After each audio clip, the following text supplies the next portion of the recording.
Notre Dame fans, welcome back to another edition of the Irish Breakdown Podcast. It's Thursday, February 13th. I don't know what it's like down in Indianapolis right now, Trev, but it is snowy. It's actually kind of the pretty snow. You know, it's still kind of early and fluffy. Like, it makes my wife want to go snowboarding kind of snow. You know what I mean? Beautiful, beautiful snow outside. I love snow when it's outside. I don't like being outside in the snow, but it's a beautiful snowy day today. Got my dogs upstairs relaxing, and, man, I'm ready to talk some Notre Dame football. We are going to have a fun show for y'all today. That's Trevor Trowbridge. I'm Brian Driscoll. We are happy that you all are with us today. And, Trev, we are going to have two different conversations today that I'm looking forward to, and then we'll also have a mailbag, so y'all get those questions in now if you want us to do a mailbag at the end of the show. Just put an MB on there or a mailbag emoji, or you can put a super chat. Obviously, that'll get you to the top of the list. But the first show today, we're going to kind of do a replace and reload show, which is, look, we believe that Notre Dame is in a position where, for the most part, they are reloading as opposed to rebuilding.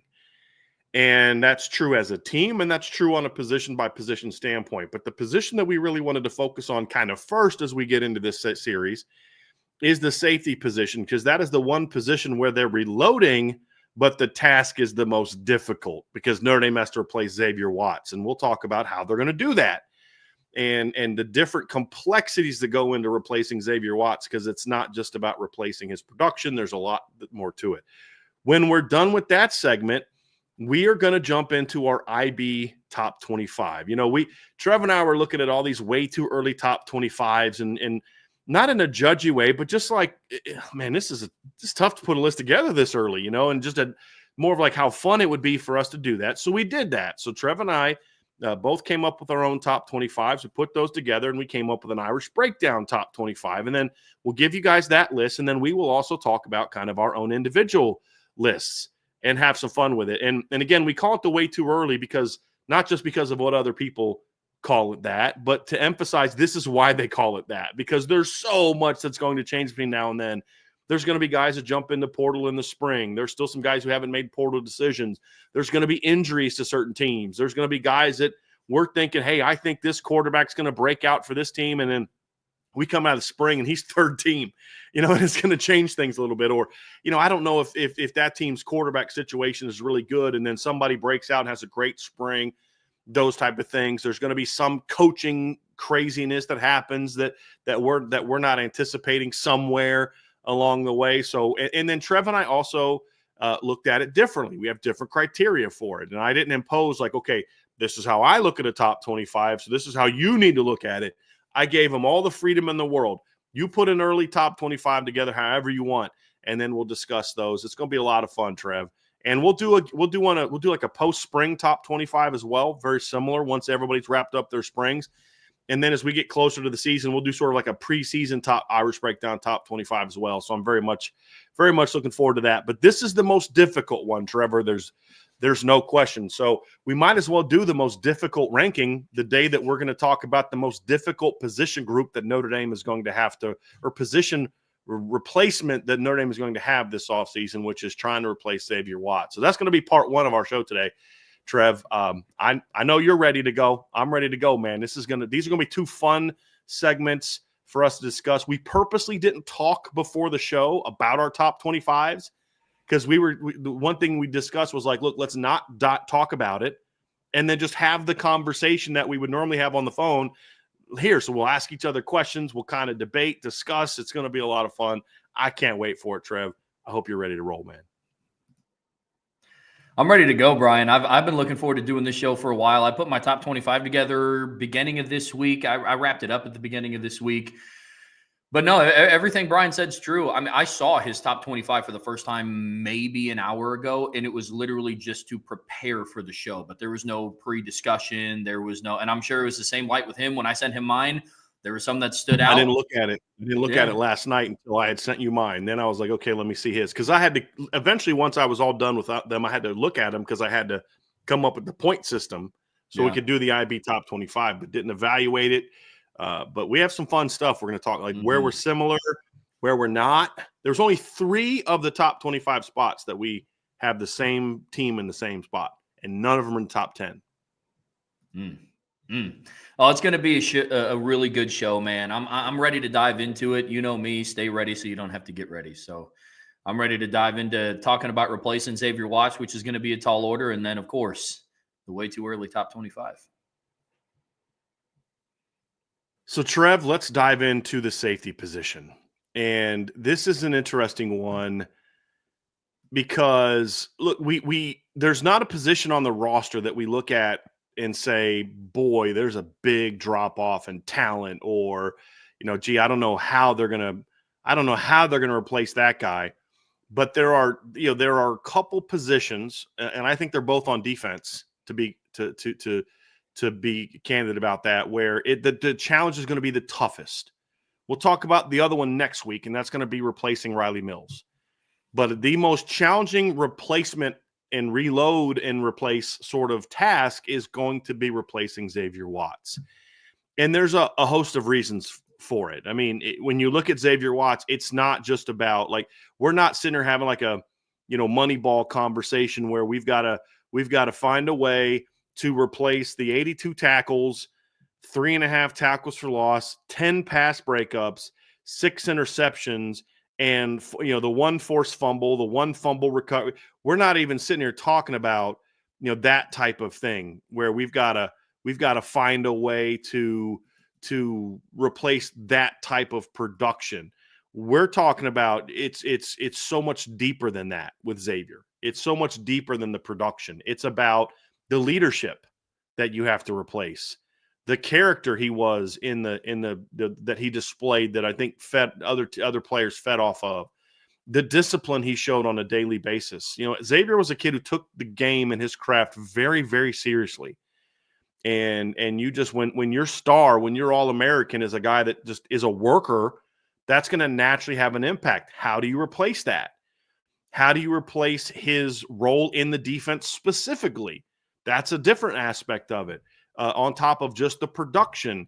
And then I think arguably the toughest thing to replace is going to be the playmaking ability he had. And what I mean by playmaking, Trevor, I don't just mean 10 pass breakups and 6 picks, which is, that's going to be hard enough, just the production. And last year he had 7 interceptions and 4 pass breakups. So over the last 2 years, Xavier Watts has picked off 13 passes and broke up 14 others.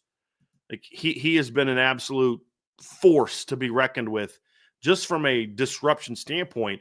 But what made Xavier so special, in my opinion, Trev, wasn't the numbers. It was when those numbers tended to happen. And it seemed to always be in a big moment, whether it was, going all the way back to last season. When you think of some of the interceptions he had that interception in the fourth quarter against NC State that was deep in NC State territory, where he jumps over a receiver to pick the pass off. And that sets up a touchdown that really puts that game away. You think of the plays he had early against USC. Then he has the fumble return, the strip, and strip rips the ball out for a fumble in that game in the clutch moment. He recovers a fumble that I think Cam Hart forced, runs it in for a touchdown. You think of the Clemson game where Notre Dame's getting blown out at halftime of the Clemson game. What got Notre Dame back in that game?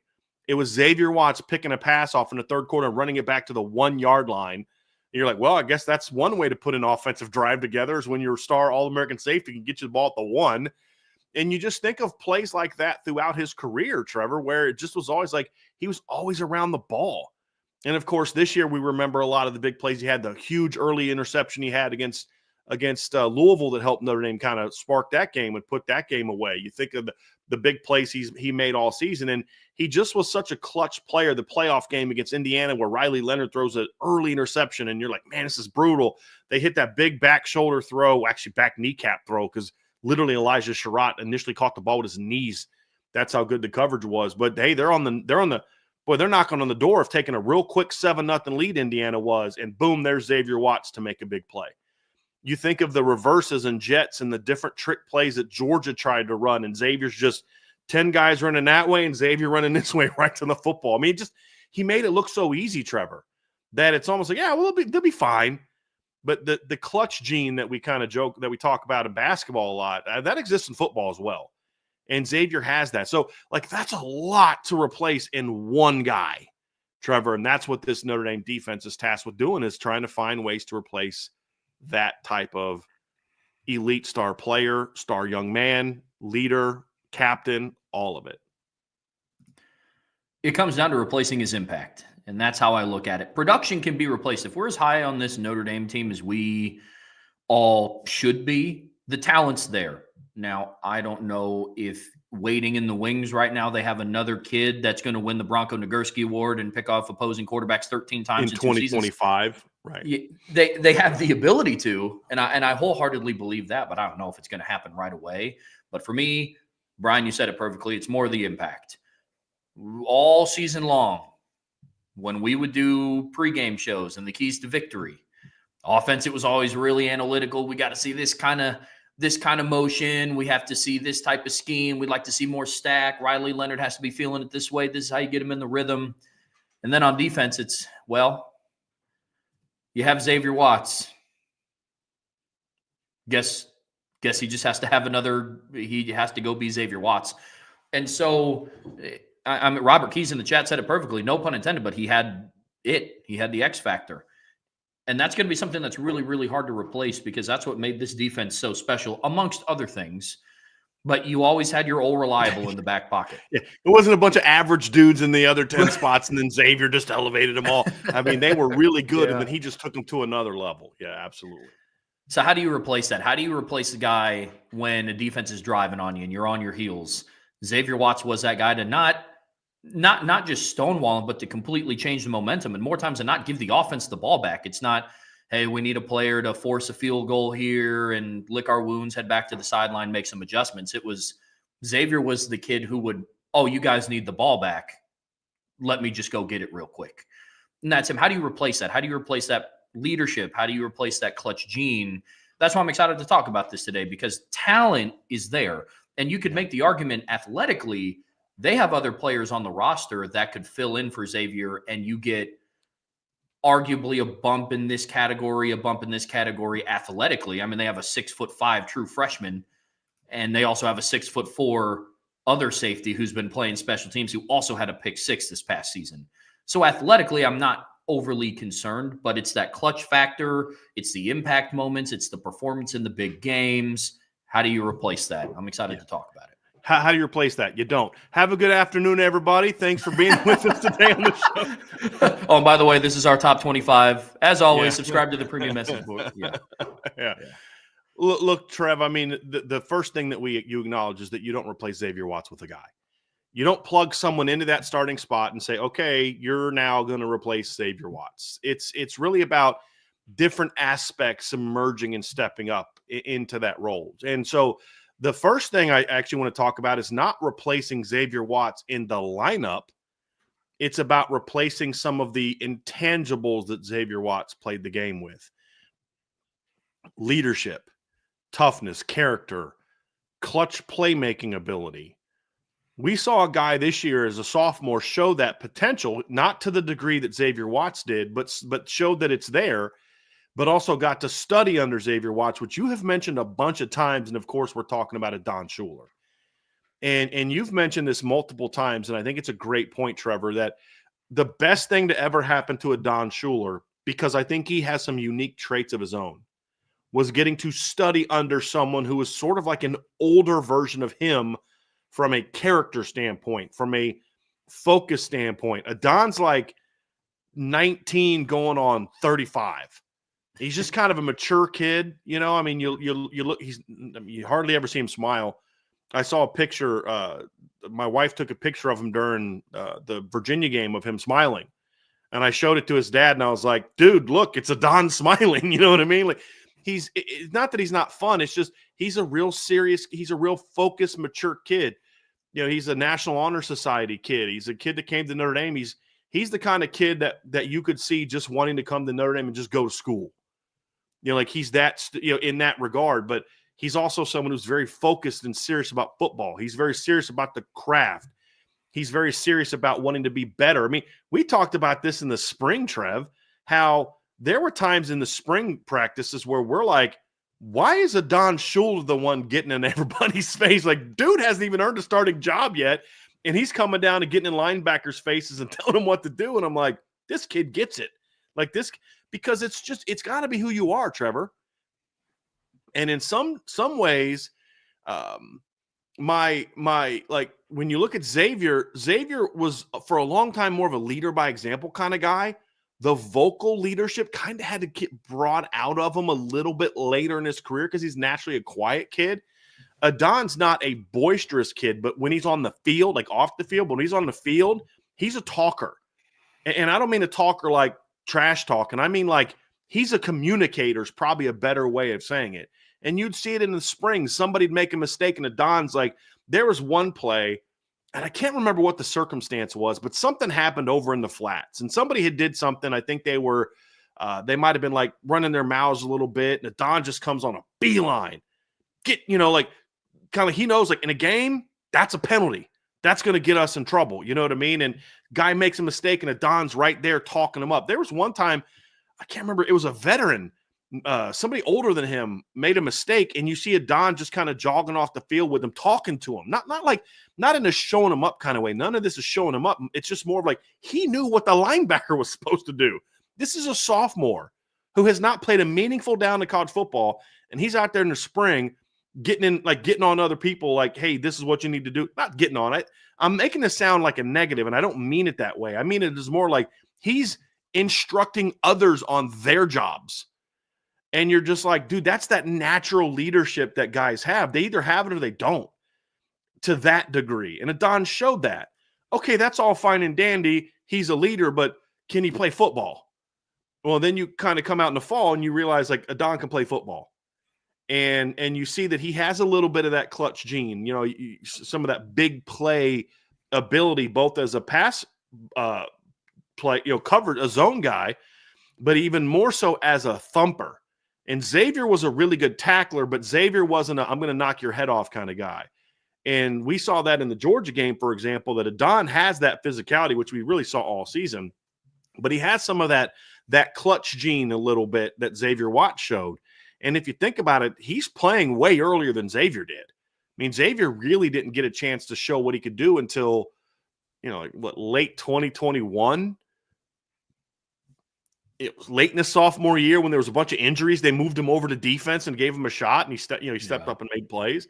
They wasted him for the first year and a half of his career, and I genuinely mean that. I found a tweet the other day of it was Tyler Buckner's first spring, and there was a play of Xavier Watts just smoking someone for a touchdown as a receiver, and you're like, man, like they wasted that. But we don't need to go down that road.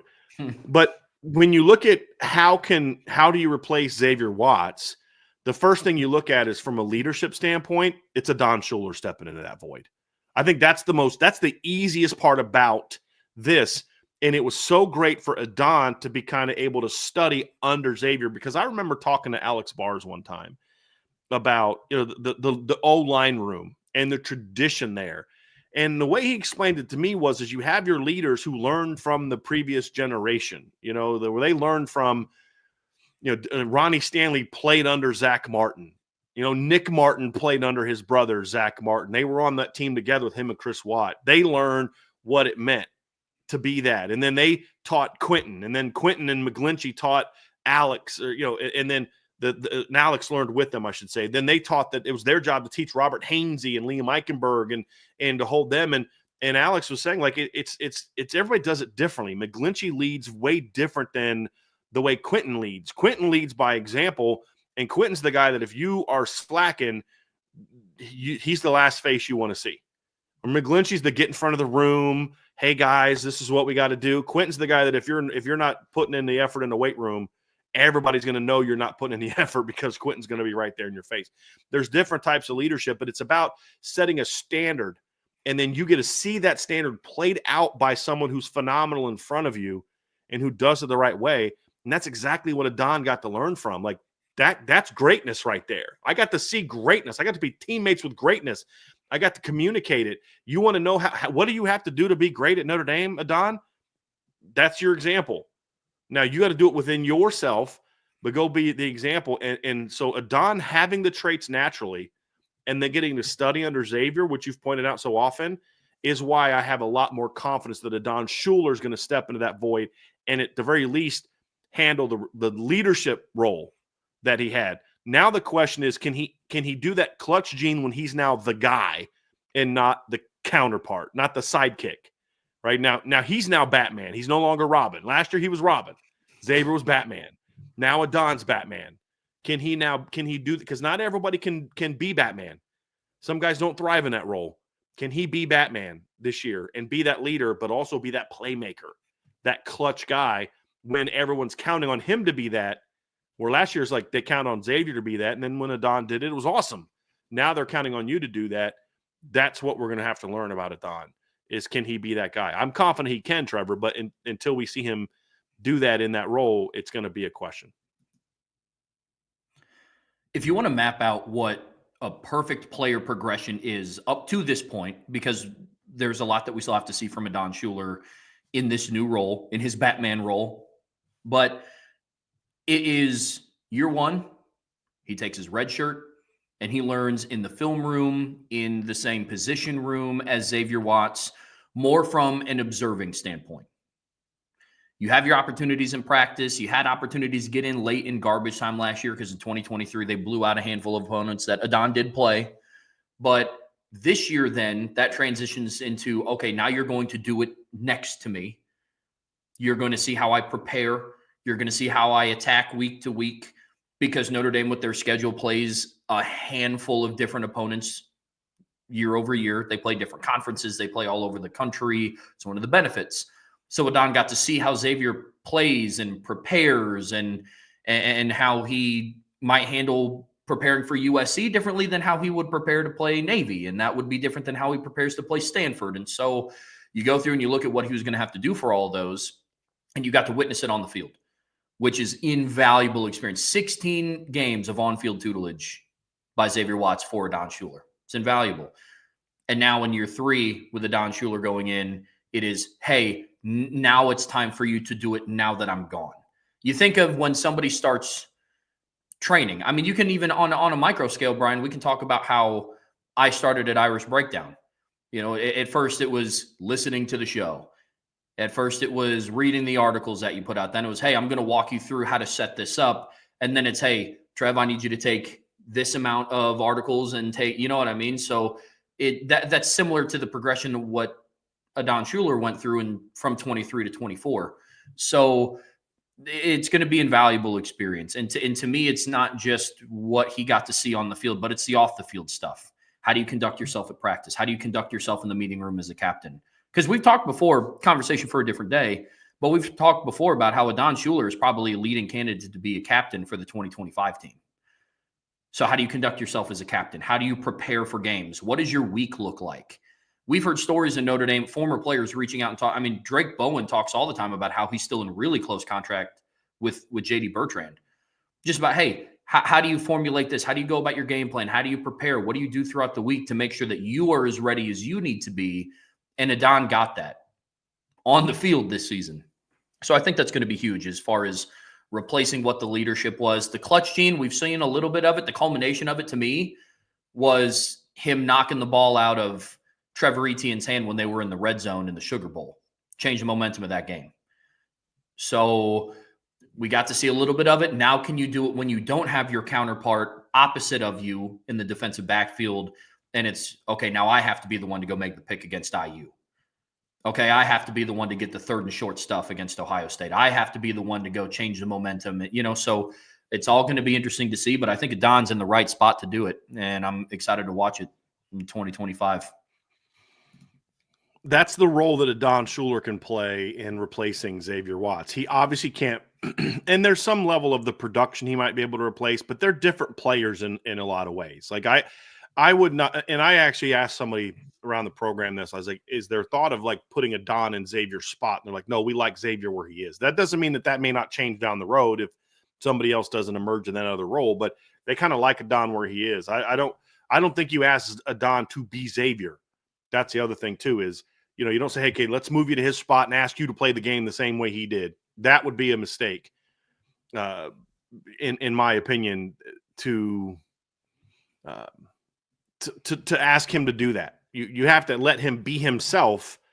And the nice thing is that himself is replacing those attributes of Xavier Watts. He doesn't have to be something outside of himself to be a leader, to be a playmaker. That's who Adon is. You start asking him to be the coverage guy that Xavier was, or these other things. That's a little bit of a different story. Let him be himself. But I do think there's a level of production there that he can kind of step up a little bit in some of the production to take on some of that. But a lot of that's going to have to be done by the guys that are going to step into Xavier's position. And that's where we're going to turn next. And the good news is there's a lot of options.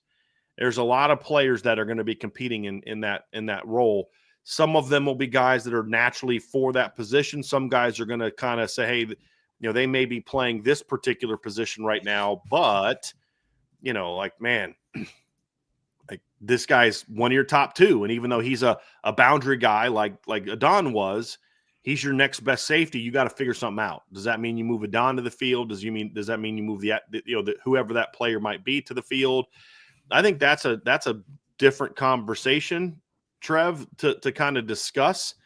But that's part of the conversation when you look at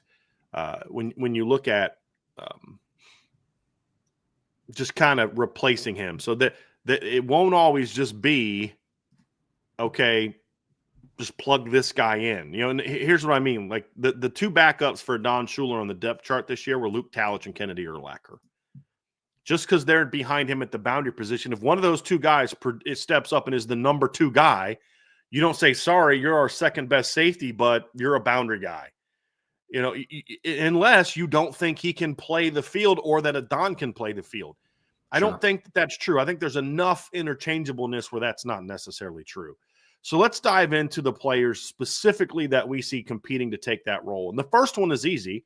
It's the guy they went out in the portal and got, and that's Jalen Stroman from Virginia Tech.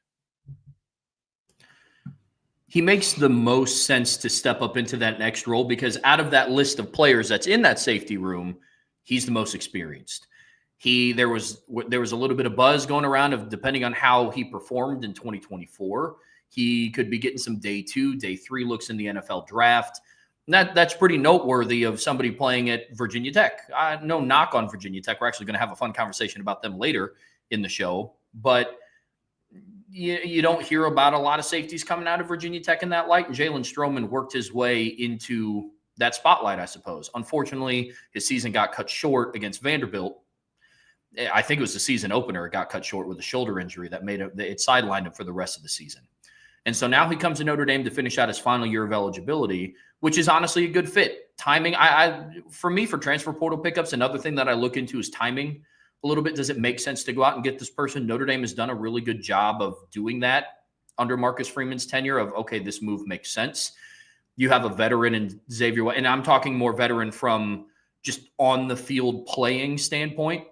Now you have a guy like Jalen Stroman coming in. He has his question marks, but every single person that we're going to talk about on this list that will replace him on a depth chart perspective has their questions. For Stroman, it's can you stay healthy? Can you finish the season? What is your workload going to look like? Nobody's asking, in the same way that you said, nobody's going to ask Adon Schuler to go be Xavier Watts. Adon Schuler has to be Adon Schuler. When they sat down with Jalen Stroman to talk to him about coming and finishing out his last year at Notre Dame, it wasn't, hey, can you be Xavier Watts?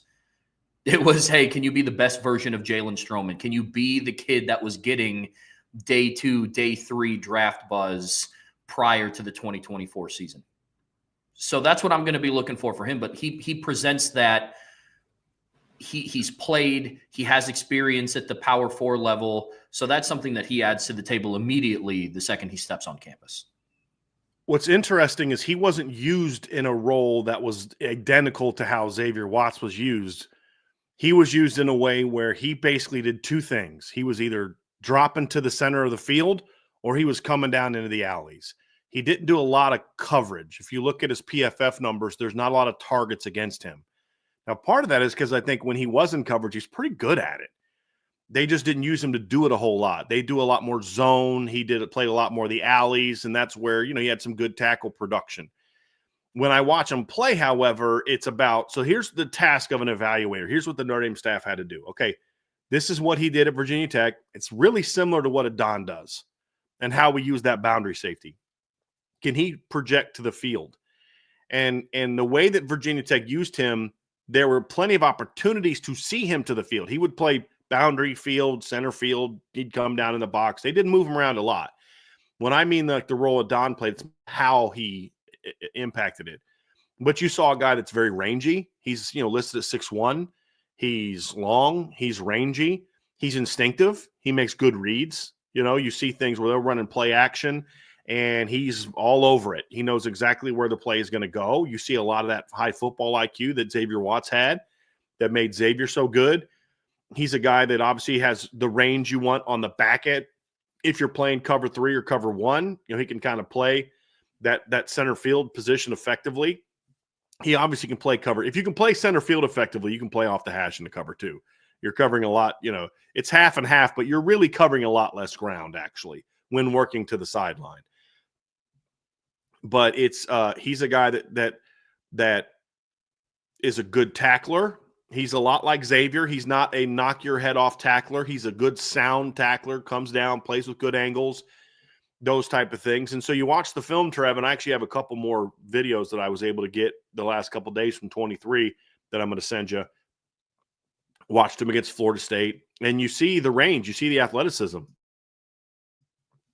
And the challenge is, okay, does that project to the role we need him to play? Even though he hasn't identically played that role, does it project? Now, when I watch him play, I see it. I see range. I see solid tackling ability. And as a field safety, you've got to be a sound tackler because you've got a whole lot more ground to cover and a lot more open space. I see a guy that shows good instincts covering routes, getting on top of posts or finding the over route, jumping that in route, playing it with a good angle. I see a guy that has good feet, good hips. He can flip his hips and run. I think he can play coverage in a similar role to what Xavier did. And I think his athletic skills and the things he shows from a feel for the game standpoint, I do think he projects well to that field safety position. Here's my one big knock on him, however. In the last 3 years, he's had one season where he played a full season, and that was 2022 when their season was ended because of the tragic shooting. And so they only played 11 games. The Virginia team had 3 players that were killed, and so they canceled that game. Virginia Tech didn't make a bowl game that year, so he only played 11 games. Last year, he missed 2023, he missed a couple games with nothing major, but he did miss games. And then this past year, obviously, he broke his collarbone in the opener against Virginia Tech, had 5 tackles, and didn't play the rest of the year.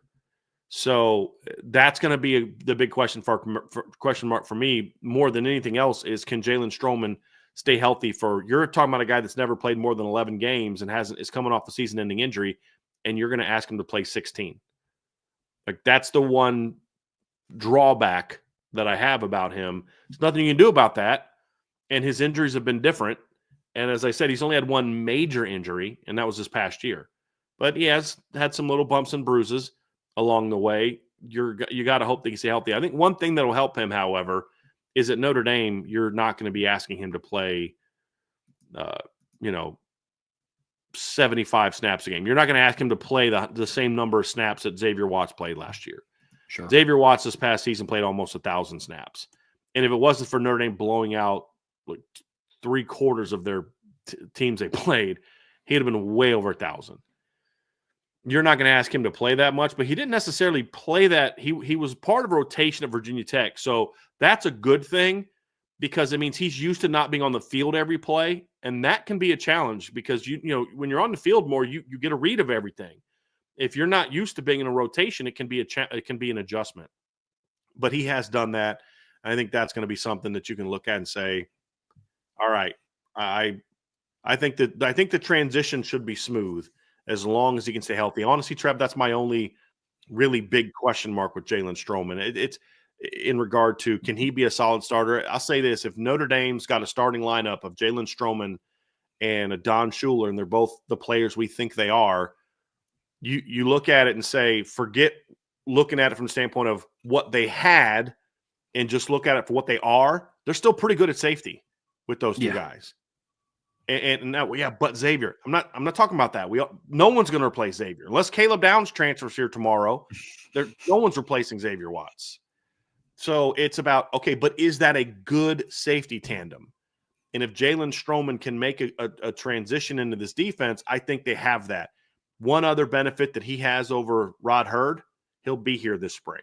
He's already with the team working out. Where Rod Hurd was around the team, but he couldn't practice. He couldn't take reps. He couldn't do any of that stuff until the summer. Jalen will get a full spring of practice under his belt to kind of shake off some of the cobwebs from missing the season, but also to get acclimated to this defense. So getting him, I think, was a very important portal pickup that we're not talking a lot about in Notre Dame circles, but I think it's going to pay off in a big, big way this season. Rod Hurd also played a little bit of nickel as well when he was primarily a nickel at Northwestern. That's a good point, Trev. Yeah. Go ahead. Jalen Stroman comes in as a safety. And so not only was Rod Hurd not able to be there in the spring and not take reps, he also, once the summer hit, had to formulate and change his body and change how he approached the game to essentially playing a new position, whereas Jalen Stroman comes in as a safety already, which is another added benefit to him. Now, Brian, you brought up a really good point about how the most games he's played in his career is 11, which is a question mark. Luckily for Notre Dame, and what makes this conversation so interesting is it's not Jalen Stroman or bust. Hey, Jalen, we need you to play a minimum 14, maybe 15 games this season. Hope you can do it, when the most games you played was 11, and that was 2-3 seasons ago, which brings up the next person on this list, which is Luke Talich, somebody that is going into his junior year in 2025, somebody that's been around this program, somebody that has been a safety. You want to talk about range and length. This guy has got a lot of it. I think he's listed right now on the roster as 6'4", 211. Another really tall, long player. Had that pick six against Florida State.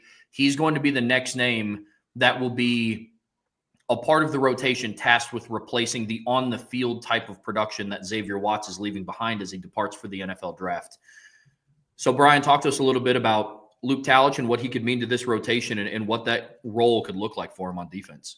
I think Luke's a guy that could kind of be a swing player. I think he has some of that ability to play boundary and field. I think he's a rangy guy.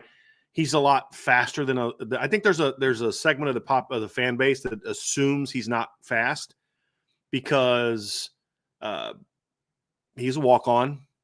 He's from Wyoming. He looks the way he looks. And they'll point to the Florida State play, and that guy almost caught him. Like, well, first of all, he had to catch a pass and spin around. He's stumbling for the first 10 yards of the run, and still didn't get caught. And Luke Kromenhoek's a pretty good athlete, So he's a good athlete. He's rangy. He's smart. The thing with Luke is Luke has all the physical tools to be a good player, and I've had people around the program tell me this the last 2 years. And there was actually some frustration with Luke last spring that the coaches really wanted him to make a push, and he just didn't make it. He didn't show sort of the confidence in himself and feel for the defense because he was doing a lot of things. He was just so outside of what he's kind of was asked to do in high school that he just didn't kind of make that push. And so the hope with him is this offseason, with all the experience he got last year, because he played over 100 snaps at safety last year. He had a big pick in the spring game too. He picked off Kenny Minchie in the spring game. That he mentally and that's the wrong way of putting it. Assertiveness wise, that's a bit because anytime you say if he can improve attitude wise, it's like, did he have a bad attitude? No, they want him to be more assertive, be more take charge, be more willing to just let it all hang out. He's one of those guys, Trev, that I think this is me reading between the lines of conversations I've had with people in the program. I think what it is, he's so afraid to make a mistake that he won't just let it go. And then that keeps him from making plays. I think they just want him to let it go because they like his talent a lot. I mean, I've heard, matter of fact, I was talking with someone on defense a couple weeks ago, and I was going over the safety position. And I was like, between this guy, I think you should be okay. And he was like, dude, don't forget about Luke Talich. I was like, oh, it's my bad. I love Luke. He's like, yeah, we really like him. He's a really good player. So it's like immediately I was like done, and it just first thing he said isn't like it was just don't forget about Luke Talich. They like Luke. They think Luke can play. Luke just has to be more assertive. He has to be more willing to play with sort of the confidence and the aggressiveness that a guy like a Don Schuler plays with. That's going to be the big key for him. And if he can do that, I will absolutely be shocked if he's not in the rotation. Some capacity. Maybe he challenges for a starting job, but we'll see. But at the very least, if Luke can really just kind of let her rip a little bit this offseason, I think I'll be shocked if he's not in the rotation in some capacity. What does that mean? Is he going to play center field a lot? Is he going to be an alley guy? Do they maybe try to bring him down and play him in some nickel where they can kind of get a bigger body, guy playing the flats and hook curl if they're going to play more zone this year? I could see a role like that, but he's a guy to me that his emergence could have a big impact on how the safety position group plays out next year. Because you think about it, if Luke has the kind of breakout performance that I'm hoping he does, and he steps into that number 3 safety role, you're not going to be as good at the field safety as you were with Xavier Watts, but Jalen Stroman is nothing to sneeze at. I mean, he's a good football player. And then you also say, okay, well, Adon you expect to be better than he was last year. And if Luke has the breakout he has, I have no doubt he's better than what Rod Hurd was. And Rod Hurd was a solid player for Notre Dame this year. And when you talk about what you lost, he was a good football player. I mean, he had a big forced fumble. Who was it again? Virginia. What game? Virginia. He had a big forced fumble when they were driving. He had the huge pass breakup against Georgia on 4th down in the playoff. I mean, Rod Hurd was a good football player for Notre Dame. He just happened to come at a time when they had 2 excellent players at the position. Yeah. And then, of course, the missed time. It's like he got Wally pipped a little bit, with not being able to be there in the spring. And Adon got all those reps, and you're like, this guy's pretty flipping good. You know what I mean? Like, there was the one play in the spring where I was like, that was a great pick by the Jersey scrimmage. I thought the guy that made the interception in the game was Jalen Sneed, because I was like, the guy was just downhill so fast and was so close to the ball. I was like, I assumed it was Jalen Sneed was playing rover. And then I went back later and I reported that in my breakdown. I said it was a great play by Jalen Sneed to kind of get out in the flats and undercut that route. Then Notre Dame put a video out later, and I was like, holy crap, that was a Don Schuler coming from the 3rd level. Like, I just was like, that's an unbelievable play. It was kind of like, it's he's sorry, Rod. Enjoy being the number 3 safety. You know what I mean? But he was good in that role, Trev. He was a very underrated player for this defense, overlooked player that had some clutch moments for this defense. And he had some moments where it's like, okay, he's not great in coverage. He got smoked against Indiana, but fortunately the pressure was such that they couldn't complete the pass. But it was if you look at Luke Talich, if he can step into that role, you feel like, number one, you're way longer because last year Don Schuler was your tallest guy and longest guy. If Jalen Stroman and Luke Talich are your 2 and 3, Adon's now the smallest, shortest guy in the lineup because Jalen's 6'1" and Luke is obviously 6'4". So he's a guy to watch. His breakout could have a big impact on this defense, either as the number 3 safety guy, maybe challenging for the starting job, or as a utility guy. I could see a guy like Chris Ash saying, look, I could use this guy in a lot of different ways depending on what we do from week to week. And I could see weeks where they want to put Luke on the 2nd level and just let him play the flats and the hook curl, especially like if they're playing more cover 3. And I don't know if they're going to play more cover 3, but Chris Ash did run a lot of cover 3 at Ohio State. I don't love that coverage as much, to be honest with you. Actually, let me rephrase that. I loved when I saw cover 3 when I was coaching as an offensive play caller or pass game coordinator. I don't love it in college. There's some holes in there. You have to have really good players. But I don't mind it as sort of a change up. But some cover 2, some different things where they want to get a little rangier nickel down in there because they're not playing as much man. I could see him doing that. I could see him being, if they're playing a lot of single high, he's the guy that you play center field because he's so rangy. He's the guy that you could also bring down in the alley. So he could complement those other guys there. You could do a lot of things with Luke. If you're playing a team that's got a really good tight end who's 6'5" and he's giving your safeties some problems, he's a guy you can match up in that type of situation in game. So there's a lot you can do with him if he can take that step this offseason. So I'm very much looking forward to seeing what Luke can do. And then, of course, he's got classmate Ben Minnick. Ben's a really athletic kid. He's struggled to stay healthy in his tenure at Notre Dame. That's kind of hurt him a little bit. He's really fast. He's going to need – this is a big offseason for Ben Minnick as well, because if he doesn't make a big jump this offseason, he's going to find himself getting passed up by even more younger guys. He got passed up by Adon last year. If he doesn't have a big offseason this year, you're going to see Bronte Johnson potentially, Kennedy Urlacher, Jadon Blair, maybe Brandon Logan also all pass him up. So he's another guy that's going to have a big offseason for them at that role. But the next guy I really want to focus on, Trev, is one of the more intriguing players at safety, and that's Kennedy Urlacher. Yeah, Kennedy Urlacher, obviously people know his name. Pretty recognizable last name for anybody that's followed football for the last, call it 25 years. But it was a big, he was another one of those players that kind of fell in line with, former professional athletes having their kids, not having their kids, but where their kids chose to attend Notre Dame for what they can do after the career football. But we've seen flashes of Kennedy Urlacher in 2024. And what we saw from him outside of the one play against Purdue where he took out Jaden Mickey, it was really, really promising to see what he was able to do on the field. Kennedy Urlacher is going to be one of those players that's also in the rotation. From a size standpoint, he's about on par with where Xavier Watts was.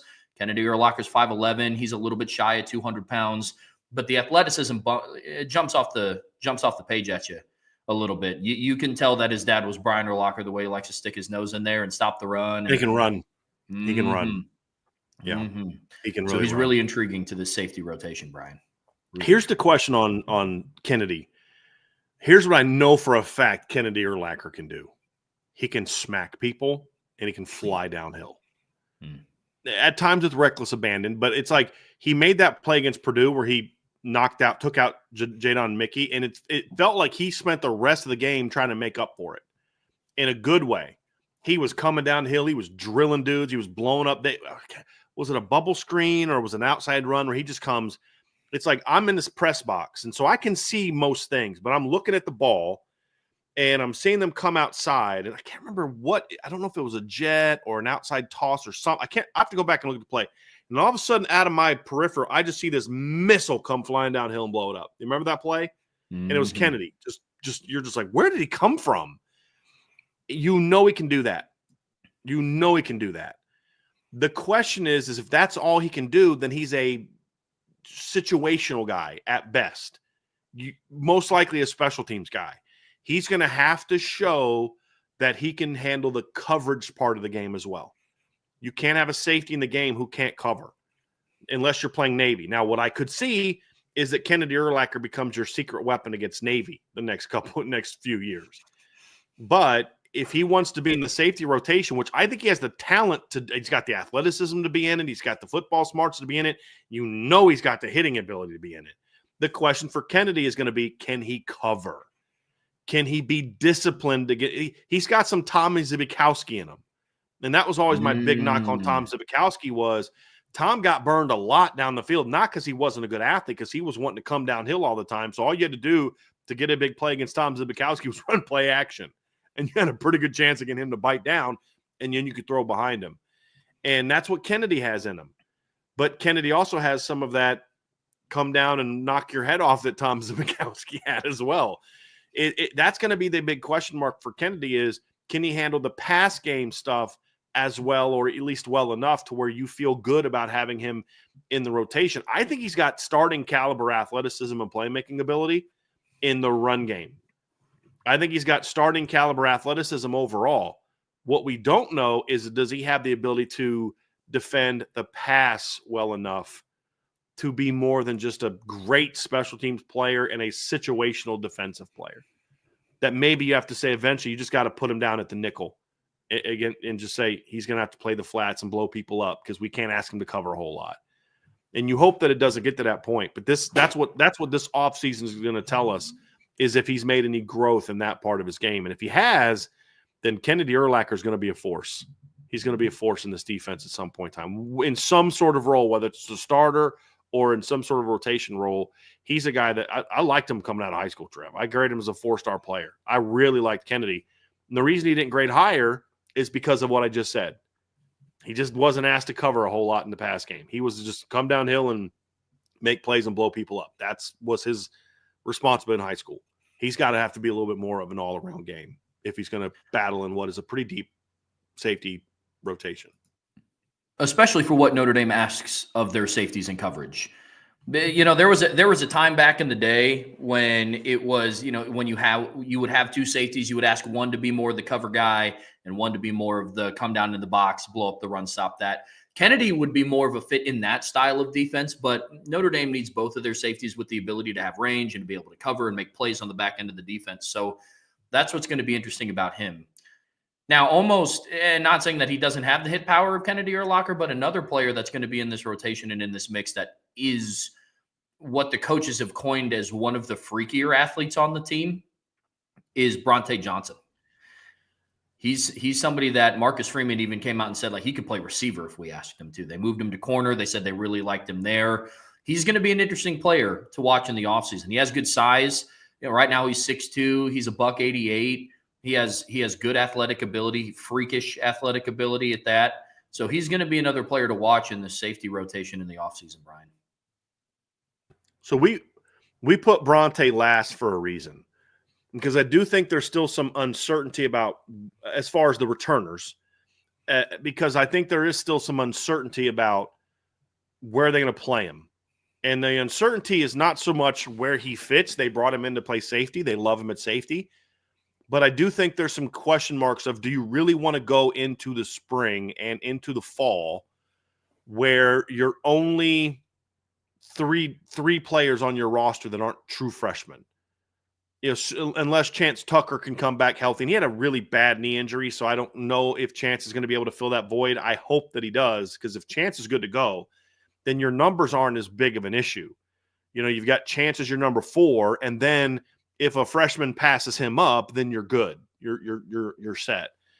But if Chance isn't 100% or isn't able to help you out, then you're in a situation where you're an injury away from having Carson Hobbs stepping in the starting lineup, and everything after them is true freshmen.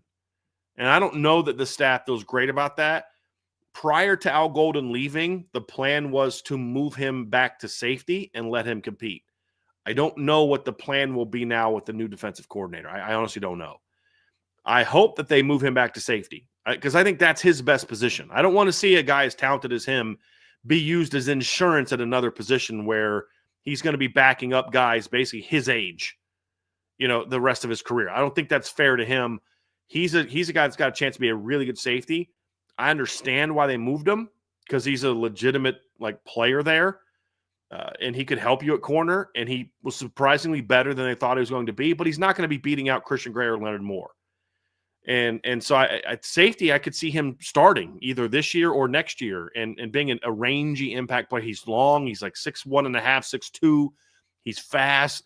He's really twitchy. He's one of those really high-cut athletes that he may not look like he's running fast, but he's got those long strides, and you're just like, wow, that guy's covering a lot of ground.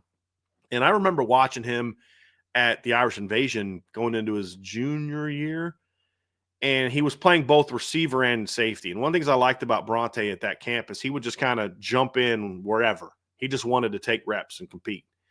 And it's like, look, nobody wants to jump up and play receiver. He'd jump up. But you could see in that camp he wasn't a natural pass catcher as a receiver. But then when he'd go play safety, you could see the ball skills really flash there. He was around the ball a lot. I think Bronte's got loads of potential. Even with his injury, I graded him as a top 100 player coming out, even with the shoulder injury. He's, to me, a 5-star upside guy. So I love his potential. I hope that they allow him to compete at safety. I do. And for people asking, Devontae Smith is a corner and a nickel. He's not a safety. He won't be in that conversation. So, but I would love to see Bronte get a shot to compete in the spring. And then if he's like 5th at safety, then you could say, okay, let's work him in at nickel, or let's maybe have him be the understudy to Devontae Smith, or maybe corner is where he best served, and you can have that conversation. But with because here's the thing, you're getting Jalen Stroman for 1 year. It's not a given if a Don Schuler has the year we hope he can have. It's not a given that he's back in 2026. I hope he is. It's not a given. Because he picks off 9 passes next year, and he's getting a bunch of high end, day 1, day 2 draft. He may leave. I don't know if that's going to be the case or not. I'm not an NFL guy. My point is, you can't assume a Don's going to be back for 2 more years, or 3 really, because he was a redshirt freshman this year. You can't assume that. You have to have or that he won't get hurt. I mean, that's football. You have to have some contingency plans. I just think Bronte's a guy that has a chance to be a really could be a difference maker at Notre Dame if you allow him to be one. And I would love to see him kind of get stuck at safety this spring, let him compete, see if he takes the position, and then go from there. The last player, Bryan, on the list that we are going to talk about is the incoming freshman. And his talent jumps off the page. We met him and his family at the tailgate for the Indiana game, I believe. Who, Bronte or Don? No, the last guy that we're going to talk about, Jadon. Oh, gotcha. Oh, yeah. Now we're getting to the newcomers. Yes. Yeah. My bad. No, all good, man. And Jadon Blair, one, his size jumps off the page. You and I wouldn't say are short guys by any means. I mean, I'm 6 foot. We're about the same height. Are you maybe like a skosh taller? Yeah, maybe that? like a half inch-ish, maybe. I couldn't tell because you had like them boots on that day. So I had my New Balances. So he looked a little taller than I did. But continue. Jadon Blair is a very, very tall individual, and he comes in. He's a newcomer into this room, and they have him listed at 6'5" at safety. And I didn't think they were going to get much taller than Luke Talich at 6'4", but Jadon Blair comes into this with loads of talent and loads of upside, Bryan. So where do you see him fitting into the safety room? What does it look like with him in this offseason? What do you want to see from Jadon Blair? I want to see him get a shot to compete right away. Now, look, he's got to earn it. And I don't care what your ranking was. I grade him as a top 50 overall caliber player. 4.5-star guy, 5-star upside. And guys like that are guys you expect to come in and at least push people right away. Even if they don't play a lot, you expect them to push people right away. And Jadon has that kind of ability. He's a unicorn. I mean, like, think about this. When Jadon Blair showed up, 6'4" Luke Talich became your second tallest guy on the roster. Think about that. Y'all remember what Luke Talich looks like. He is not as tall as Jadon Blair. He's the kind of athlete that he came in early to help Notre Dame. I mean, to get some reps, and he was one of those super early enrollees. So he actually got over 2 weeks of practice time because he was able to actually start the week after the Indiana game. So actually 3 weeks. So he got to practice for Georgia. He got to practice for Penn State. And he got to practice for Ohio State. So what did Notre Dame do with him? They put him a receiver because they're like, he's going to be – I mean, he would do drills with the safeties and all that kind of stuff. But when they would go to team stuff, they'd put him a receiver because they wanted – he's 6'5" and he's fast. And he was a really good receiver in high school. So they wanted him to give a look to the starting defense. Like, that's the kind of athlete Jadon is. He's also very smart and heady. He'll take 3 steps and cover as much ground as what a normal safety takes in like 6 or 7. It's ridiculous. His length is because he's not only tall, Trev, as we saw, he's very high cut. He's a lot of leg in there. He's really rangy, but on top of being rangy just athletically, he's a smart kid. What's interesting was to watch his evolution as a high school player. As a sophomore, he looked like a basketball player trying to play football. Let's just be honest. An athletic, and he is a really good basketball player. As a junior, he started to show me more like this guy looks like a football player. And then as a senior, you're like, that's a big-time football player. Like you could see that evolution happening, but the one thing you never questioned was the athleticism. The other thing that I like too is even when he was still kind of new-ish to football, not that he was new to football, but it was like becoming more of his focus than playing all the other sports, is he never shied away from the physical part of the game, which he was like 6'4" and $175 as a sophomore. Still didn't play like he was $175, and 175 pounds as a 6'4" guy's thin, but he was still physical. He'd come down, he'd hit, and so he can do. I mean, think about him. He can play a 6'5" guy like him playing center field in the cover 3 or single high cover 1. Guy like him covering the alleys. He's really smart. He's instinctive. He gets downhill in a hurry. He arrives with punishment. You already see him in high school arrive and play the ball. When he's coming up defending the run and knock the ball out, he showed me a lot more instincts and coverage as a senior, jumping in routes. They didn't ask him to play a ton of man that I saw in film in the games that I saw, but it was more of, jumping that in cut, jumping that over route, playing the slant where he would show the ability to kind of read the route and anticipate where the ball was going to go. And he'd beat the receiver to the spot and get his hands on the football. You want to see that type of ability. And he's got big time. I mean, the 5-star upside is, it was about one of the easiest evaluations you had. A lot of times when you see a guy his size, you're like, okay, where are they going to move him to? Is he going to be a nickel? Is he going to be a linebacker? And you're like, no, he's a unicorn. He can move. He can flip his hips. He can open and run. He can do all those things. And there's even some snaps of him in high school lining up, just like playing coverage, just pedal, flip, and run. The tools are there for him to be a great all-around player. There's nothing he lacks outside of experience, and he's just got to get a lot stronger. That's my only thing. Is it's one thing to be a willing hitter. It's another thing to also have the butt behind you and the weight room strength behind you, to be able to deliver that punishment. But that's the thing is we're February 13th. This means Jadon Blair's been on campus for almost 2 months now because he arrived in the middle of December. He was there, obviously, the week of the Indiana game. He just wasn't working out the team yet till that next week. So he's been almost 2 months. And by the time we get to spring practice, he will have been on campus for – and when I mean months, I don't mean he's 3 months. He's been on campus in 3 months. But I mean like from December 15th to January 15th is a month. But if you count it as like the number of months, he's been on campus for 3 different months because he arrived in December, January, and February. When we get to March, he'll have been in the program for 3 months. December to January, January to February, February to March. He will have been in the program for 3 months, in the strength program for 3 months, learning the defense for 3 months, and he also got to spend 3 weeks practicing with Xavier Watts. He got to see firsthand, and that's why I love this early enrollee thing, the way that Notre Dame's doing it now, and other teams are too, is because he got to practice with this 2024 team. He got to practice with Xavier Watts, where before, if he wasn't that, he would have met Xavier during visits, but there would have been no football interaction between the two in a way where there could have been any kind of lessons learned.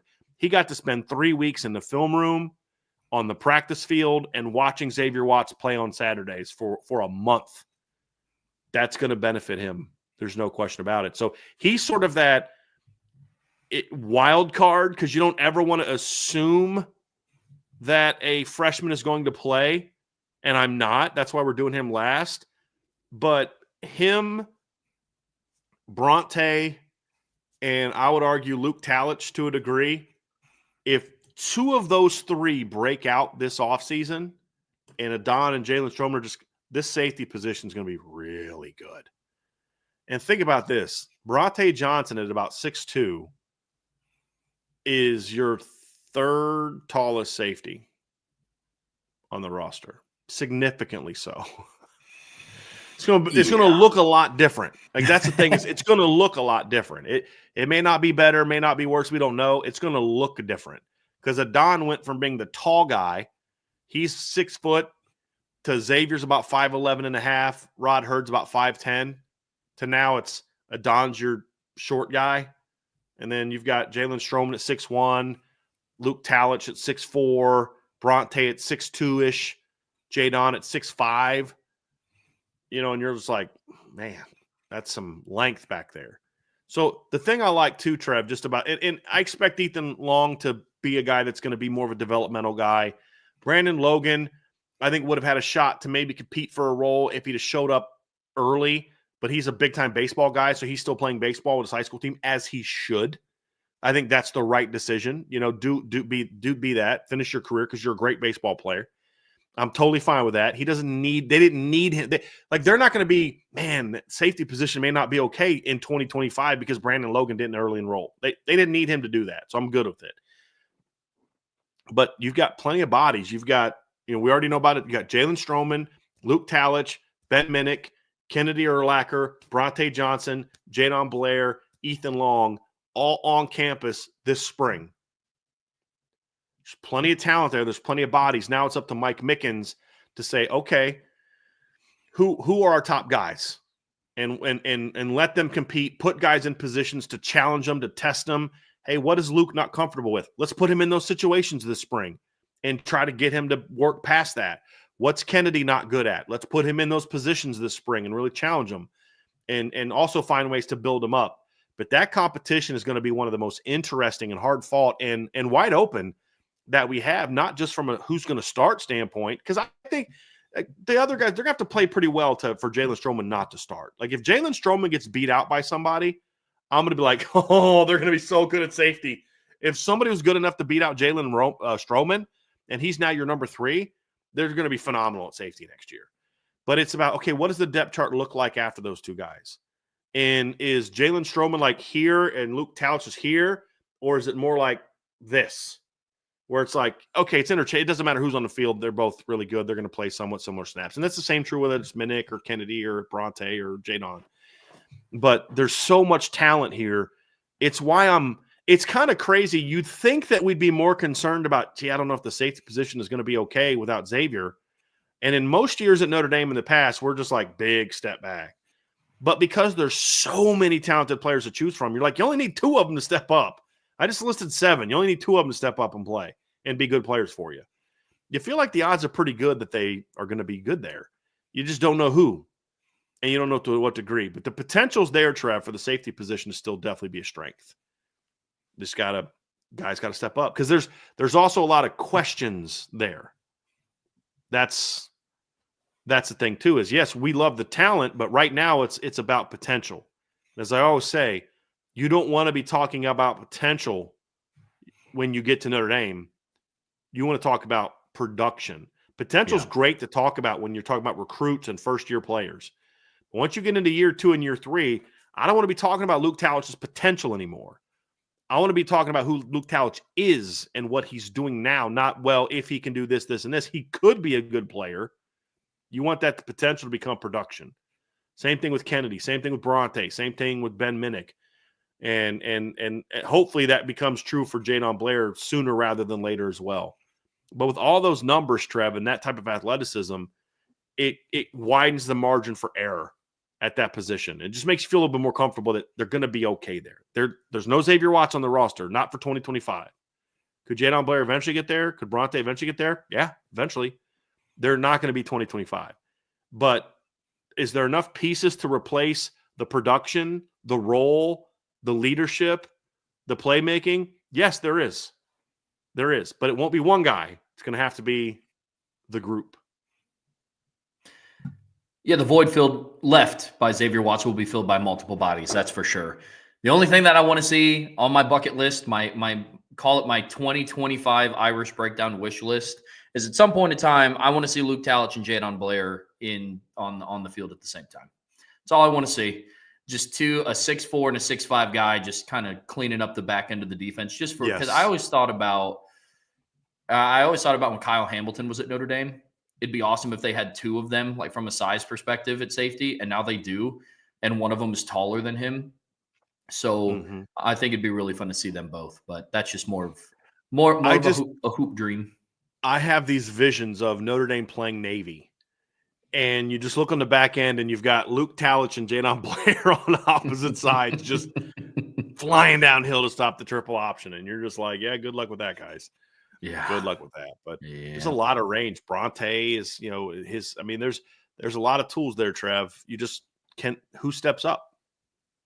Who steps up? That's going to be the question. Well, all right, guys, that's going to do it for our replace and reload segment here. We're going to have more of these coming down the road. I know Bryan talked about next week. We're going to talk about who steps up to fill the void of Riley Mills. And this is going to be an ongoing discussion that we have throughout the offseason because there are key pieces that Notre Dame is losing in 2025, and it's important that we have conversations around who that next person is. Next man in, a lot of people think injuries next man in. That also stays true year over year. Who's going to be that next guy?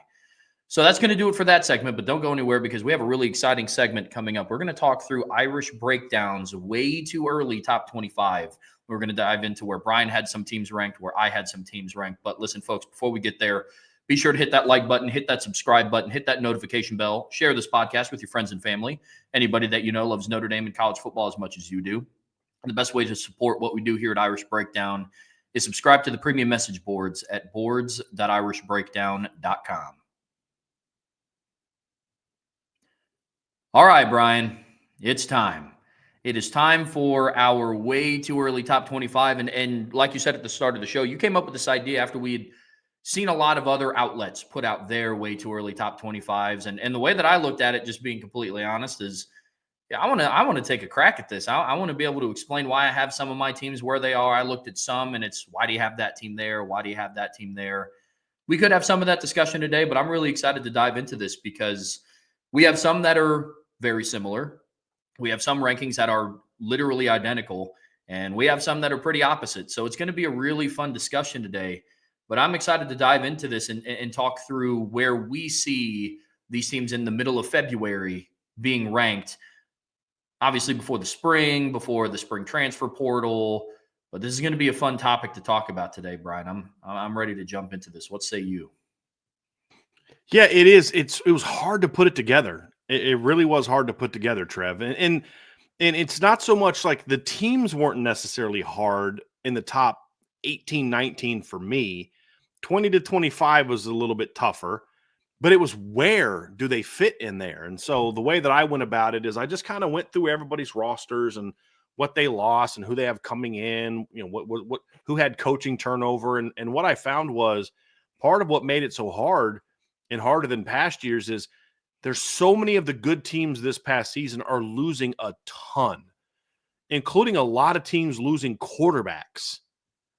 And like there's some teams that were borderline playoff teams this year that one of them, I don't have my top 25. You do, but lower.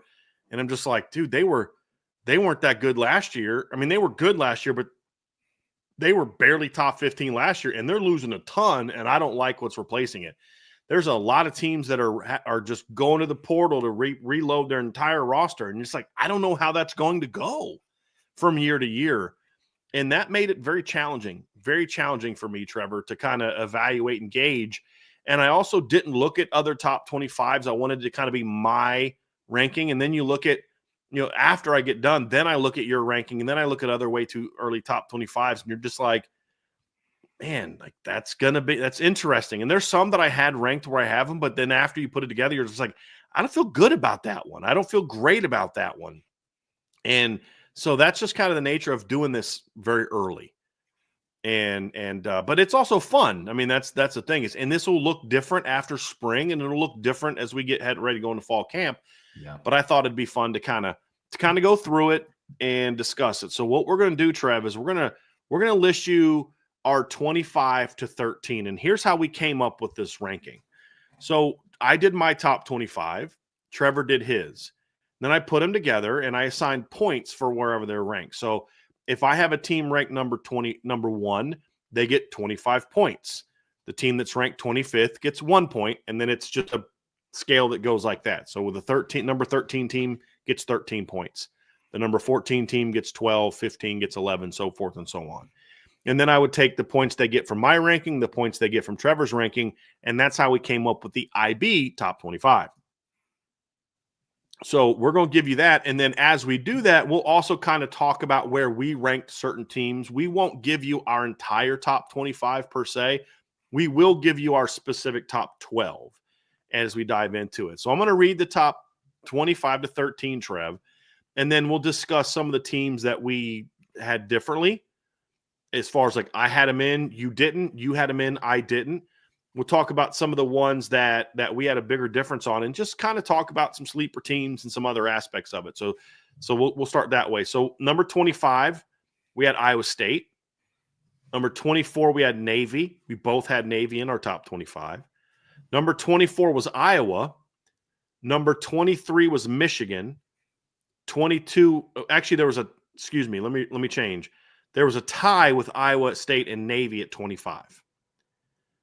And Iowa was at 24. Michigan's at 23. Boise State at 22. Ole Miss at 21. SMU at 20. BYU at 19. Illinois at 18. Kansas State at 17. South Carolina at 16. Florida at 15. Miami at 14. And Texas A&M at 13. So 2 Notre Dame opponents in that group.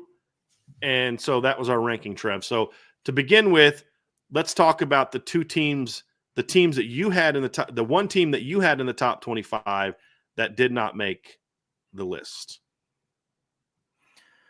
Okay. Sorry. I get what you're saying. So for mine, a team that I had listed in my top 25 was, wait, I'm sorry. Both of the teams that I had listed in, you're saying didn't make the. Yeah, I thought did both of yours make? Yeah, I guess Iowa State and Virginia Tech did make it. They did both make it. So I had Virginia Tech in my top 25. We didn't have them in.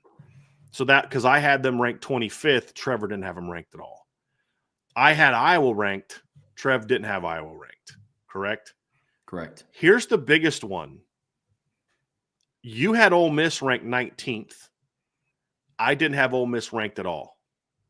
Let's talk about Ole Miss a little bit. We'll kind of start with that one because that's probably one of the ones we have the biggest disagreement on. And I have a feeling I'm going to have a big disagreement with a lot of people on this particular ranking because I don't think a lot of people are going to agree with me on this one. But I left Ole Miss out of my top 25. So let's talk first about Ole Miss and what you think of the Rebels. Yeah, to your point, they lost a lot. This is the difficulty that I had because it's gauging what teams lost and what they had coming back relative to the rest of college football. Because when I first started putting this together, I made out a list of teams and I was like, okay, we're going to see who returning, who's losing what. And Ole Miss is one of the teams that was losing quite a bit. For me, just so you guys are aware, this is the baseline of my criteria for where I ranked anybody. And Ole Miss falls under this category. I look at what they have coming back.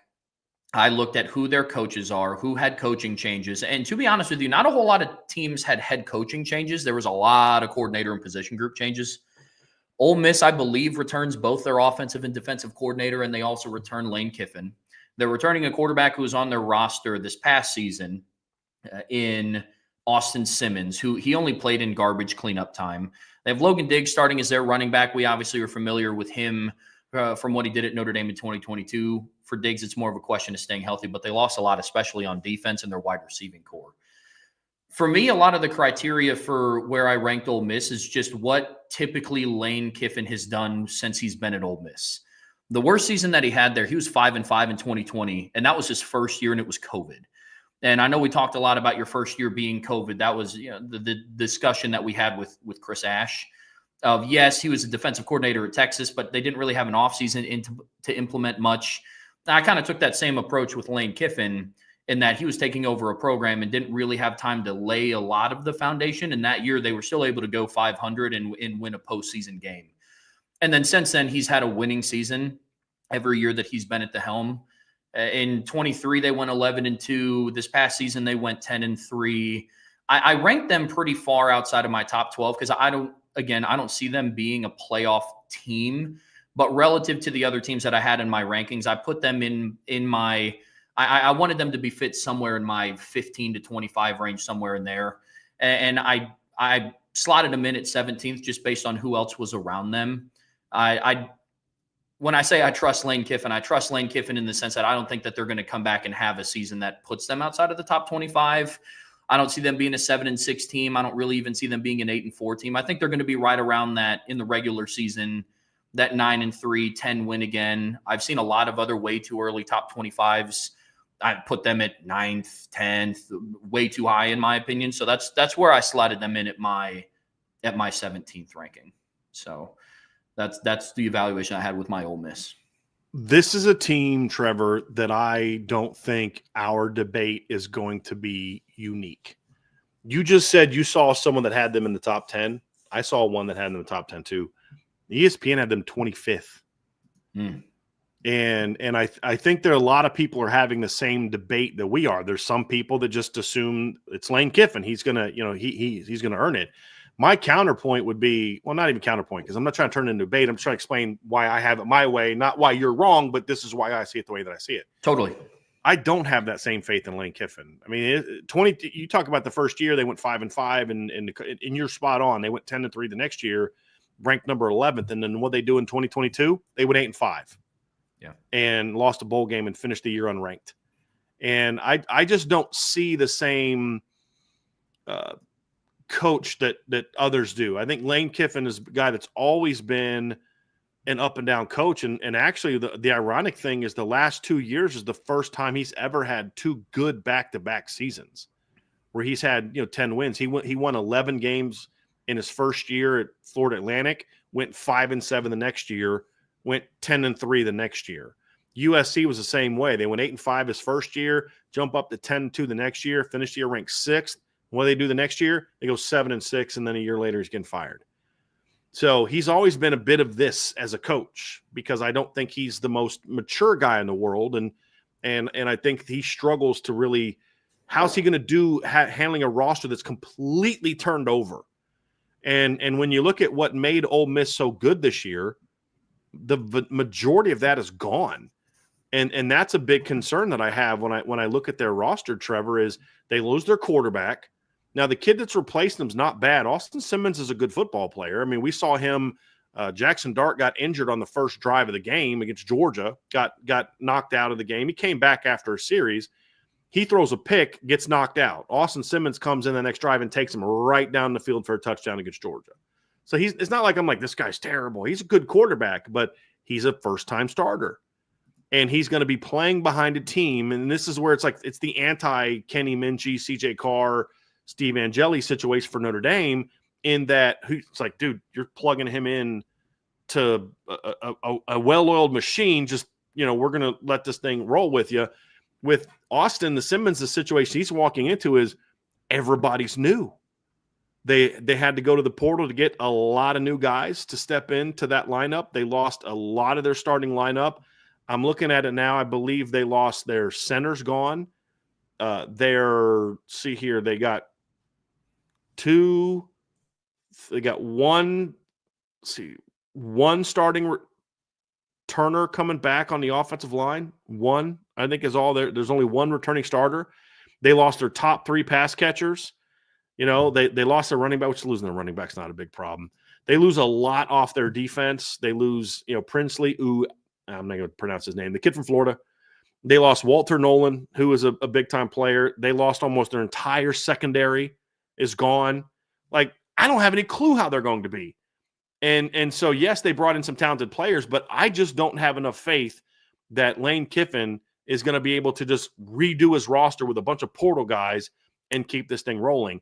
And I always get nervous about when, like last year, they brought in a bunch of portal guys, but there were some guys that had been there for a while. And so you're bringing them to an already established culture. I mean, Jackson Dart was a portal guy, but he'd been there for a while. He transferred after his freshman year. He left USC. So there was an established culture to a degree, and they still went 9-3 and lost to a 4-8 Kentucky team and lost to an unranked Florida team and blew a lead against LSU. They still went 9-3. And so I don't see this roster beating Georgia next year. So I just don't have that same faith in Lane Kiffin that some others do. I think that the turnover is just too great, and the schedule is such, because this isn't so much meant to be a predictor of how the season will turn out, but basically of where I think teams should be at the start. And everything that made Ole Miss a 10-3 team last year, it's gone. It's completely gone. And they're having to redo the whole thing. There's some talent there, but I look at it, I have a lot more faith in a lot of other teams and coaches that they're going to get there. And that's why I have Ole Miss completely out. Now, I did take some risks because there's some teams that I think are borderline. Like I had Virginia Tech in there. That's a pure projection. Pure projection. I think Virginia Tech had a lot of injuries this year, including their quarterback, that forced a lot of dudes onto the field, and it caused them to have a disappointing season. But I think it's going to benefit them next year because a lot of those guys got some experience. And so that's the reason about that is that reason right there. So I'm not as high on Ole Miss. I went with a little bit of a projection of getting Virginia Tech in there. I'm not going to lie about that, but that's one where we had a very big difference on that one. We did have 3 actually, Trevor, of the whole top 25. We only had 3 teams in the exact same spot. Mm-hmm. That was K-State at 16, Florida at 18, and Michigan at 22. Let's talk about Michigan, because I want to get your thoughts on this, Trev. I didn't feel great about putting Michigan in there. The reason I did is I still like their defense. They're going to have a lot back. Rod Moore comes back after missing last year with an injury. The edge kid, Derek Moore, is a really good football player, getting Rayshawn Benny to come back. They got some portal additions. Their receiving core is still a problem. Their offensive line is going to look different, but I think it's going to still be pretty good. I loved the Justice Haynes pickup at running back. That was one of my favorite portal pickups of the offseason. but I still think they're going to be good enough in the front seven. Ernest Hausman's back. He was a portal pickup last year. He's going in and out year 2 of the defense. And the way I look at it is Michigan went 8-5 last year with a terrible quarterback situation. And even if Mikey Keene, who's just kind of average from Fresno State, even if he's the starting quarterback all year, that's still an upgraded quarterback from what they had last year. Even if Mikey Keene starts every game they play this year, it's an upgraded quarterback. And that's where I'm at, Trev. That's why I kind of went with them where I have them. I do think they're a top 25 team. And I also fully expect Bryce Underwood to take over quarterback at some point in time. So I think their defense is going to be pretty good. Not elite like it was, but their offense is going to be, to me, slightly improved, even though they lost, Colson Loveland and some of their offensive linemen. I do think that they're a team that also had to play a lot of guys on the offensive line because of injury last year. They got a lot of experience. I think Michigan is a team that I have a lot more confidence will actually finish in the top 25 of that ranking. So that's why I had Michigan 2022. Do you see it that way? Do you see it differently? How do you feel about this Michigan team? And did you have as much of a hard time putting them in as I did, or was it kind of, it's a no-brainer for you? I had a little bit of difficulty putting Michigan in. To me, this came down to how they finished their season. And in back-to-back games, they finished their season with a win over Ohio State in the Horseshoe and against Alabama in a game where Jalen Milroe played in a bowl game. Sherrone Moore's going into year 2 as a head coach. I know there's been whispers of him going back. I don't know if it's official yet, but I think Wink Martindale is still their defensive coordinator. I like some of the pieces that they have coming in, but for me, it comes down to a couple things. One, the Justice Haynes pickup from the portal is fantastic. Donovan Edwards did not live up to what people's expectations were. He was a cover athlete of college football 25. Everybody was expecting him to be, the next big dude in college football from a running back standpoint. But Khalil Mullings slowly took that over. I think the Justice Haynes pickup is solid. And I think you hit the nail on the head with the quarterback situation, Brian. Look, their quarterback situation last year was not good.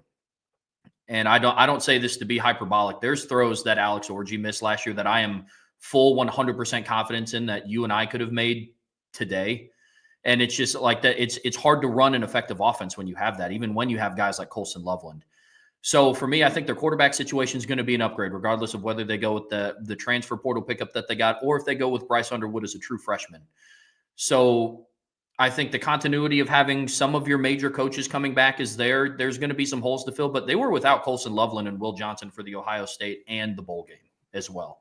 So for those reasons, I think they're going to be that's why I have them ranked early for how they finish the season, what they have coming back. But I had a little bit of a tough time with it because a lot of the pieces that they are missing, again, the common theme throughout is going to be we could have stated that claim for a lot of the teams that are here in the top 25. So Michigan's definitely more of an interesting one, but I think they deserve to be in it for how they finish the season. Somebody in the chat said Bryce Underwood's overhyped, and I would say I think he's overhyped from the standpoint of they're acting like he's a generational quarterback. He may be, he may not be. He's still a 5-star. Whether you want to say he's the number one or I don't care. He's a big time. It's like Arch Manning. I think Arch Manning's overhyped. I still think he's really good. I think he's really talented. I think he's more of a top 50 guy than a top 3 guy. But here's the point: is it's not about, even if we just assume that Bryce Young is no better than the 50th best player in the country in his high school class, not a 5-star, not a top 10 player. He should have been ranked 50th overall. He should be no better than the number 5 quarterback in his class. Even if we granted that premise, that's still way better than what they had at quarterback last year. Like way better. Yeah. You know what I mean? Like that's where I'm kind of coming from. It's not. I don't even look at Bryce Underwood as like he's this savior of the program that's going to come in and lead him to the championship and all that type of thing. I don't even look at him that way. I look at him as he's talented. He's going to be a freshman. He's going to make some mistakes, but he's way better than what they had last. I mean, they had a terrible quarterback situation last year, which is the reason that I said they were going to struggle last year, Trevor. I mean, when we had these preseason conversations, and I was like, yeah, their defense is going to be really good. It's not going to be elite like it was, but still be pretty good. But, guys, they have no weapons to throw to outside of their tight end, and they have no quarterback. None. And that's exactly what they were. And so – I think this year I feel better about their offense, and I don't think their defense is going to take a giant step back. It's not going to be easy losing Mason Graham. and Kenneth Grant. That's not going to be easy. There's some other guys they lost. But Will Johnson is kind of like Benjamin Morrison. They've already learned how to play without him. And it may have hurt him last year, but Jair Hill got a lot of reps last year with Will Johnson being out, and he got a chance to play well. He's not Leonard Moore, but he played well. That's going to help them this year because they have already learned how to play with Will Johnson. And to your point, they beat Ohio State without Will Johnson. They beat Alabama without Will Johnson. And so I had him in there, but I still have some concerns about their offensive line looking different. How quickly does it gel with the fact that their playmaker situation in the pass game is still a major question mark? And that's the reason I had a tough time with them. But there just weren't a lot of teams that I was sold on behind them to really feel, like it was a real big difference. Any other interesting we both had Florida in top 18. I've seen Florida getting a lot of hype this offseason. I was kind of a little back and forth for a while on Florida. At the end of the day, I like the playmakers on offense. I think their young receiving core is really going to have a breakout season. They have a lot of talented young receivers, and now they're getting a whole offseason with DJ Lagway. As long as the offensive line can just be solid, I actually like this Florida team. And I don't know about their defense. I mean, we'll see. They lost a lot off their defense. There's some guys coming back. They've recruited okay there. It really comes down to, look, Eugene Wilson's got another year. Aiden Mizell's going to be a year older, and they got J. Michael Sturdivant in the portal. I love J. Michael Sturdivant, and you give him he's a vertical guy, and you give DJ Lagway that type of player. I think this offense is going to be pretty good, and their defense was gritty late last year. They were a proof team. 18 is about as high as I can go with them right now, but they're going to be an improved team this year. And their schedule's still hard, but it's not what it was last year. No. I mean, what they were able to do with that schedule they had last year was really impressive to me. To me, the success of Florida comes down to, can DJ Lagway stay healthy? We saw what that Georgia game looked like when DJ Lagway was playing, but he got knocked out. So if DJ Lagway can remain healthy and remain in the starting lineup for the majority of the season, they continue to use him the right way with the young skill talent that they have. I like this Florida team. They're a team that I could see playing above what the initial ranking is for me too, above 18th. Now that's not, I don't believe Florida to be a playoff contending team. Now, mind you, before 2024, I also didn't view Indiana as being a playoff contending team, nor that I believe them to be a playoff team before the season either. So anything can happen. But Florida's a team that I am relatively high on heading into this season because they're interesting to me. What they were able to do with that schedule last year, I thought they were going to be lucky to get 4 or 5 wins, and they Trev, finished. We thought they were going to be lucky to still have Billy Napier as their head coach by the time we got to October. I mean that and the way they played against Miami in the opener was like, yep, he's done. They went to a bowl game. I don't know that there was a more impressive coaching job in the SEC than what he did. If it wasn't for Clark Lee doing what he did at Vanderbilt, we might be like, dude, I know that they weren't great last year, but as bad as that team was supposed to be with all the issues and as crazy as their schedule was, dude went 8-5. He knocked Ole Miss out of the playoffs. They beat LSU. Not only beat LSU convincingly. And their losses were to Miami, Texas A&M, Tennessee on the road, Georgia on a neutral field in a game that was tied in the fourth quarter, and at Texas. That's pretty good. Yeah. I think didn't they have more top 25 wins last year than LSU did? Sorry, I just had to. I had to. I'm actually correct, unless you want to count Nicholls State. They did get a top 25 over number 22 Nicholls State. So Got to count those wins for BK, man. Got to give them those wins. Have to, man. It's hard. It's hard shopping out of that aisle to get wins over Nicholls State. There was one team that I flirted with for a second, putting them in my top 25, and it was Vandy because they have Diego Pavia coming back. That was a team that I thought about for a second, but then I started looking at – they would have been in contention for me to replace a Navy or a Boise State. More so Boise State. I'm a little bit high on Navy. Navy returns – Blake Horvath, Eli Heidenreich, Alex Tezka. So that's going to be an interesting one for me. But the Boise State one, I flirted back and forth with the idea of going with either Diego Pavia at Vanderbilt or Maddox Madsen. There's going to be a common trend for me as we keep revealing the rest of this top 25 that I put a lot of heavy emphasis on quarterbacks returning. So that for me was another factor with all of the other turnover in college. So that was another thing that I factored in. But I don't know, Brian, did Vanderbilt spark any interest from you? Maybe cracking the bottom? No, I looked at them, and yes, Diego Pavia comes back, but I just they lost some good players. I don't love what they have coming back. I didn't love how they finished the year either. And kind of once people figured them out, they kind of got a sense of how to stop them. But and then you just kind of look at what they have coming back, and then what they added. I'm pulling up their portal class now. I just think they kind of everything went right for them this past year, and I think it's going to be hard for them to repeat that in any kind of meaningful manner. And the reality is they still only went 6-6 last year. Like we talk about all the the wins they had, and gosh, you're like, dude, this team beat Bama, where they led the entire game. They almost beat Missouri. They played Texas tough, but they also lost 4 of their last 5 regular season games. South Carolina, LSU, Tennessee, and you're like, they lost them to good teams. I get that, but they went 1-5 against ranked opponents. That's not what a top 25 team does, in my opinion. You got to win more than just that one game to be a top 25 team, especially with all their losing. Now, they did beat a team that I have in my top 25 who had the same exact record. I get that. But I just like the all-around package for them a little bit more. And look, they had some nice portal pickups, a couple nice portal pickups, but it just nothing that to me is necessarily moving the needle. That's just kind of how I look at Vanderbilt. So I'm just not as high on them as maybe I wanted to be. I really wanted to have them in my top 25 because I really like Clark Lee as just a person. He was always so kind to me.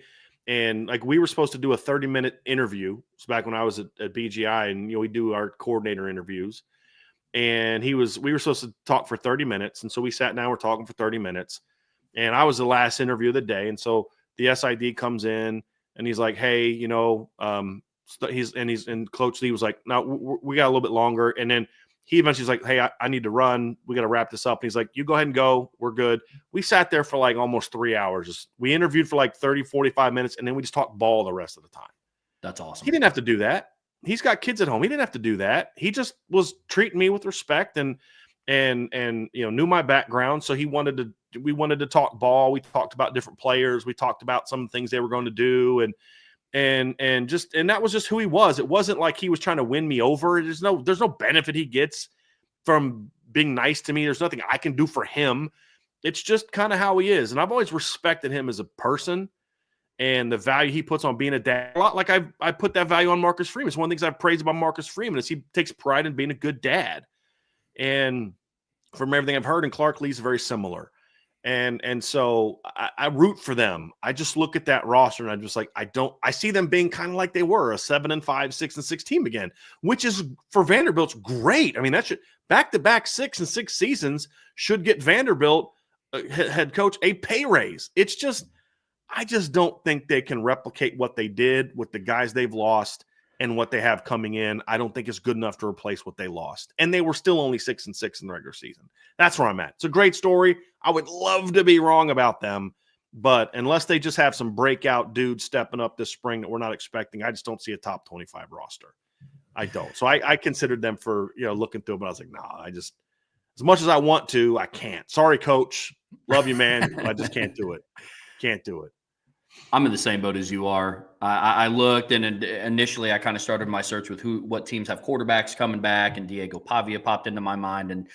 But then I started going through it, and I do think that Alabama win carried them to a lot of – it's weird. When you think about Vandy in 2024, you would have thought they went 8-4 based on how they were talked about. And then you go back through and you dive into you had 6 losses outside of – who they lose to? Georgia State earlier in the year. Mm-hmm. Most of the other losses were relatively understandable. You lose to Ole Miss, you lose to LSU, South Carolina, right. So Texas. So you get it, but that's why I held them out of mind too. I didn't know if they crossed your radar at all. That's how That's how it was. They did. I mean, I looked at a lot of those SEC teams just because you always wonder like who's going to get that big portal class that could jump them up in a way that kind of Vanderbilt did. With the way that Diego Pavia really impacted their program. I don't see it. I don't see it. I looked at Arkansas because I like some of their portal pickups for that reason. But with some of these teams, it's like you're looking at, like, I'll take Arkansas as an example of a team that this is what makes evaluating teams so hard. And I'm looking at their portal. I'm like, dude, they got 22 portal guys. And I'm looking like, oh, they got A.J. Green, a running back from Oklahoma State. They got a receiver from Charlotte I like. They got some good players. I'm like, man, that's a good portal class, like 22 guys. Like, man, that's a really good class. And I'm like, let me get down to who they lost. 31 losses. I'm like, good Lord.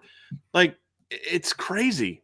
It really is nuts to be able to look at all this. But what's interesting, Trev, we did a conference breakdown, and as part of this, and I had 8 SEC teams, 7 Big Ten teams, 4 ACC teams, 3 Big 12 teams, and then 1 from the Mountain West AAC and Independent. You had 9 SEC teams, 6 Big Ten teams, 4 Big 12 teams, 3 ACC teams, and then 1 of each of those same conferences. And so, I mean, I do think the SEC has more teams that I think deserve to be in there. But I also think that there's a little bit of that bottom level. I could see this team flipping in for that team and some of that. But I think the just a lot of those SEC teams, there's just too much uncertainty of, yeah, they're adding some good players, but they're losing a bunch of good players as well. And that makes it hard for you to really evaluate who's going to be good, because it's going to be a challenge just with some of those teams, because they turn their rosters over so much every year. I mean, Arkansas's roster is going to look way different. Oh, yeah. Look at Arkansas's roster this year and just look at their roster 2 years ago. And it's like, it's not even the same team from what it was 2 years ago. Oh, yeah. I just wrote up my way too early, like, opponent preview for them. And it's crazy having to go through, like, it's fun to do all the research, but it's crazy having to track down who left, who came back, who's departing, who's doing this, who's doing that. And it's crazy. It's absolutely crazy, which is another thing that made this so hard to rank these teams where they were going. Cause it's, you hear names like, I think it was Ole Miss who got Harrison Wallace. He was an old receiver from Penn State. And that name pops off the page. You recognize it, but it's just like, oh, I think he was the Penn State's like top pass catcher as a receiver, I believe, this past season. Let me pull it up. So, outside of Tyler Warren, as a receiver, yeah, he was their top pass catcher amongst the receivers. 46 catches, 720 yards, and 4 touchdowns. But then you're like, okay, but he did not. Notre Dame shut him down completely. He didn't do much against Boise State or SMU. He had 2 catches for 45 yards against Ohio State. He had 3 for 38 against Illinois. Like really? Like that doesn't blow me away. And you're asking that guy to basically replace Trey Harris? I mean, you're asking that guy to replace Juice Wells, like, and a new quarterback. It'd be one thing if like Jackson Dart was coming back, like he'll get those guys ready to go. I like Jackson Dart. I thought he had a really good year, but like that's all that with a new quarterback. That's interesting. Trev, there before we jump in our top 12, there were 2 teams I had outside the top 12 that you had inside the top 12. So I'm just going to talk about them for me now, and then you can talk about them when we jump into the top 12. I had Miami at 13 and LSU at 14. And part of the reason I had Miami at 14 is because obviously they lose a lot, but almost everybody's losing a lot from last year. It really is like, it's almost like if you're just going to tell me you don't have a team there because they lose a lot, you're losing me, because it's like, well, everybody kind of loses a lot from last year. It's like, it's just kind of the reality of college football right now, that everybody's losing a lot. But when I look at Miami, I do think they have a lot of talent coming back, because I actually went into this thinking I was going to have Miami even lower, probably like 15 to 17, but I had them 13 because I do like the pickup of CJ Daniels. That helps somewhat overcome the loss of what they had. They've got some talented younger players. If Nikar can I'm projecting a lot with Miami, having them 13. I'm projecting that Jashisa Trader steps up and has a solid second season. I think CJ Daniels is going to be a good pickup. I loved Nikar coming out of high school. They had a couple losses on the offensive line that were big. You lose Zach Carpenter and Jalen Rivers, but Malgoa's coming back. He's not going to be a junior. I think he takes a big step into like All-American status this season at right tackle. I getting James Brockermeyer he's not a super talented guy, but he's a real steady guy at center from TCU's Blake Brockermeyer's son and Tommy Brockermeyer's brother. Markel Bell at left tackle, I think will be fine. They had some other guys that have played it decent. I think their offensive line is going to still be good. I like their running backs, Jordan Lyle and Mark Fletcher. I think they'll be able to replace Damian Martinez enough there with that production. I think there'll be more big play this year where Damian Martinez was more of like a bit of a hammer. I think Jordan Lyle gives you a bit more juice. Defensively, they lose some key players. There's talent coming back on the D-line, but there's a lot of question marks there. I think their linebackers are pretty good. I was a big Raul Aguirre fan coming out of high school. He's got a big task in front of him. He's got to replace Francisco Malgoa, the older brother of the offensive lineman. But I really liked Raul Aguirre. He was a top 100 player for me coming out of high school. He was a key rotation guy for them, made 27 tackles last year, kind of off the bench at that spot. I think he's going to be a really good player now going into year 3. So there's some spots there. And I thought they had one of the best position group portal sessions. Like what they did at cornerback in the portal was excellent. You're getting they got they obviously they had the Xavier Lucas pickup, which was the big controversy about, Wisconsin wouldn't let him get in the portal, and then he sued, and they got him, which I don't love the way that went down. They got Charles Brantley from Michigan State. They got Ethan O'Connor from Washington State. And then they got Emmanuel Carnley, and I forget where he played at. Was he Arizona? Was Carnley at Arizona? Yeah, he was at Arizona. He's a solid player. I loved him as a fourth guy. If they were bringing him in to start, I'd be a little bit more nervous about that. But here's why I couldn't put them higher. I have a lot of question marks about their defensive line.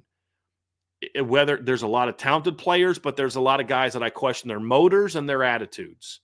If those are still questions next year, they're not going to be a playoff contender. But if those guys hit, Miami could jump up quite a bit.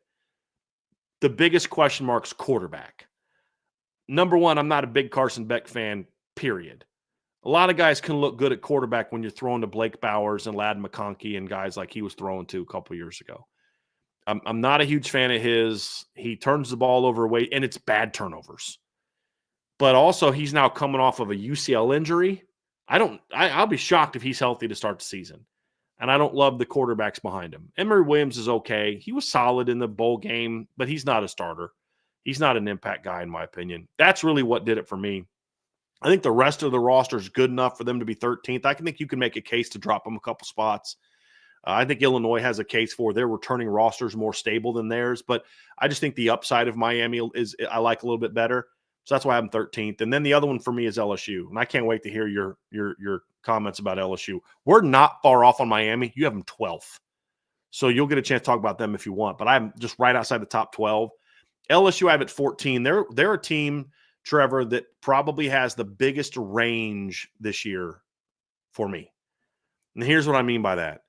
I think, as we talked about the other day, LSU, if they can put it all together, if everything clicks this year, I think LSU could be not only a playoff team, but a team that's competing for the SEC championship or at the very least hosting. Look, they've got talent coming back. Obviously, you got Garrett Nussmeier. I'm not as high on Garrett Nussmeier as other people, but he's still a good quarterback. I just don't think he's like, top 10 NFL draft pick and Heisman can. Not that. He's going to turn the ball over a bunch. He's a bit of a gunslinger. He's going to take some chances and make some mistakes. And I think he gets a little – I got to this debate with a buddy of mine. He's like, if Garrett Nussmeier goes in the portal, you got to take him. I was like, no, you don't. You know what I mean? Like, I'm good with who that Notre Dame has. But you also can't deny that he passed for 4,000 yards and 29 touchdowns. He's a good quarterback. Now, my counters, he passed for 4,000 yards. He averaged 7.7 yards per attempt because he threw the ball a lot.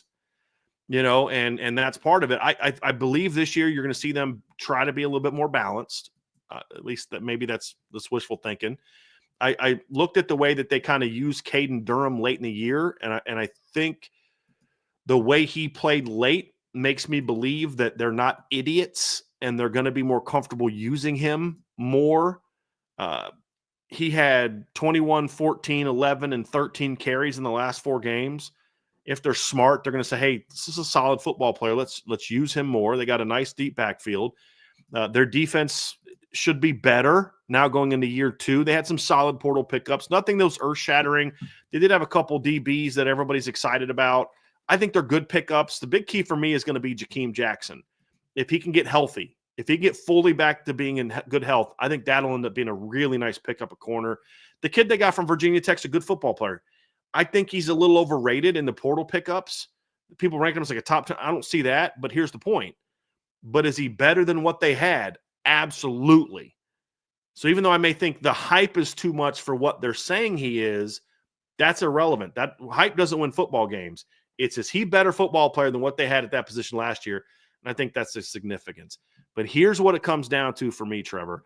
I have major question marks about their offensive line. Major question marks about their offensive line. And they lost some pretty good players on the defensive line. Now, they got some portal guys and some young guys, but it's a major question mark. When your 2 biggest question marks going into a season are your lines, that means there's a wide range of how things could go. If it hits and it's all about your skill talent, it goes up. I think their receiving core is still going to be pretty good next year. Obviously, you lose Kyron Lacey, but they added Nick Anderson, who's a good football player. Barry Brown's a good football player. Very dynamic return guy. They've got Aaron Anderson coming back, who's a real shifty after the catch kind of guy. You obviously have Chris Hilton coming back. So there's some talent there. Pass catchers, they should be good. You have a quarterback run game, but the offensive line's a major question mark for me. You lose Will Campbell, you lose Garrett Dillinger, you lose Emory Jones. Those are 3 pretty good football players. You lost Mason Taylor at tight end. The lines are my concern. So if the lines hit, you're now what we talked about, SEC title contender, maybe hosting a playoff game. If the lines struggle, then I think they fall down and you're a borderline top 25 team, just like they were last year. That's how I see LSU. And so what I did with my ranking is I put them right in the middle of those 2 spots. That's why I had them 14, because it is such an uncertainty. So that was mine. Any other teams? Now you had 2 teams outside of – you had 3 teams outside of the top 12 that I had in the top 12, if you want to talk about them now: Indiana, Arizona State, and Texas A&M. What did you like about them? What has them outside of the top 12 for you? Yeah, Indiana, actually, I had them ranked lower than I had Indiana ranked 13th, and now in the finished one. But initially, I think I had them somewhere around the 20th range. And then I went through and I dove into how much they do actually have coming back. And it's quite a bit. I didn't know D'Angelo Pons was coming back. I was really high on him. I think he's a really good corner. They have some good pieces coming back on offense and defense. I think they have a lot of momentum. I mean, they just had their best season in program history in 2024, made the playoffs. So I moved Indiana up to 13th, and kind of how I formulated it, I almost looked at, almost like a playoff lens. Like I looked at it as I think IU is right on the cusp, and that's why I have Miami ranked 12th. Is like I would have Miami as my first team out of the playoffs just based on how they're put together. I'll talk about that when we get actually inside of the top 12. But Indiana, for me, climbed up to the ranks to 13th just because they have a lot more coming back than what I expected. They have Mike Shanahan going into another year. Curt Cignetti, I think, is the perfect leader for that program because he has a little bit of everything that you need to be a successful head coach at a school like Indiana. And then with Texas A&M, a lot of my questions come around Marcel Reed and what they have to replace along the defensive line. I mean, along the defensive line, you have to replace Shamar Turner, Shamar Stewart, and Nick Scorton, and that's a lot. That is a lot of production. And I view them a little bit kind of like how you talked about LSU's D-line of if it hits, this could still be a really good team. I wrote my preview on them, and they do have a lot coming back. I like some of their portal pickups. They have both of their running backs coming back, which is going to be huge, Le'Veon Moss and Amari Daniels. I'm not as high on the Concepcion pickup that they had in the portal as what some others might be. I think he's going to be a good quality piece, but there are some people that think they added him and it's going to take that offense over the top. No. I personally don't see it. I think there's still going to be more. And if Colin Klein can lean more into the run, because I think they have a good amount of offensive linemen coming back. I think it's 4 of their 5 starting offensive linemen come back. Yeah. And so if Colin all Klein 5 guys that come back have started games. Then, okay. Okay. Not all of them were necessarily every game, but they all have started games. Okay. For sure, Okay. which is good. Yeah. So if Colin Klein is smart and leans more into being a run-first team with a mobile guy like Marcel Reed, both of your running backs coming back, I think this offense turns into a little bit of something with year 2 under Colin Klein. That could be fun, but for me, it's replacing those 3 big D linemen all up front, and it's not like they would rotate with each other. You're losing 3 of your 4 starting defensive linemen, so that's why I have them ranked a little lower. I also don't love their defensive coordinator. I think he's fine. But even with the talent that they had this past season, I think they had some letdown games, if I'm being 100% I think he honest. sucks. I'm going to be honest. I think Jay Bateman's one of the worst D coordinators in D1. I have a little bit of a bias there, but, I mean, he's been terrible everywhere he's gone. He had that good stretch at Army, and everybody started hyping him up. There was people covering Notre Dame that were talking about how he should be the replacement for Clark Lee when he left. I was like, you guys are out of your effing minds. Or maybe it was when Elko left. I forget the when it was like, you're out of your minds. But yeah, I think he's terrible. He's terrible. Mike Elko is going to have to take more control of that defense, in my opinion. I agree completely. The last one for me was Arizona State that you had inside of your top 12. I have Arizona State ranked at 14th. There's a little bit, I like who they have coming back. I know they have that receiver that's coming back that missed the postseason. His name is escaping me. Jordan Tyson. Thank you. And their quarterback's coming back. Sam Levitt's coming back. He should take a next step. He showed me a little bit of something in the postseason. Honestly, I didn't know how much they were going to trust a redshirt freshman quarterback in big moments, and I thought he played pretty well in the postseason, to be honest with you. For me, this kind of came, and it's a little bit more projecting, but in the other way, I don't know how much of Arizona State's season was just the Cinderella story-esque and how much of it was, okay, this is a good football team. For me, I look at it somewhere in the middle, which is why I still wanted to rank them inside of my top 15. But Cam Sagadabu's gone. And from the sample size that I've seen, that was their entire offense with a little bit of Sam Levitt sprinkled in. And so I don't know what that's once Tyson went out, 100% that he was their entire offense. Yeah. So that's going to be a little bit of it for me. I mean, everybody talks about, they won the Big 12 and they did this. It's like, look, I mean, as of November 4th, they weren't even sniffing the conference championship, let alone the title game. That's so crazy. Right. So I mean, nuts. everybody was gearing up for Kansas State versus BYU in the Big 12 championship, and then the wheels completely fell off. And then it was Iowa State and Arizona State. And so for me, I said definitely deserve to be inside somewhere in the top 15. I don't have them as a playoff team yet because for me, I just have to see it this season that it wasn't the magical Cinderella story. It wasn't Mel Tucker at Michigan State in 21 or Florida State. And yeah, exactly. That's fair. That's fair. That's what I had to see. I love Kenny Dillingham. I love the job that he did, but again, it's the same question that I had with Marcus Freeman is, okay, you're a young coach. It's exciting. You did a lot of exciting things. How is this going to look in year 2? Can you take that next step? Or are you going to continue riding look what we did when we were predicted to finish last in the Big 12? What do you do when you don't have that chip on your shoulder and now you're one of the favorites to win the conference? So, but they still deserve to be ranked in the top 15, but they're going to be a fun team to watch this year. That's no doubt. The Big 12 in general is going to be another league this year that's just going to be fun to watch them just absolutely kill each other in October and November. It really is. It's wild. Somebody just said against Texas, it was a lot of Sam Levitt and Cam Scatabo hero ball. And I was like, exactly right. But they were also missing the 1,000-yard receiver. And how would that have looked if he played? We don't know. It's going to be interesting. Trev, any other top 13 to 25 notes or teams that you found interesting? I did think it was interesting. We both had Kansas State at 16. I actually think Kansas State could be the team that there's still some holes. How are they going to replace DJ Giddens? There's a couple other things in there. I mean, Dylan Edwards is a great dynamic playmaker. He's not DJ Giddens. He's not an every down back. Who steps into that role? Can Avery Johnson take another step up? I could see K-State being a team that ascends and has a really good year in the Big 12. Not quite TCU a couple years ago, but close. There's one other team I actually had outside the top 12 that you have in the top 12 that a lot of other people have in the top 12, and that's South Carolina. I forgot about that. And I'll be honest, there's a lot of hype about South Carolina this offseason. And I get it. They're going to have a talented roster. They went 9-3 last year. People don't care about what happened in the bowl game. I'm totally fine. I understand that.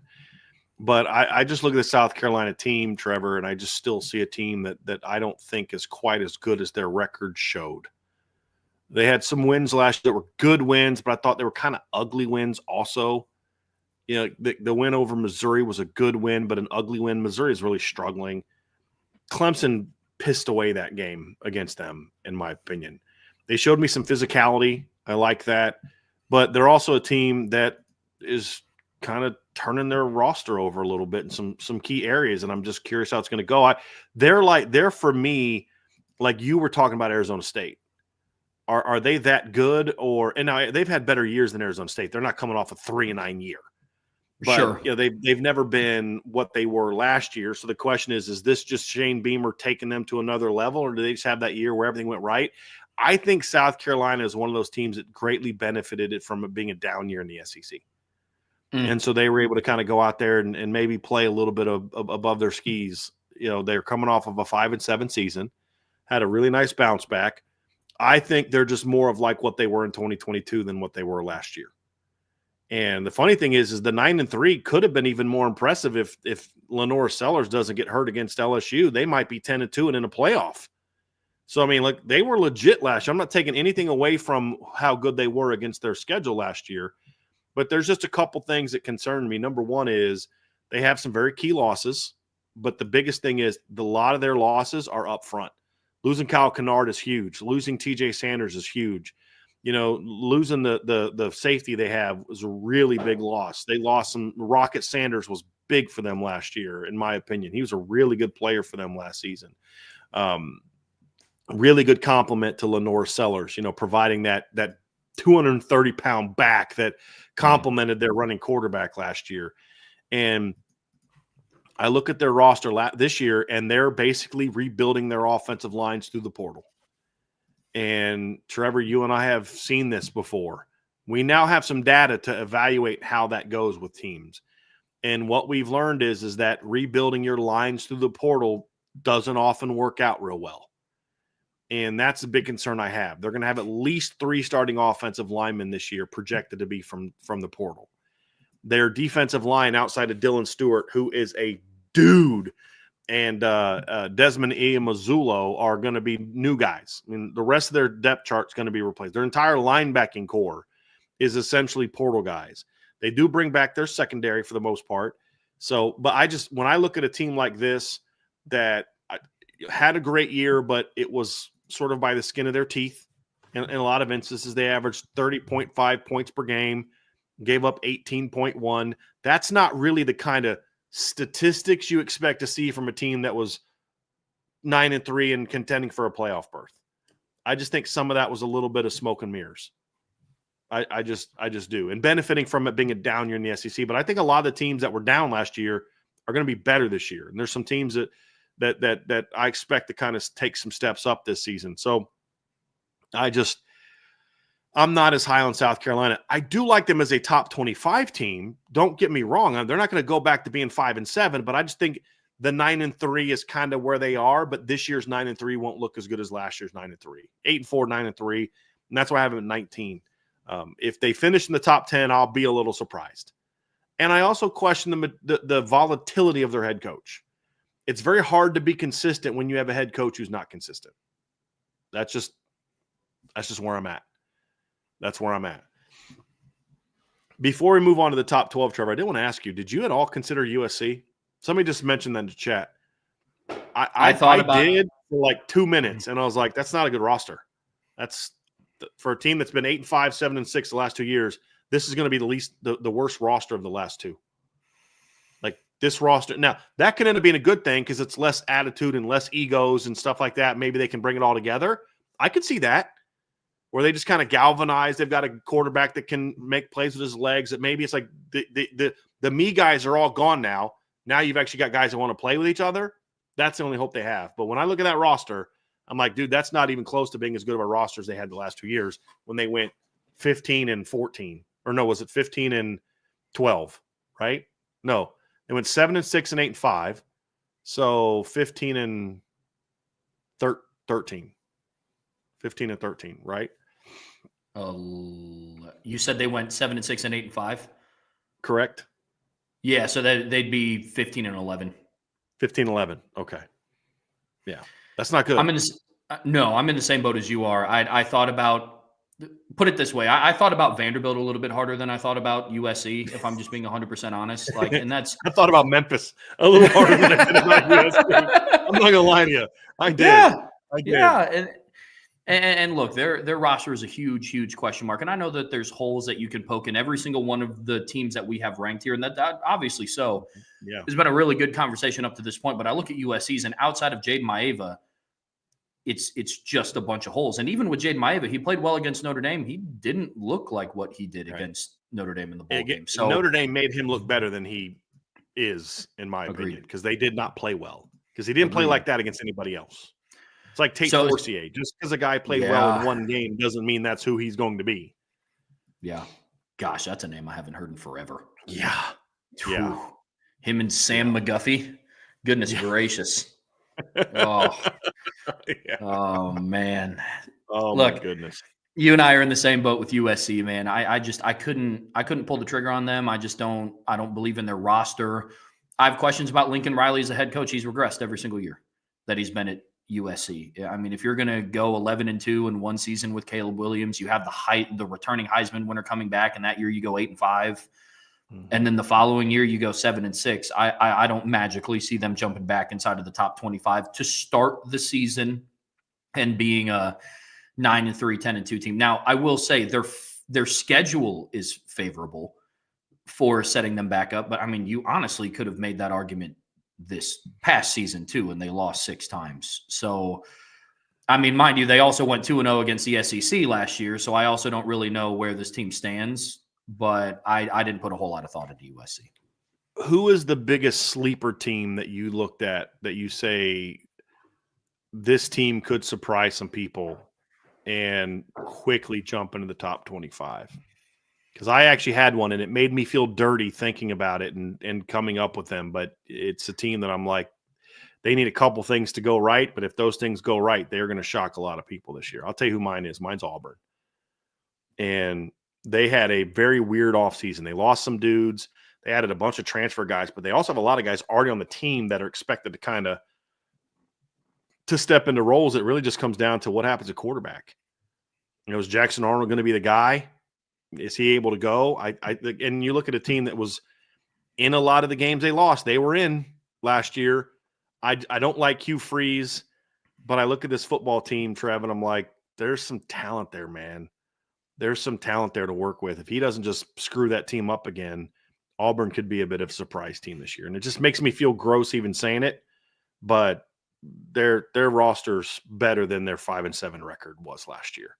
And there's a lot of talent coming back. And they, as they're always going to do, added a lot of portal guys. And their incoming freshman class, too, is going to make its presence felt like immediately. My one sleeper team that I didn't rank, and maybe I'll learn my lesson finally after this season, but it's Nebraska. They're a team for me that I would not be surprised if they took a jump and it's like, hey, like they're 17th right now in the country. Mm-hmm. I could see that. It's like the early August or early October, and the rankings come out and everybody pays attention to what happens in the top 10. But then you just start to see the Cornhuskers kind of start to sneak up there. Look, at one point last year, they were 5-1. They lost to Ohio State 21-17 in a good game where they outscored and outgained Ohio State in the second half of that game. Mm-hmm. And they did all that while Dylan Raiola was a true freshman. Now, I have a lot of questions about Matt Rule and if he can be the guy. I also have some questions about Dylan Raiola. And for me, it's not really on the field play because a lot of the mistakes that he made were you're a true freshman quarterback starting in the Big Ten. Yeah. For me, it's a lot of can you be, which I believe is a true factor as quarterback, like can you be like your authentic self? Like can you kind of set aside this I want to be Patrick Mahomes thing? Right. And just be Dylan Get your Raiola. own freaking haircut. Get your, like, dude, stop trying to be his mini-me. Literally, like you're not baby Pat. Right. You got to get your own pregame routine, like to the T. I'm not saying change your number. I'm not saying do all this other stuff, but or even mimic your style after him is fine. My playing style's like his. That's fine. It's It's the weirdness of I warm up like him. I cut my hair like him. That's creepy. That's like that weird baby Gronk stuff. It's just like, dude, this is creepy. Like, this is weird. You know, focus on being you. Like Dylan, like Quinn Ewers had a lot of that in him. He's had that mullet. As I'm known by my mullet. Dude, you're not defined by your hair. You're defined by how you play the game and how you lead your football team. And if he can grow up, Trev, to your point, then, and I'm with you on that. He's going to put up numbers. He's going to make some big time throws, but is he going to lead? And they're going to have a shot to start off 5, 6, 7, and 0, 8, 0. Like they did. That's the talking point's going to be again, because Cincinnati in a neutral field, home against Akron, home against Houston Christian, home against Michigan, home against Michigan State, at Maryland, at Minnesota, home against Northwestern, home against USC, at UCLA, and then at Penn State, home against Iowa. The schedule's set up for them to win 9, 10 games, but will they?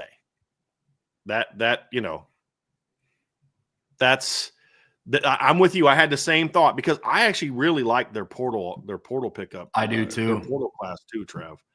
I do. You got Isaiah Hunter from Cal. You got Dane Key from Kentucky. You know, you got Elijah Pritchett transferring in from the offensive line. He's not good. Like, he's not that good, but he's better than what they had. You know, he's better than what they had, in my opinion. Good quality running backs. You got a lot coming back on their defensive line. They lost some very key players off their defense, like Ty Robinson, but I think they have some good players coming back. They should be a better team, but to your point, will they be? And that's why I had them outside the top 25. They're a prove it to me program. Like, and you said this yesterday too, or was it yesterday or was it Tuesday? But you made that point. It's like that I got to see it, and that's where I'm at. That's why I left them out of my top 25. I got to see it. Same. It would not surprise me if at one point in the season, Nebraska was sniffing the top 15 and they were 8-1. It would also not surprise me if they were unranked in 5-3. And so that's kind of the disparity that I look at Nebraska. Kind of, this is what your ceiling is. You could be in the contention of, hey, if things break right, like similar to what Texas A&M last year was in the SEC. Like, if depending on if things can break right, you can capitalize on a win here or there. Maybe you give yourself a chance to play for something bigger at the end of the year. But then again, it also wouldn't surprise me if the door gets very dramatically shut on them. And it's like, okay, well, they're going to go play in the Pop-Tarts Bowl and we'll watch them battle it out with, Right. So, yeah, like they could start 8-9-0, but I could also watch Michigan come into Memorial Stadium and smack them around physically like Illinois did last year. It was a close game, but Illinois physically punched them in the mouth. I could see Michigan State coming into Memorial Stadium and doing that. I could see them choking a game away at Maryland or at Minnesota. Like that. That's the thing, is that you just don't know what to expect from them on any given week. Because I thought they turned the corner last year. They started like 5-0 or like 5-1, 6-1, something like that, and then just fell apart down the stretch. And like you said it at the time. I think that Indiana game broke them, and they just weren't the same team after that. Even though the next week, I think it was that back-to-back stretch where they got blown out by Indiana. They tried to rally the troops, only to choke the game away in the fourth quarter against Ohio State, and then that was what they were never the same after that. So that's where I'm at. So Trev, we're going to move on to the top 12 next, but I did want to, if y'all could do us a favor, we haven't done this yet, but could you hit that like button down there for us? See that little thumbs up down there? Go and hit that for us. We would greatly appreciate it. If you're listening now, just take 3-4 seconds. It's really all it takes to just go ahead and hit that thumbs up for us. We would greatly, greatly appreciate that very much. And we're going to have some stuff coming out here over the next couple weeks on the message board. That's going to be a lot of fun. So you're going to want to check that out as well. You can sign up for the message board at boards.irishbreakdown.com. So, Trev, I want to get into the last part of this breakdown and with our top 12. And we went top 12 because these are basically like the playoff range. Now, obviously, it could end up not being this way because, to get to the 5 conference winners, all that type of stuff. But this is kind of our top 12. So we're going to go 12-1, and then we'll talk about where we have. We'll then give our individual top 12. So this is the IB top 12 of us both ranking them. And then, Trev, you'll give your top 12 and just talk about it a little bit, and I'll do mine, and then we'll have some fun kind of going back and forth on it. We had Indiana 12, Arizona State 11, LSU 10, Tennessee 9, Alabama 8, Clemson 7, Georgia 6, Oregon 5, Texas 4, Notre Dame 3, Ohio State 2. Now, they had the same number of points, Ohio State and Notre Dame, but I went ahead and put the Buckeyes ahead since they're the defending champs. And then Penn State number 1 in our top 25. And so It was interesting, Trev. We had the same top 4, but because we had a very big difference of opinion on a couple teams, Penn State ends up getting the most points. So first, give me your top 12 and just share with the people, Trevor, why you had teams where you had them, and then we'll dive into some other aspects of it. Yeah, so this is when it's really going to highlight what the criteria was for me ranking the teams where I had them. And honestly, the hardest time that I had with this was the top 12, because there's a lot of arguments that you could make about some teams that may not necessarily fit the criteria of other teams. But in order from 12 to 1, mine specifically, I had Miami 12, I had Alabama 11, I had Tennessee 10, South Carolina 9, LSU 8, I had Oregon at 7, I had Georgia at 6, I had Clemson at 5, I had Ohio State at 4, Notre Dame at 3, Texas at 2, and then I ranked Penn State number 1. So when I went through and I made my rankings, I went through and I started looking at who has who coming back, who has what coming back. And I tried to project as much of what 2025 is going to mean for my top 12. And I'll start at the top. I know it's going to ruffle some feathers that I put Penn State first. And I honestly, for a second, I kind of ruffled my own feathers a little bit because it was just weird putting Penn State number 1. I'll be honest, because I talked all last year about how I thought they were overrated. Now, with that being said, when I mean overrated, I do not think that they suck. And I didn't think that they sucked last year. I just didn't think that they were the 3rd best team in the country. I thought they were top 10. I just didn't think they were 3rd. Thus, I think they were overrated. There's a lot that they have to prove, but what they have coming back, they have Andy Kotelnicki going into his 2nd year, Drew Aller's coming back, Nicholas Singleton and Katron Allen are coming back. On the defensive side, they have Dennis Sutton coming back. I think Zane Durant's coming back. They're returning, I think, 3 or 4 of their offensive linemen. They hired Jim Knowles. Technically, they have 5 guys coming back who started on the offensive line last year, because the Donko kid who started the season off as a starting right tackle got hurt. And then Nolan Rucci started a bunch of games. He's back too. The only guy they lost from starting lineup was Sal Wormley. But they had 5 different guys start a bunch of different games because of that injury situation to Anthony Donko. Okay. I think he got hurt against Minnesota. And then Nolan Rucci took over the rest of the season at right tackle. But yeah, I think you're right. Shelton comes back. Ione comes back. Nick Dawkins comes back. And then both Donko and Rucci come back. Now, when I'm looking at this team on the opposite side, the questions that I had about them, yes, I love the Jim Knowles hire, but it's also Jim Knowles in his 1st year. I think he's a proven defensive coordinator, but you never know what that looks like going from Tom Allen to Jim Knowles. It's a change in coordinator, but I think if you could paint a scenario, you go get a defensive coordinator that just put together a fantastic season at Ohio State and capped it off with a national championship. How do you replace guys like Abdul Carter and Tyler Warren? That's a big question mark for me. And then the last one, it's the biggest big picture one. Excuse me. Can they get over the hump? Can they finally get over this is what James Franklin's record is over winning opponents and yada, yada, yada. But when I'm able to put that aside, because I have strong opinions on James Franklin, I do. And I think I made some of those known when they were getting ready to play them. But when you look at the fact of the matter, yes, in the regular season, they still lost to Ohio State, which is pretty standard to what they've done his entire tenure. They made the Big Ten. They played Oregon significantly more competitive than what I thought they would have. Because we said going into that game, if this turns into a barn burner, I think Penn State might get boat raced. And for a second, it was knocking on the door. That it was 28-10 at one point, and they continued to battle back. They won 2 postseason games against quality opponents. Now, I do think that Texas and Penn State had an easier path than what Ohio State and Notre Dame did. But they still won 2 playoff games. Yes. Yeah. They played Notre Dame really hard in the Orange Bowl, and they showed me a little bit of something there too. And fact of the matter is like James Franklin did some things this past season that I didn't think that he had in him. I thought, even though it was a loss, I thought his coaching job against Oregon was pretty good. Yeah, they battled. I do. So that was a bad matchup for them. Oregon's a bad matchup for them. Yeah. That's how it is for some teams. For whatever reason, Michigan's just a terrible matchup for Ohio State. Because even the bad version of Ohio, Michigan beat them. It's like we talk about Dabo and Syracuse when when Dino Babers was there. Don't know what it was, but it just seemed like Syracuse is the one team in the ACC when Clemson was really good that could just give them a game. Beat them in 17, almost beat them in 18, gave them a game again. I mean, it's just that way sometimes. Well, it's like that's how Notre Dame was against Stanford on the road. They went winless at Stanford from 2007 to 2019 on the road for whatever reason. For whatever reason. So for me, that's what it was. Do I have faith in James Franklin? I don't know. It remains to be seen. But there's a lot of coaches in here that I have question marks about, because if I were to rank it based on my confidence of the head coach, there's only 3 active coaches right now that have won a national championship.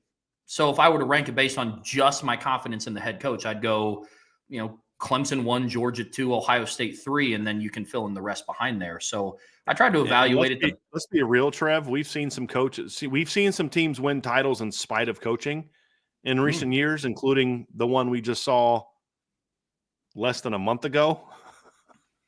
We saw that in 2019 as well. It wouldn't be unheard of to see a team win a title in spite of the head coach. When you're experienced and you're that talented, sometimes that can happen. That can happen. Yep. So and that's what it would be for Penn State. That's what it would be, yes. Yeah, I mean, relying on – look, I mean, you could have the same conversation. I love Marcus Freeman. Let me put this disclaimer out there. But there's a reason why you had Mike Denbrock and Al Golden, 2 very experienced, very veteran guys. Ryan Day, I don't believe that some of the turnaround that you saw on offense and defense was because of Ryan Day. It was – go ahead. I'm sorry, Trev. Go ahead. No, you're good. It's because, to me, I think a lot of it was Chip Kelly and Jim Knowles in his 3rd season. I think they had equal roles. I don't think that it was – I don't think it was Ryan Day sitting down and telling his entire team, hey, this is what we're going to do moving forward. I think he relied a lot on his coordinators. And I think that's what James Franklin can do this season. Agree. But Ryan Day's the guy that hired them. Because Ryan Day recognized where he needed to take the program, and he needed those kind of coaches where it wasn't him carrying the day in every aspect. So I give him credit there. He recognized his shortcomings to a degree. I don't know that James Franklin necessarily did. Like he did from hey, I need better coordinators, but I still don't think James Franklin knows why he can't win a big game. That's the thing. And I don't know that Penn State has the talent to necessarily overcome that, but you can't deny that this is a really good roster coming back. Really good roster coming back. Trev, I want a couple other teams I want to talk about. We talked about Ohio State. I know why you have them 4th. And honestly, if it wasn't for my philosophy of barring something extreme, and they were close to that, you're the champs until someone beats you. That's how I view it. That's just my motto. That's what I live by. Fair enough. With few exceptions. Michigan last year was an exception. That's why I'm the number 1. I don't think they are the best team in college football coming back, but that's just how I believe it. I had Penn State 3, so we're not that far off. I had, I'll just give my 12 real quick. Tennessee 12, Indiana 11, A&M 10, Arizona State 9, Clemson 8, Georgia 7, Bama 6, Oregon 5, Texas 4, Penn State 3, Notre Dame 2, Ohio State 1. So our top 4 is the same. Mm-hmm. It's just we have a different order. I have Ohio State 1, you have them 4. I'd be closer to you if I didn't have it. Notre Dame 2 for me, 3 for you. Penn State 3 for me. Penn State 1 for you. Texas 4 for me, 2 for you. That's one that I thought was interesting because if you're just going to go off of roster talent, then you can make a case for Texas at number 1. 2 is fine. The reason that I went a little bit lower is because I still have made some major question marks about them in regard to there's just too many key positions where there's some uncertainty. And it's you hear me talk about this a lot. If my question marks for you are at quarterback and along the lines, I'm going to ding you. I don't think Texas has a question mark at quarterback the same way that I don't think Notre Dame has a question mark at quarterback. It's a question mark from the standpoint of, how good is the guy going to be? But they're going to be good. It's just what level. But I don't think either team is going to need that guy to carry him, especially Notre Dame. But for me with Texas, the lines are the issue. And here's what I mean. They got bullied against Texas, or against Georgia both times, and their offensive line got bullied by Ohio State. Now, their defensive line held their own better in those 3 games, but their offensive line got bullied in those 3 games. They couldn't run the ball. They didn't even try to run the ball. That's why they're first and goal from the 1. They tried 1 run and then let's go run, toss, sweep, and all this because they knew they couldn't gain a yard on Ohio State in 4 plays. At least they didn't think they could. Then you lose 3 starters from that offensive line. That's my big concern for Texas, and why I have them for. And if it wasn't for some major question marks with Oregon, Bama, Georgia as well, I might have dropped them a little bit lower. They have as much potential as any team in the country, in my opinion. But I have some of those big question marks. But I had the same debate I think you did, which is, but the talent. Just take all the context out. The talent is exceptional. Is that why you had them number 2? The separating thing for me at putting Texas at 2 and not Notre Dame number 2 is they know who their quarterback is. Mm-hmm. And that was literally, if I'm just being completely transparent, that was the one thing that decided it for me. Now, that is not me saying that I think Arch Manning is going to be better than CJ Carr, or Kenny Minchie, or Steve Angeli. It's just now that them going into spring is a different outlook than what Notre Dame has going into the spring. Once you combine that with the talent that they have, because some of it they're replacing star power in the same way that Notre Dame is. Not as much along the offensive line. I mean, if at all on the offensive line for Notre Dame, but you go through and they're going to have to find a way to replace Kelvin Banks, Jahdae Barron, Andrew Makuba, Matthew Golden from the receiving corps. Receivers, if I'm being honest, I'm not too worried about for Texas. They have a lot of really great young talent. I think Wingo's they're just going to be young, but they're going to be super talented. Mm-hmm. I agree. Gunnar Helm is going to be a big question mark if they can replace the production at tight end because he was their leading pass catcher last season. I don't put much weight into losing Isaiah Bond. He had a big name coming over from Alabama, but he didn't do a whole lot in big moments for Texas, and he was also banged up towards the end of the year. But in the same light that Notre Dame has, it's, can they replace Kelvin Banks? Can Notre Dame replace Riley Mills? Can Texas replace Andrew Makuba? Can Notre Dame replace Xavier Watts? I think both teams can in the same light, but then the separating factor for me was, okay, Arch Manning is going to be the starting quarterback at Texas. We still don't know who it's going to be yet at Notre Dame, but they were very, very close. Like if I were to think of splitting AP votes or something, one of them would have had 85, the other one would have had 84. And that's kind of how I view those two. So that's fair. That's where I had them. I also think getting CJ Baxter back is going to be big. Yeah. I think that's going to be big. I think I don't think he's like an elite back, but I think he's a guy that you're at the 1 yard line. You're going to be like, we're going to give him the ball. Not that he's just like big physical, like he's a monster. He's too fit. He's a 6'1", 220-pound kid though. And he's a different kind of runner than what the other 2 guys were. And I mean, like the Wisner kid's a good running back, but he's barely 200 pounds. Jadon Blue's not a physical runner. It's just not who he is. It's a different animal in that regard. You get CJ Baxter back, you're going to be running him at least twice at the 1 yard line against Ohio State. That's just kind of how I feel about it. Oh yeah. But I still just question, Trev, the physicality or lack thereof. That's if he can fix that, they become my number 1 contender for the title. That's how I view it.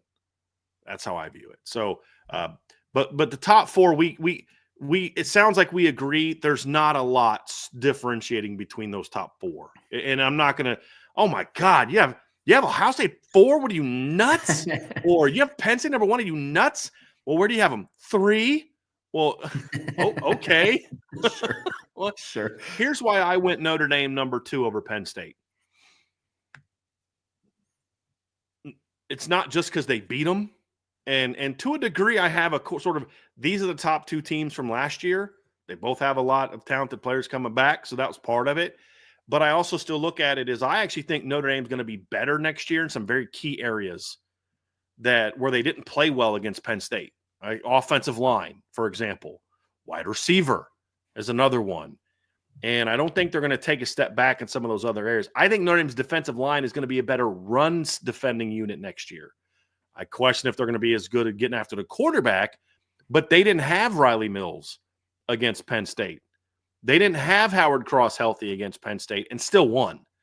So it's not like, yeah, but you don't have Riley Mills. Can you beat them without Riley Mills? Yeah. What makes you say that? They did.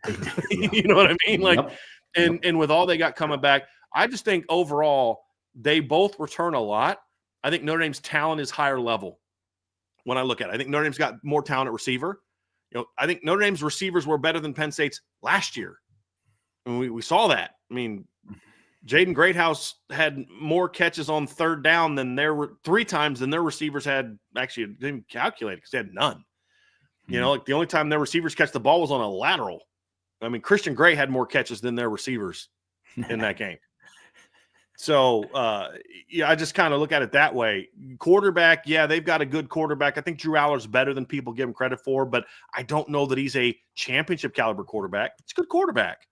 But as he showed last year against Ohio State, Notre Dame, can he really be that guy when the game's on the line? We don't know that. Their running back is loaded. Notre Dame can match them. Not many people can. Tight end, where they had a big advantage last year, that advantage isn't as big now this offseason. I like Notre Dame's linebackers better than their linebackers. I like Notre Dame's corners better than their corners. I like their safeties are more proven than Notre Dame safeties to a degree because they've had a lot of guys. Zakee Wheatley played a lot of football this year. Dewan Lane's only a safety. There's some other rotation guys. King Mack is actually – did you know King Mack is transferring back to Penn State? No. He signed with them as a freshman. He transferred to Alabama, and I guess he had some buyer's remorse, and he came back to Penn State this offseason. But, they've got a couple guys that have played a decent amount there, but Notre Dame has, to me, is every bit as much talent there because they also lost Jalen Reed. And Kevin Winston I don't count as a loss because they lost him so early. It's kind of like losing Benjamin Morrison. It's like you already proved that you can go win a bunch of games without him. And so when I break it down, I look at them like, where are they better than Notre Dame? And the question mark is right now, if I had to rank the offensive lines, their offensive line ranks ahead of Notre Dame's. It just does. Notre Dame's can eventually get better than theirs, but they're bringing everybody back from a line that was already better than Notre Dame's, and we're uncertain of where Notre Dame's going to be, and their quarterback is more proven. But so that was where I'd say you could make that case. They both have new D coordinators. I think Chris Ash has shown that he can maybe get his system going a little bit earlier in year one than what Jim Knowles has shown. We'll see if that's an issue at Penn State. But the skill talent to me at Notre Dame is better. And the other area where they have an advantage is, it's D-line. Their D-line is, if you give Notre Dame Penn State's D-line, we're having we're having a different conversation about this season. Give me Zane Durant, deny Dennis Sutton, and I'm starting to think like, this is gonna be a fun year, baby. Right. Yeah. But I just think overall Notre Dame is better. But I would not argue with someone who has them higher. I have Notre Dame 2, and you have Notre Dame 3. I have Penn State 3 and Penn State 1. It's splitting hairs, but that's why I had Notre Dame ahead of them. Here's an interesting one, Trev. I struggled with where to put Oregon. I have them 5 because they're going to be very talented, but I have some major question marks about them. You had them 7 below Clemson and Georgia. Talk to me about that because I think you took a bold stance that I didn't have the boldness to take. I must be completely honest with you. Look, I like Dan Lanning. I have questions about his ability to win big games. Now, mind you, this is coming from somebody that put Penn State at number 1. So I get that. For me, this came down to, once again, the quarterback position. I like Dante Moore, and I think he has a lot of upside. This is the first time with a Dan Lanning head Oregon team that they're not going to have at least a fifth-year senior at quarterback. There's a lot of experience that Bo Nix and Dylan Gabriel brought to the table that Dante Moore simply just doesn't have. Yeah, he started at UCLA. That wasn't what it was all cracked up to be. That's why he transferred back to Oregon. A lot of arm talent also. Sure does. And so the ceiling is extremely, extremely high. But I think that there was a lot of things schematically that Dan Lanning required to kind of have almost a quasi-offensive coach type coordinator player on the field to do. Yeah. That I don't know. Will Stein does a lot. He does a lot. And so did Mm-hmm. Kenny Dillingham. But yes, you are correct. So I'm going to be interested to see what that adjustment is. Evan Stewart coming back is really big. They're losing. I think Jordan James is no longer there. They're running back. No, they lost Jordan James, Tez Johnson, Trayshawn Holden, Patrick Hebert, and their tight end Terrence Ferguson. All gone. So I have a lot of question marks. Yeah. Yeah. And I think Oregon's just going to be one of those teams that's always going to have good weapons on the perimeter. I think that they've proven that over the course of, give or take maybe a few years here and there. But I have some questions about, maybe a better way to phrase it. I don't have questions about Dante Moore's skill. I have a question of how he's going to be able to handle all the things that Dan Lanning might put on his plate. Because there's a lot that he asked Bo Nix to do and a lot that he asked Dylan Gabriel to do. That will Dante Moore be able to do that? Maybe. I'm not saying that he can't, but going to what is he now? A true junior, be a redshirt sophomore. Yeah. Okay. Third year in college. So going from a fifth and a 6-year senior in Bo Nix and a 5th-year senior in Dylan Gabriel to a redshirt sophomore is going to be a bit of an adjustment. Defensively, I think there's things that need shored up. They are not a physical defense. Uiagalelei comes back for their defense. Outside of that, I'm not entirely sure who else they have coming back. Not a ton. I mean, they have a lot. Look, they got their linebackers should still be good. The Tuioti kid is back. He started. It's a linebacker, but it's kind of like a viper-ish type of role for them. Bryce Bocher, I think that's how you say his name, is coming back, but they did lose Jeffrey Bossa, their other linebacker. And then Kobe Savage comes back at safety. He's pretty good. So there's some guys coming back along with Uiagalelei, but they lost Jordan Birch, Derek Harmon, Keon Ware-Harden. They lost Jeffrey Bossa, who's the starter at linebacker. They lost Jabbar Muhammad. They lost Dante Manning, who's their number 3 corner. They lost Tysheem Johnson, who was a starter at safety, and they lost their nickel Brandon Johnson. They lost a ton off their defense, and honestly, Trev, their defense wasn't even that good to begin with. It really wasn't. It was an okay defense. I think they're also replacing the majority of their offensive line. I think they're replacing left tackle, left guard, right tackle. Well, and their left tackle is a stud, Josh Connerly. He's a stud. He's first, second round draft pick. They lost both guards and their starting right tackle. They lost 4. Now there are a couple guys coming back that have started a decent amount of games, and like they're replacing one of them with Emmanuel Pregnon, who's a good player from USC. Isaiah World is transferring in at left tackle. He's a big kid, 6'8", 310 from Nevada. He's got some talent, some ability. Alex Harkey transfers in. He's a right tackle. They're not going to be as good up front. And honestly, Trev, for me, that was my red flag. That's where I wish I would have had the boldness to put them lower. I have major question marks. I have Oregon 5th. I could see them taking a big step back. I think there's this assumption that Dan Lanning's going to do that. He inherited a pretty darn good situation at Oregon. Mm-hmm. And they've done a lot, and he lost a lot this offseason. And it's not the skill players. I mean, look, losing Trayshawn Holden is big, Tez Johnson, Jordan James. They got the kid transferred in from Tulane who rushed for a bunch of yards last year. They'll be fine at running back. Jeremiah McClellan is a good player, not a great player. He's a teammate of Jeremiah Love. Evan Stewart, stud. Justice Lowe is a good player. Jurion Dickey hasn't done a whole lot yet, but he's a guy that's got some ability. I mean, there's some players there. Tight end, Kenyon Sadiq is going to be a good player. They got Jamari Johnson transferred in. They'll have good skill players. My biggest issue for them is on offense is their line. And that's the thing that helped them a lot last year. They had a really good offensive line, but there was a lot of times even last year that Dylan Gabriel had to bail them out with different things that were going on. And you're not going to have that with Dante Moore, because not only is he young and new and inexperienced, but what's around him is largely new to that system. And that's a major question mark for me on the offensive line. And then defensively, like, look, this is why I say numbers can be misleading. Illinois last year gave up 19.4 points per game. But I would argue they played, 1, 2, 3, 4, 5 really good teams all year. Boise State, Ohio State, Illinois, Penn State, Ohio State. Would you say that's fair? 5 games, 4 teams, 5 games. I think you could maybe throw Washington in there. I didn't think Washington was that good. I didn't think Michigan was that good. They gave up 34 points to Boise State, 31 points to Ohio State in the regular season, 37 points to Penn State. They gave up 41 points to Ohio State. The only game where they held a team in check that was a really good team was Illinois, who was good because of their defense, not because of their offense. And 34, they played 3 playoff teams last year.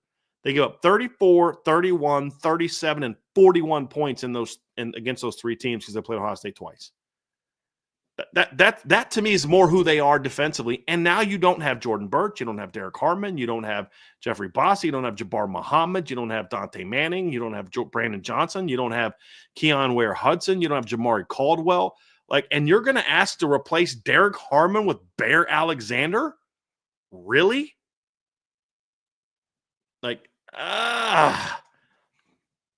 That's a big one for me, Trev. Oregon is that team that if it all hits, they could win a championship. There's no doubt. The talent is really good, but I just don't love the makeup of this. And I could also see them really kind of falling out. I don't think their fall is going to be like an 8-4 season, because I honestly don't think their schedule is all that difficult. It's not an overly challenging schedule. Oregon has benefited, in my opinion, from being in the Big Ten. They have been very let's make this as easy as possible for Oregon. In my view, look at their schedule this year: Montana State at home, Oklahoma State at home, at Northwestern, home against Oregon State, at Penn State. That's their one tough game. The rest of their conference schedules: Indiana at home, at Rutgers, Wisconsin at home, bye, at Iowa, home against Minnesota, home against USC, at Washington. No Ohio State, no Michigan on that schedule. You get some of those other really good teams you get Indiana at home, you get USC at home, and they're really trying to push that Oregon-Washington rivalry. Which I totally fine with. They should. I don't know how good Washington's going to be this year, but the schedule's not that daunting. But I could see them going 10-2, 11-1, making the college football playoff and getting smacked again because they're a bit of a paper tiger. I could see that as well. I don't love this. I have major question marks about this team. I do. The way that I broke it down and looked at them is I took what would have this Oregon team done against this Penn State team this past year in the Big Ten championship. Now, obviously, they're not going to have Tyler Warren, talking about Penn State here, but Oregon's not going to have Dylan Gabriel to do what he did in that Big Ten championship. And Luke Reynolds is not a bum at tight end. No, he's a good player. Tez Johnson in that game had 11 catches for $181 and a touchdown. Jordan James rushed for 87 yards and 2 touchdowns that game. And they're losing the main focal points of that. And with all that being said, they still gave up over 100 yards each to Katron Allen and Nicholas Singleton, and they're losing things on their defense, losing key pieces on their defense, returning some. I don't want to make it sound like they're overhauling 11 starters on defense, but the question remains the same. With losing proven production, that proven production last year still gave up 37 points to Penn State. They still gave up 41 and 31 points to Ohio State, respectively. So for me, Oregon's that team where if it hits, we could be talking about them being a semifinal team. If it doesn't, they might get bounced in the first round of the playoff. Well, not the first round, but maybe the first time they play in the playoffs like they did this past season. Who knows? Yeah. Their schedule's favorable to where they most likely will be in it. They'll probably be in contention to play for the Big Ten championship, barring a complete meltdown, which I don't know if I see that per se. I don't. I think they're going to be too talented. And I don't think Dan Lanning's a bad coach. I think he's a good coach. You're not winning in spite of him. I just don't know if he is what people make him out to be. He's like you said, look what Bo Nix did in the NFL this year. That was his quarterback. And everybody kept saying, oh, Bo Nix stinks and all. Well, no, he didn't. Auburn stunk. Bo Nix was very good. And then Dylan Gabriel, who's a veteran player. But here's a crazy stat for you. Oregon last year against Ohio State in the regular season had 496 yards of offense. They're bringing back from that game 10 yards. A 1-yard run from their tight end, Kenyon Sadiq, and 1 catch for 9 yards from Justice Lowe. That's all it's coming back on offense for them this year. That played against – and a game they won by a point. And then look what happened when they played him in a rematch and they didn't have Evan Stewart and Jordan James. They got annihilated. And offensive, they can do anything against Ohio State. Now, I get that Ohio State loses a lot too, but Ohio State's still going to be pretty, in my opinion, pretty good on defense this year. But that's a lot to lose. Where you look, Ohio State loses their quarterback who threw for 326. They lose their 2 running backs who combined for 110. And Emeka had 20 yards rushing that game. Emeka had 10 catches for 93 yards. You lose him. Junkins had 2 for 38. You lose him. Travion had 2 for 4. G. Scott had 3, but you're bringing back Jeremiah Smith, who had 9 for 100 and a touchdown. You're bringing back the Kamar kid, the tight end, who had a catch for 32 yards. You got Cardinal Tate coming back. I mean, like that to me, it's like they're losing a lot of that outside of Evan Stewart. Yeah, outside of Evan Stewart, because we already talked about how good he is. Outside of Evan Stewart, that's what they have coming back, because Evan Stewart played very well in that game too. But like that's a complete, almost a complete overhaul, and you lose 3 of your starting offensive linemen, including your All-American left tackle. I had a tough time. I had a tough time with Oregon, but the problem is I have a lot of question marks about what I have behind them. That I had Bama 6, you had Bama 11. Let's talk about that one, Trevor, because after 4, I didn't feel great about where I placed any of those teams, except Indiana. I actually feel really good at Indiana. I'll talk about that one, but I had a tough time placing a lot of those teams. Let's talk about Bama. Trev, you have them 11. Talk to me about why. Quarterback's obviously the big question mark. Let's move past quarterback, because is there anything else besides that? And then we'll end with quarterback. Is there anything beyond quarterback that's a question mark for you at this point in time with Bama? Let's talk. Yeah. So I know they're returning a good amount on offense and defense, but like I'm talking guys that were on the team from this past season. I haven't dug into each position individually and see which starters are coming back and which aren't. Obviously, Ryan Williams coming back, Jeremy Bernard coming back is huge. That's pretty good. Pretty good start. That's decent. That's decent. Caden Proctor coming back as your left tackle is big. But when I go through and I look at this team on defense, as initially it looks like they brought in some transfers, but a lot of them are depth pieces on defense. Like they brought in a couple of incoming guys that are younger-ish.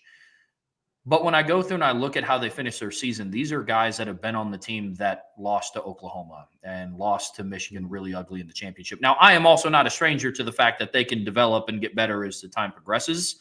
I'm also not a stranger to that.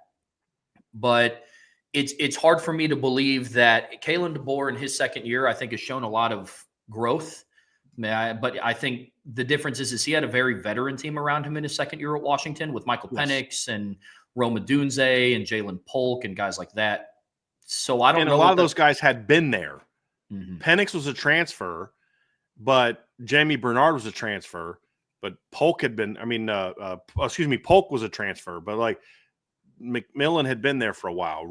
They were born and bred Washington kids, to your point. He didn't bring in a brand new roster from outside the program. A lot of his offensive linemen, Roger Rosengarten, all those guys were homegrown guys that had been in the system for a while. They just needed direction, to your point.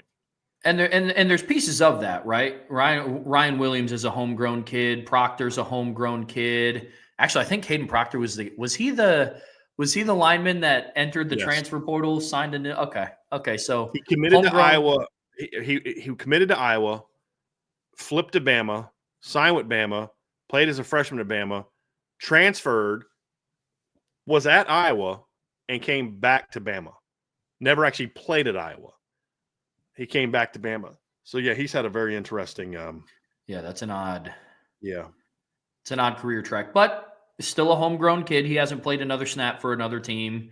He's technically still on the team that recruited him initially and that he signed with. So there's pieces of that. A lot of it is questions around the quarterback. Now, I do believe that whoever starts at quarterback for them is going to be an upgrade passing the football, because Jalen Milroe regressed from year 1 to year 2 after Tommy Rees left. But I do have a lot of questions about this Alabama team, because outside of the Georgia game, I think they lost to Tennessee last year. Yeah, they lost to Tennessee. Yep. Yeah. Yep. I have a lot of questions about this team because, yes, you're returning a lot of pieces, but those are the pieces that lost some of those games. Mm-hmm. They lost to Michigan in the bowl game. A lot of them played in the bowl game against Michigan. They were around for the loss to Vanderbilt. They were around for the loss to Oklahoma. And so with that being said, the caveat to that is, well, teams can develop, they can improve, which is Those players are completely also true. around for the blowout win over Wisconsin, the win over Georgia, Absolutely. the win over Missouri, and the win over South Carolina. Also, that's what makes them tough to evaluate, though. Is that?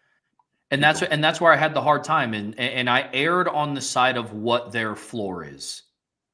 I erred on the side of essentially where they finished last year, because Alabama is a team to me that I have to see a lot. I have a lot of faith in Kalen DeBoer, but it was cool to do that at a Washington team that was very veteran, that fit a little bit more of the style. There wasn't the pressure on you there. You inherited a 4-8 team. Mm-hmm. Like, there was no pressure on you to do that there. So I need to see him do it at a place like Alabama. Now, Washington to Alabama is a big jump. And I'm not saying if he doesn't do it in year 2, I'm out on Kalen DeBoer, because I do still have a lot of faith in him. But for Alabama, I'm more err on the side of what is the floor, what's the minimum expectation of them. And I think a 10-2 type season gets them sniffing the playoff hunt like it did this past season. If they're 10-2, they'll be in the playoffs. If they were 10-2 this year, they would have been in the playoffs. Correct. If they just don't lose to Oklahoma late in the year, they're in the playoffs. Mm-hmm. There's that's not even, in my opinion, no debate about that. Correct. Yeah. Correct. And so that's kind of where my evaluation ended with Alabama, on top of the quarterback situation. That's fair. Here's where I mean, receiving core actually is going to be really good.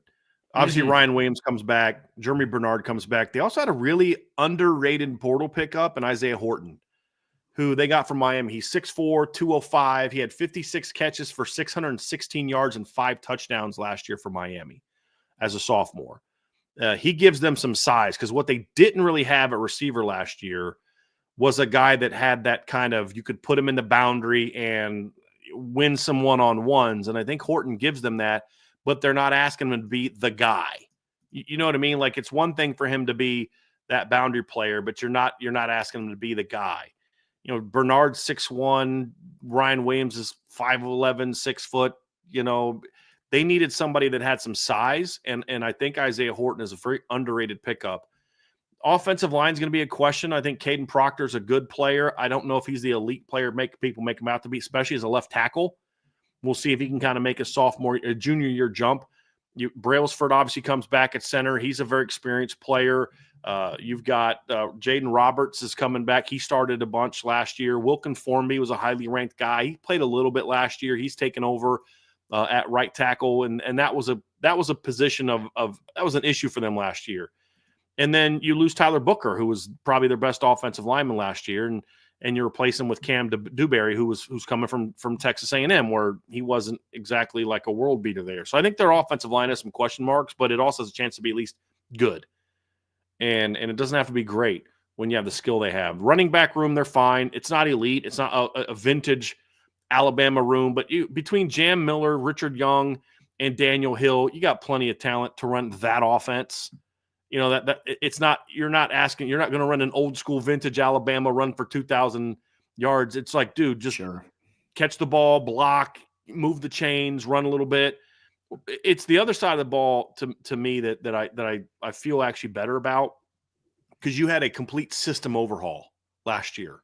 And I think that hurt them. And I think there were some personalities on that team that were resistant to what they were trying to do. And some of those guys are gone.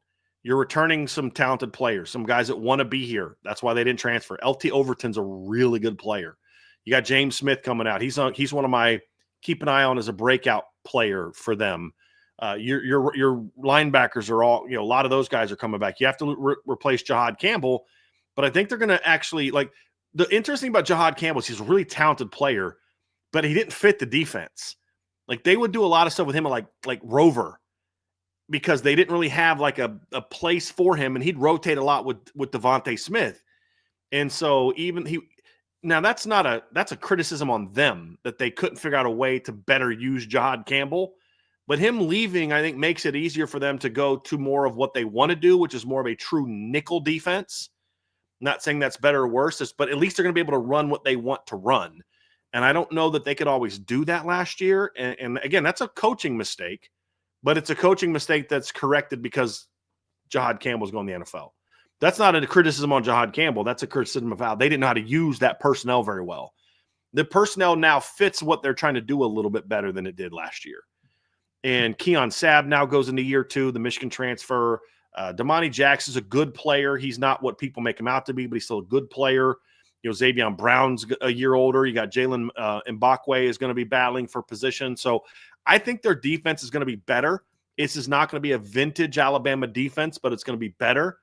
But here's ultimately, Trev, where I come from and why I have Bama 6 and why I think Bama is going to be a legitimate contender to win the SEC next year.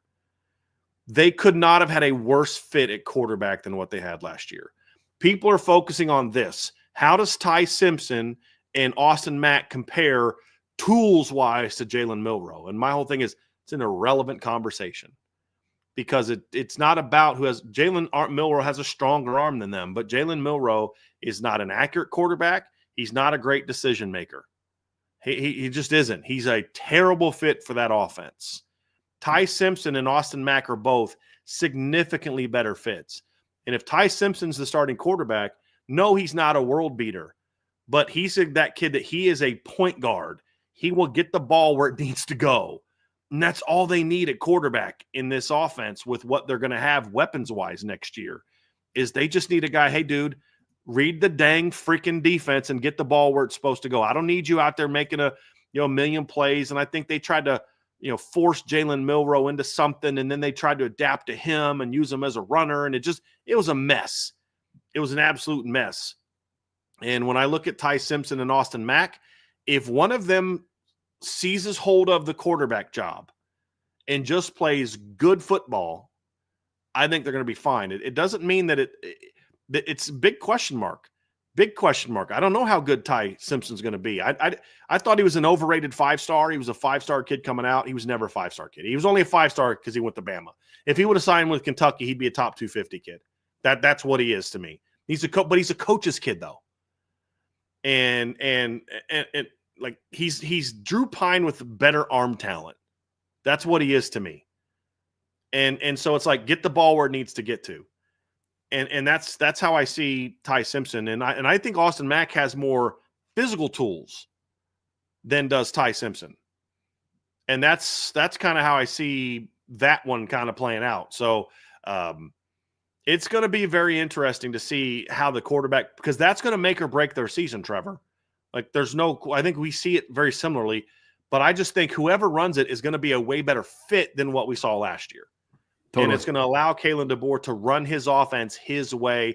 They're going into year 2 of his system. Anyone who didn't buy into Kalen DeBoer had plenty of chances to leave. Now, 2 chances to leave, and a lot have.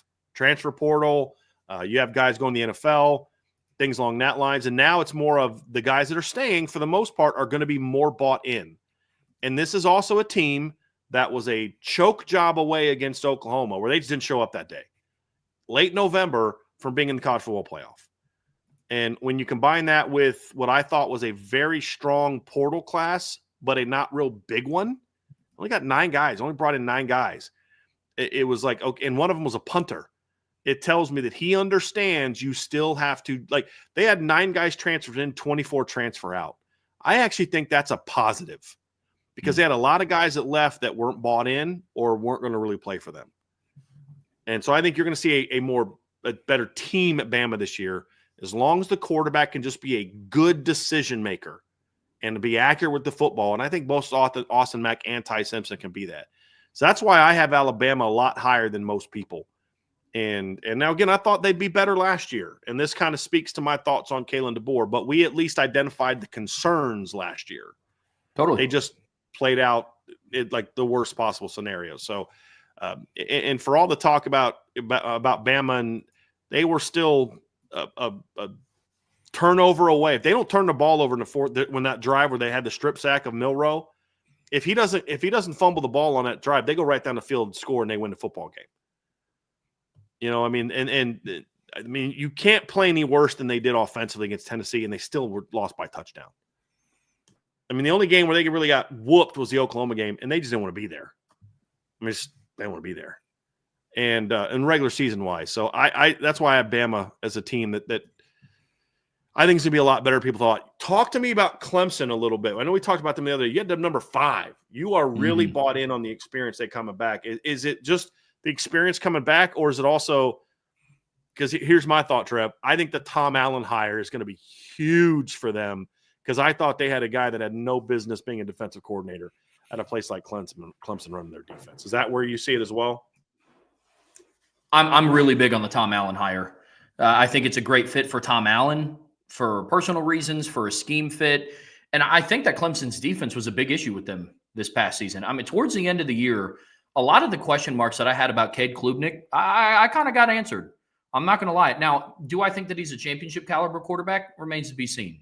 But in a year where I believe that Clemson had no business to win the ACC, they won another ACC title.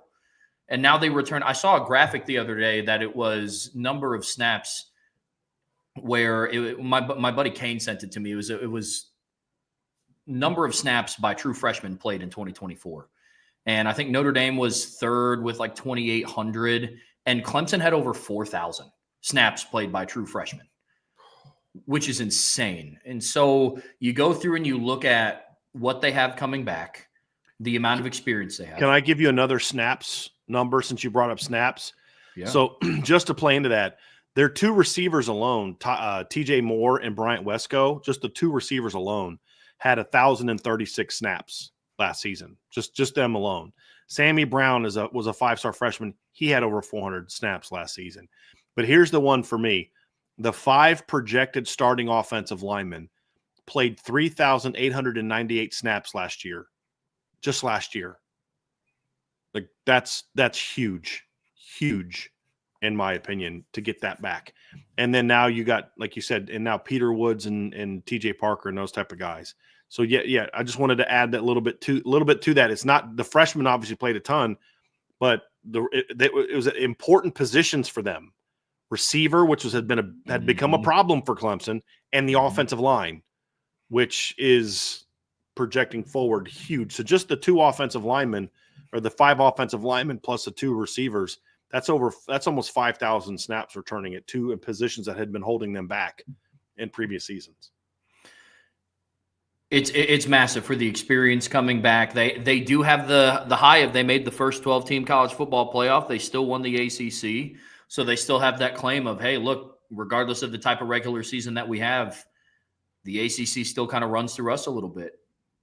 Now, the caveat to that other side is it's kind of the same as I look at Penn State with the defensive coordinator hire. I like the Jim Knowles hire. I like the Tom Allen hire, Clemson. It is still the first year. I'm not saying that they're going to look like Ohio State or Notre Dame's defense from 2024 in year 1 of Tom Allen, but it's an upgrade. It is a significant upgrade to what they had in the past. Their run defense this past season was terrible. It was absolutely terrible. I mean, that's what lost them the game against Texas, because that game was competitive for a little bit. In the first round of the playoffs, it was. Cade Klubnik, like I said, against SMU, that had a good defense, and against Texas had a good – yeah, man. I mean, he made really good. He made some throws and pulled the trigger on some that I hadn't seen him make, and it was cool to watch his evolution from his play against Georgia in week 1 to the culmination of what that was in the first round of the playoffs in the ACC championship game. So I am really high on Clemson because they return a lot. They return a lot of experience, and similar to Notre Dame in a way, it's young experience. It's experience, but it's not like they're returning a bunch of 5th and 6th year senior guys. They're returning sophomores and juniors that have a lot of experience. I'll even add to it, Trevor. It's not just young experience; it's talented young experience. Or like, okay, just because you're returning experience doesn't mean like if Notre Dame would have brought back like Kane Madden and a bunch of guys like that, it doesn't mean that they're going to be any better. Bad experience is like experience that's not talented is not really doesn't mean a whole lot. But like you look at like Bryant Wesco as a true freshman and TJ Moore as a true freshman, those 2 kids combined for 86 catches and 1,359 yards and 10 touchdowns last year as true freshmen. So it's like it's not just returning young players who just happen to play because nobody else was good enough. These are young players that were impactful. Sammy Brown last year as a true freshman had 80 tackles, 11.5 tackles for loss, and 5 sacks. So these aren't just young guys that now have experience. Your Notre Dame comparison is spot on. It's not that Notre Dame played a lot of freshmen and sophomores last year. That by itself doesn't mean anything. They played a lot of talented freshmen and sophomores last year. And Clemson's the same way, because even like their defensive line, like Peter Woods and TJ Parker, those guys were true sophomores. Khalil Barnes, true sophomore. I mean, those were young players that were playing a lot. And now they're going to be sophomores and juniors, to your point. So this isn't just young guys that just with no context. The context, to your point, is it's young guys that are really – Avion Terrell last year was a true sophomore. Like, they were a lot like Notre Dame. I don't think they have the overall talent that Notre Dame has at certain positions, but you're correct. They had a lot of young players. Ricardo Jones was a true freshman last year, who's going to be starting for them now, most likely. Safety had 20 tackles, a sack, a tackle for loss, and a pick last year. That experience is going to be huge for them this season. So it is a great statistic to point to, but it's talented young players. Mm-hmm. I had them 8th, Trevor, because I still need to see them win a big game. That's what like, they were outclassed in every big game they played last year, except SMU, who honestly, they have more talent than SMU. I'm talking Texas. They were outclassed. They competed their butts off, but it was Texas was just talent-wise on a different level than they were. Georgia destroyed them in the second half. Louisville pushed them around the entire field. I mean, just bullied them the entire game. And South Carolina was a close game. They shouldn't have lost, but they lost because they got bullied in the trenches. And South Carolina ran all over them. I mean, Clemson, like, that was one of the most embarrassing defensive drives I've ever seen in a big moment, what they did on that last drive. Yeah. Like, it was like, how did South Carolina – I kept asking, how South Carolina only have 10 points right now? Like, they're running all over Clemson, right? They just couldn't score. It was weird. They got outclassed in every big game they played at SMU. That's why I mean, that 8th is even kind of was like, okay, that's because of talent, but I think the Tom Allen hire is going to be big. And you know, and Dabo was willing to go to the portal for a depth receiver, and getting Will Helt was huge for them because they needed sort of that edge rusher type of guy. They had a bunch of power guys. Now they've got kind of that just pure edge rusher. I think Clemson's got a shot. I don't have a problem with you having them at 5. The only reason I don't have them that high is because I just need to see them do that against a really good team. Totally fair. Week 1 is going to tell us how good Clemson is. Like, week 1 is going to tell us, okay, Clemson's back. You know, they're watch out, boys. This team is legit. Or we're going to be like, yeah, they're still probably the best team in the ACC, but there's no contenders in the ACC this year. It just isn't. The one possible road bump, one of the bigger ones that I do see with Clemson, and some of my reservation with putting them at 5 is, one, can Cade Klubnik now do it at a consistent level? It was phenomenal what he did against SMU, and he played really well against Texas, but can you do that for 12 other games? I don't know.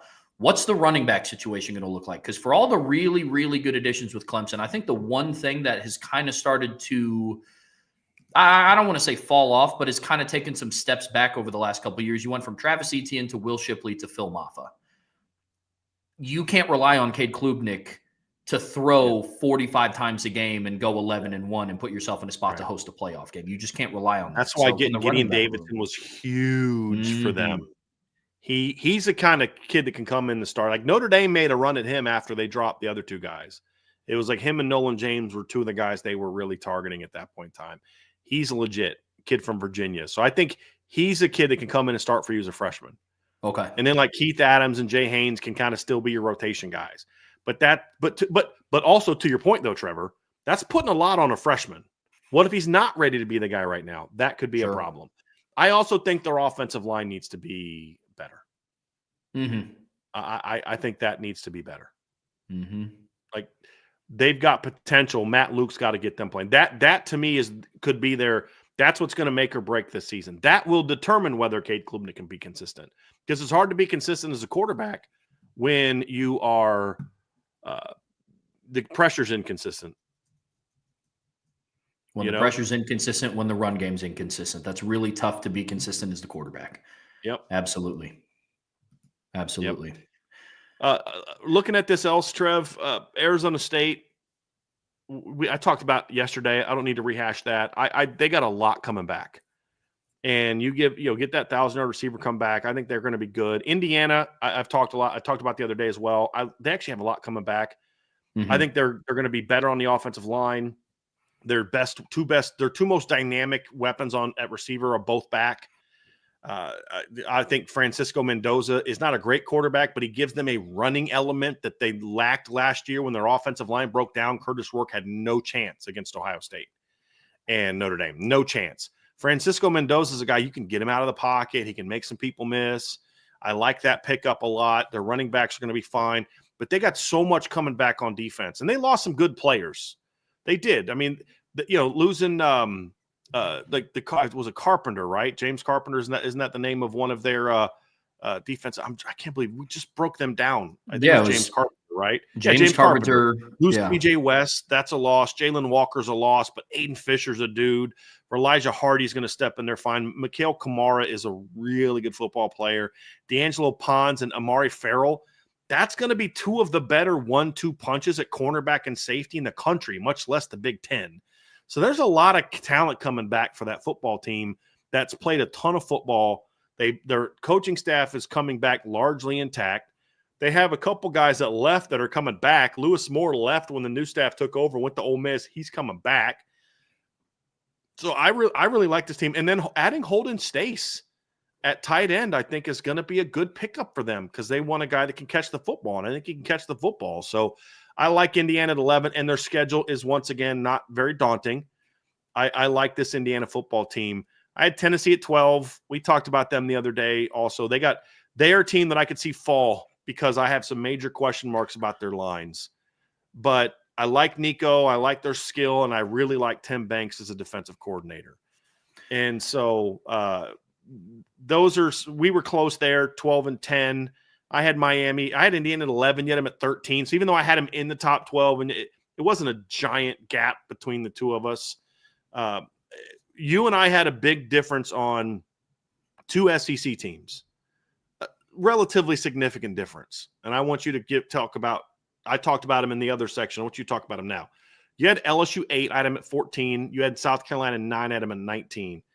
I want to hear your thoughts on them, and then I'm going to share my opinion of Texas A&M because I have him at 10, you had him at 15, and I have a feeling that if one of us is wrong, I'm betting that I have a better shot at being wrong than you do, and they're one of the teams. They're probably the team I felt least good about, so we'll talk about that. But I want to hear your thoughts first on LSU and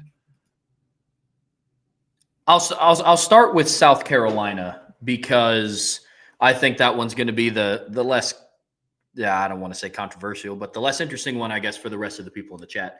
For me, I understand where you're coming from, Brian. You talked about is it a similar season to Arizona State? Was it just kind of, were they successful because of the down year?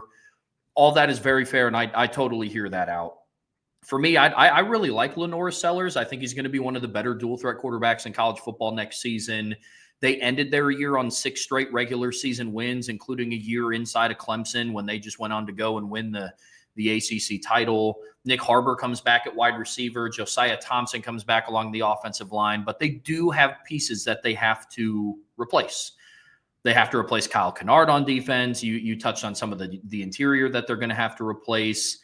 I do still have questions around Shane Beamer. Is he going to be a guy that can elevate a program to get them consistently winning?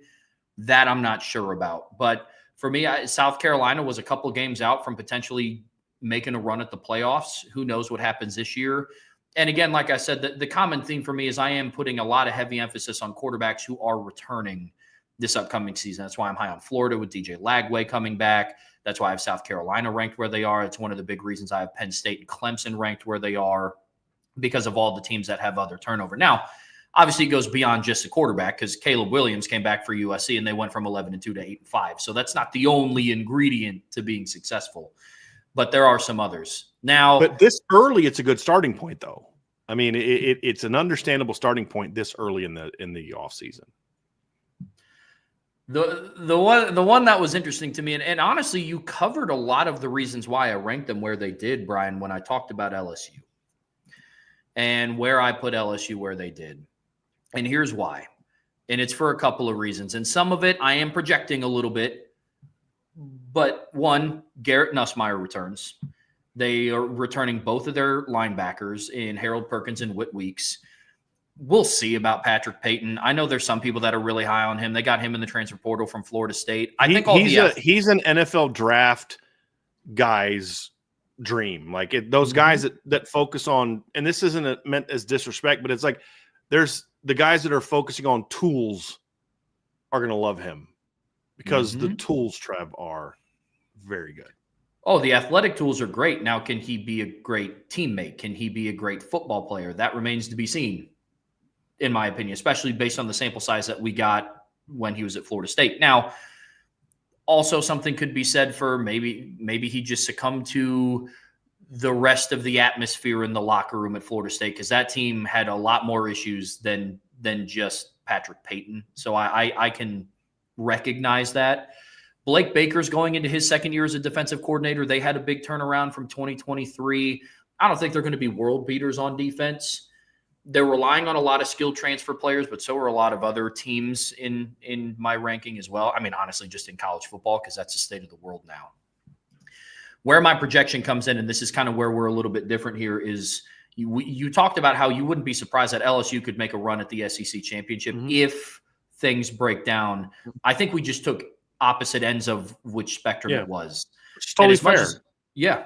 And as much as some of this pains me to say, Brian Kelly is always due for just one of those seasons. We saw it at Notre Dame. That's true. That is true. Yeah. Like that, to be honest with you, that was some of my, I like the talent that they have. Like 2012 was surrounded by 8-5, 8-5, 12-1, 9-4, 8-5. You know what I mean? It's it's as much as it pains me to say, it's just randomly, he goes 11-1 and will make a postseason. Like, I don't know why. Yeah, you know what I mean? They won't make a run for a title because he's not going to do that. But no, sure won't. The SEC, LSU won the SEC. You Notre Dame fans wish you had Brian Kelly. Okay, whatever you say. Like it's just, and you go through, you look at his past coaching record at LSU. I mean, he went 10-4, 10-3, 9-4. Something in my gut just says, is this the 11-1 year?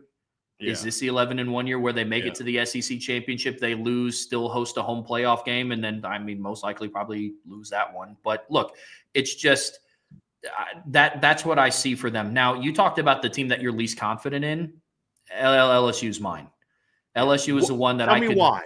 Besides Brian Kelly, tell me why you're the least confident in them. They are relying on a lot of transfer portal talent at the skilled position, and it is good talent, but teams have struggled to get talent in masses from the transfer portal to play together cohesively. I like Garrett Nussmeier. I don't think he's got to not turn the ball. He has some terrible turnovers. I don't mind interceptions for quarterbacks. I hate the devastating interceptions. And the problem with Garrett Nussmeier is he throws devastating interceptions. And it's just overall inefficient as a quarterback. The raw numbers, touchdowns, yards are great, but the finer the turnover the numbers, the completion percentage, the yards per attempt, that stuff's not good in the modern game. It really isn't. And I also look at touchdown to interception ratio. If you're going to throw 12 interceptions in 13 games, you got to have more than 29 touchdown passes. I mean, if you're just looking at it, like using the Deshaun Watson comparison, in my opinion, that's how I look at it. And so Garrett Nussmeier, one, is going to have to find a better way to take care of the ball. I do have questions for them along the offensive line. Like the questions that I have that could be their stumbling blocks are very similar to what you have. The offensive and defensive line is huge and big drivers for success at top programs. Look at Ohio State this past year. Look what Notre Dame was able to do this season, despite some of the hiccups that they had. Right. I don't know what that's going to look like for them. They are relying on an influx of transfers. I talked about my thoughts on Patrick Payton. Skill set wise, great. Has all the tools to be a fantastic player, but can he put it together? And Brian Kelly didn't exactly do a lights out job last year getting all those transfer guys on the same page to play as a unified team. He didn't exactly do that last year. So that remains a question mark as well. I'm fine projecting them to be the best version of themselves. That's fair. Because what helps them too is there's so many question marks with other teams in that league. And they're one of the few that has a quarterback coming back. To your other point, Trev, Deshaun Watson threw 17 picks in 2016. He had 50 touchdowns. And Garrett Nussmeier had 32. I'm counting rushing as well because Deshaun had 41 touchdown passes and 9 rushing touchdowns. Garrett was 29-3. And so it's a valid point. It's a valid point. That's always the caveat that I talk to my friends about it. I have not trying to stir the pot here, but I have a couple of friends who are Packers fans, and they talk about, Jordan Love's just a gunslinger. That's why he throws a lot of picks. And it's like, hey, he also throws 1 touchdown a game. Like you can't be coined as Brett Favre if you're going to throw a lot of just based on the interceptions. Like you also have to throw a load of touchdowns. And if you take out the Nickel State game where he threw 6 touchdown passes, he had 23 touchdowns and 23 passing touchdowns and 12 picks against FBS teams. So that factors a little bit into that conversation as well. So, Ratio's got to get better. It does. South Carolina, is it just the returning talent in Lenore Sellers? Is that really? Yep. Lenore Sellers. That. Yeah, I do like they have. Yep, Nick Harbor coming back. They have Josiah Thompson along the offensive line coming back. So they have some and pieces Dylan scattered Stewart throughout. is a dude at defensive end. Yep. Yeah. So they have pieces. That was the biggest difference that we had, Trevor. That was a 10-spot difference. The next closest difference we had was LSU. Those 2 teams were where we had the biggest differences. Like then after that, it was Arizona State and Alabama. We were 5.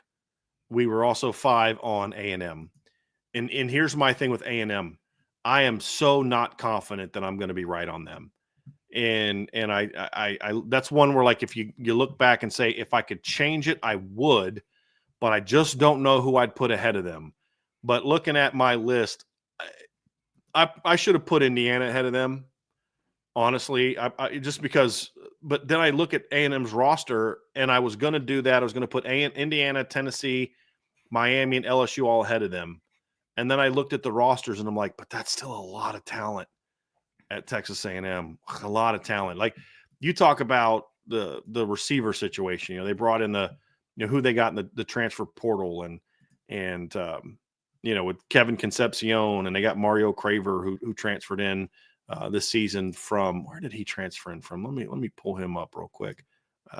Mississippi State. That was another SEC team. Nice player. Micah Hudson, who knows what's going to happen with him? He transferred in, big time talent, but then he's not with the team anymore. Who knows what he's going to do? But I like Terry Bussey as a potential breakout player for them. Very dynamic player. I do too. Yeah. And I also like their tight ends. I think they got a really good tight end situation. They lost a couple guys, but I think they've got some talent there. I really do. I think they've got a shot to be a pretty decent football team, or to be a pretty decent group of pass catchers. They got Amari Niblack from Alabama. Niblack from Alabama also played at Texas. He didn't do a whole lot for Alabama last year, but he had 20 catches for 327 yards and 4 touchdowns at Texas in 2023. So he's a guy that's got some ability. I love their offensive line and running backs. I think that they're going to be a team that's going to just run the football a lot this year. I don't think they're going to need their receivers to dominate the way they did last year. I like their back 7. I think they have a really good linebacking core. Their secondary is going to be really good. I love Will Lee. Julian Humphrey's talented. Bryce Anderson's a good football player at safety. So I think they got a shot to be really good. My 2 big concerns are this: Marcel Reed and Jay Bateman. And the reason I say Jay Bateman and not the defensive line talent, because if you look at, there's 2 ways you evaluate a team in this regard, Trevor. One is, like we've talked a lot about, what did you lose and what did you add? But then the other one that I do when I'm having trouble is I just say, okay, forget what they lost. Just I kind of put like blinders on, so I don't see anything in my periphery. I just look right at it. So I can't look at the category of what was lost or what they've got committed. I can only look at what they have. And when I look at them, I'm like, there's some good players still there on the defensive line. Albert Regis is a good football player. DJ Hicks has some skill. They got Tyler Oyedem to transfer in. Cassius Howell's a good football player. They got Sam Mpemba transferred in. So it's not like they're going to be completely devoid of talent there. It won't be as good as last year, but is it going to be good? It has a chance to be. If I had more faith in Jay Bateman, I wouldn't be as concerned about where I have them ranked. If they had a legit D coordinator, I would say my number 10 ranking is going to be spot on. And Trev, I think you're going to be wrong having them at 15. But I actually right now, I think you're going to be right. because I just don't have a lot of faith in Jay Bateman, and I don't think Marcel Reed is what Texas A&M thinks he is. I think they went to him because he fits their OC's style better, and I think that's bad coaching, in my opinion. They were waiting on Connor Wegman to fail, and he gave them reasons to bench him with not just his play, but also some of the stuff you hear about his off-the-field attitude and things like that. But quarterback is a big concern of mine, and I would like the fact that they didn't go to the portal to get a quarterback to challenge him for the starting job. They did get Jacob Zeno out of the portal, but that's more of just to be a veteran backup. It's what we've said that Notre Dame might do if they lost like a couple. If CJ wins the job and Kenny and Steve left, hypothetically, which is what happened at A&M. You know, Henderson left and Wegman left. You go out and get a veteran guy to just be the backup. That's what Jacob Zeno was for them. He's been at Baylor and like a million other schools. Yeah, I think he's on like his 6th or 7th year of college football. There just wasn't those quarterbacks out there that were going to move the needle for you. See what Marcel has. And then you got Brady Hart coming in. Let him groom for a year. And then maybe if Marcel flops, Brady can take over at some point. I would be real nervous about that since he should be going into a senior year of high school, not freshman year of college because he reclassified. But you've got your quarterback of the future. See what you got in Marcel. Because if Marcel pans out, then you've got him for one more year, and Brady's got a little bit more time to cook. Mm-hmm. That's kind of where I'm at. But I still just take the blinders off of what was lost and just look at their roster. Extremely veteran offensive line that had some very good, inconsistent, but had some very good moments. You're going into year 2 of the Mike Elko tenure. And with all Colin Klein and Jay, I mean, you're at least you're as bad as his defense is, you're all now in year 2 of that defense. You know what I mean? And hopefully Mike Elko makes some changes. But I think this A&M team has a chance to be really good. I just don't feel great about it. It's kind of, you know what? It's kind of funny. I feel the same way about A&M and LSU. But with A&M, I kind of went with how you went with A&M. I feel like that's what we did. Is I said I can't give the benefit of the doubt to LSU, so I'm going to have them down here. And I feel like you gave LSU the benefit of the doubt and put them there. I gave A&M the benefit of the doubt, did not give it to LSU, and it sounds like that's exactly what you did with those two teams. Yeah. No, look, man, I'm with you. I think if about Texas A&M, because I wrote their like way too early preview for the 2025 season. Legitimately, if Colin Klein just goes back and looks at how Mike Denbrock utilized Jeremiah Love, Jadarian Price, and Riley Leonard in the run game, I think Texas A&M's offense could be pretty decent. I really do. But they can't rely on him to be a drop back passer and go through what Mike Denbrock went through at the start of the 24 season of not making Riley Leonard something that he wasn't, but you kind of have to formulate what you're doing differently. And I think Colin Klein already has a little bit of that. That's why they went to Marcel Reed. But I'm with you. I don't have a lot of faith in that defensive coordinator. I really don't, despite the talent that they have. And he had some moments. I mean, he's not a bum throwing the football. It's just you've got to make it more about he's the complement to a dynamic run game, and then he can throw the ball down the field, use his legs, and he doesn't have to carry your offense. Too much last year, they asked him to carry the offense. And that's what I believe the mistake was. Like, I would laugh when Texas A&M or SEC fans would be like, oh, well, you know, you only beat A&M because you didn't have to face Marcel Reed. And I'm like, do you know what their record was with Marcel Reed as the starting quarterback? Like when you say these ignorant things, do it all like – it's like that scene from National Security when I forget the guy's name, but he looks to Martin Lawrence's character and he goes, do you actually believe the stuff you're saying? He goes, I don't really know what I be saying till I be done saying it. You know, it's like that's SEC fans in a lot of instances, not insured by big, but it's like, do you even think about what you just said? Oh, Notre Dame wouldn't have been able to beat Texas A&M if they had Marcel Reed. Bruh, I hate to break it to you, but Marcel Reed went 1-4 as a starting quarterback. He lost to Auburn. He lost to USC. Their only win was over North New Mexico State. Yeah, he came off the bench and won against LSU. Woohoo! So I'll give you that. So they're 2-4 with Marcel Reed as your quarterback at the end of the year. You know, it's like, and he started early in the year. Yeah, that real impressive 6-point win over Bowling Green and 4-point win over Arkansas with him at quarterback. Yeah. Oh, yeah. Notre Dame wouldn't have been able to beat that, baby. You know, it's just But I felt at times though they asked him to be something that more than he should have been. Let him be a compliment to that run game. And that's going to and there was that great scene, I can't remember what game it was, where Mike Elko yells to an assistant coach, tell him to run the effing ball to Colin Klein. Tell someone to tell Colin Klein. I'm like, well, you should be the one telling Colin Klein that. But that was my big thing, is like they were just really inconsistent and at times running the football. Like they just didn't want to run the ball. Like Colin Klein needs to prove to everyone how smart he is and you're like, dude, no, man, that's not who you were as a quarterback. Run the ball. Got a big physical offensive line and talented running backs. Run the ball. And that to me is as big of a question mark. Is Colin Klein willing to lean into his talent? Like you said about Mike Denbrock, that's going to be a big question mark. Last team I want to talk about, Trev, before we get out of here is I want to ask about sleeper picks. We'll get into that. But Georgia, I thought one of us would have Georgia in the top 4, just on reputation alone. We didn't. We were close. I had Georgia 7. You had Georgia 6. I just don't think Georgia's got the roster that people think that they do. It's a very good roster. That's why we have them 6th and 7th. This is not 2021, 2022 Georgia. Nope. They don't have nearly the D-line talent they had.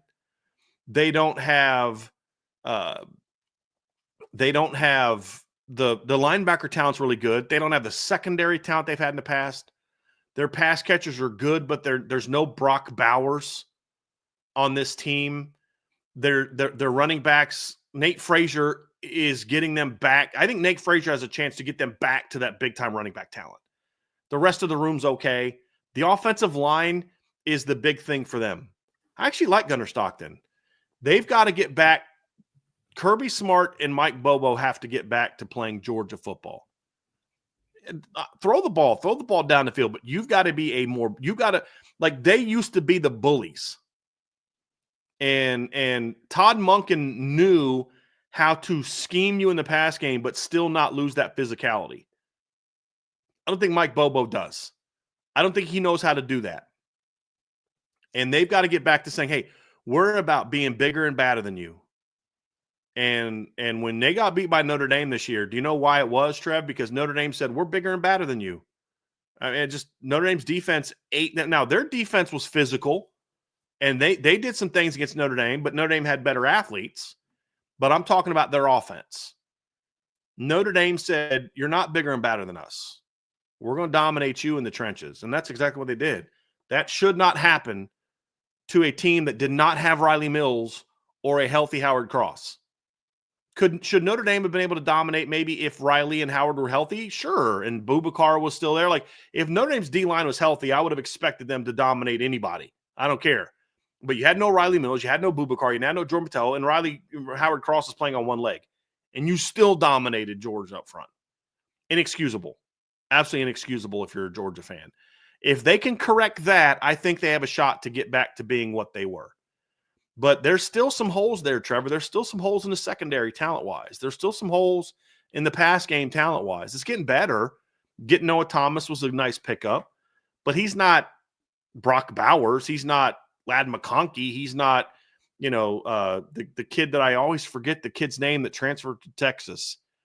A.D. Mitchell. A.D. Mitchell. I always forget his name. I have no idea why. I keep wanting to say A.T.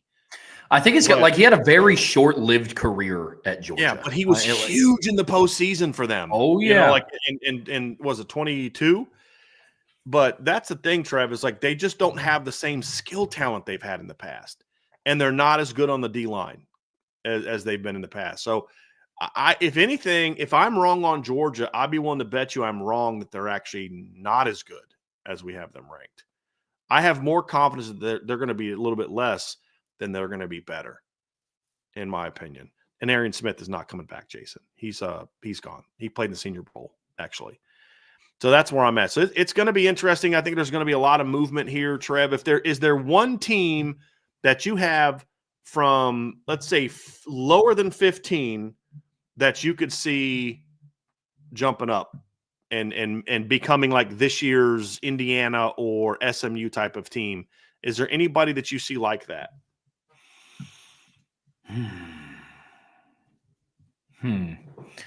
I Like, would put I thought that, Brian. I'd put him in the top 15. no. Teams that have questions that you could see. We talked about for LSU, but you already put them there. I'm very curious if there's that team outside the top 15 that you're like, hey, this team is a team to keep an eye on. If it all goes right, they could really, really go on a run. Outside of the top 15, I could see I put Florida at 18th.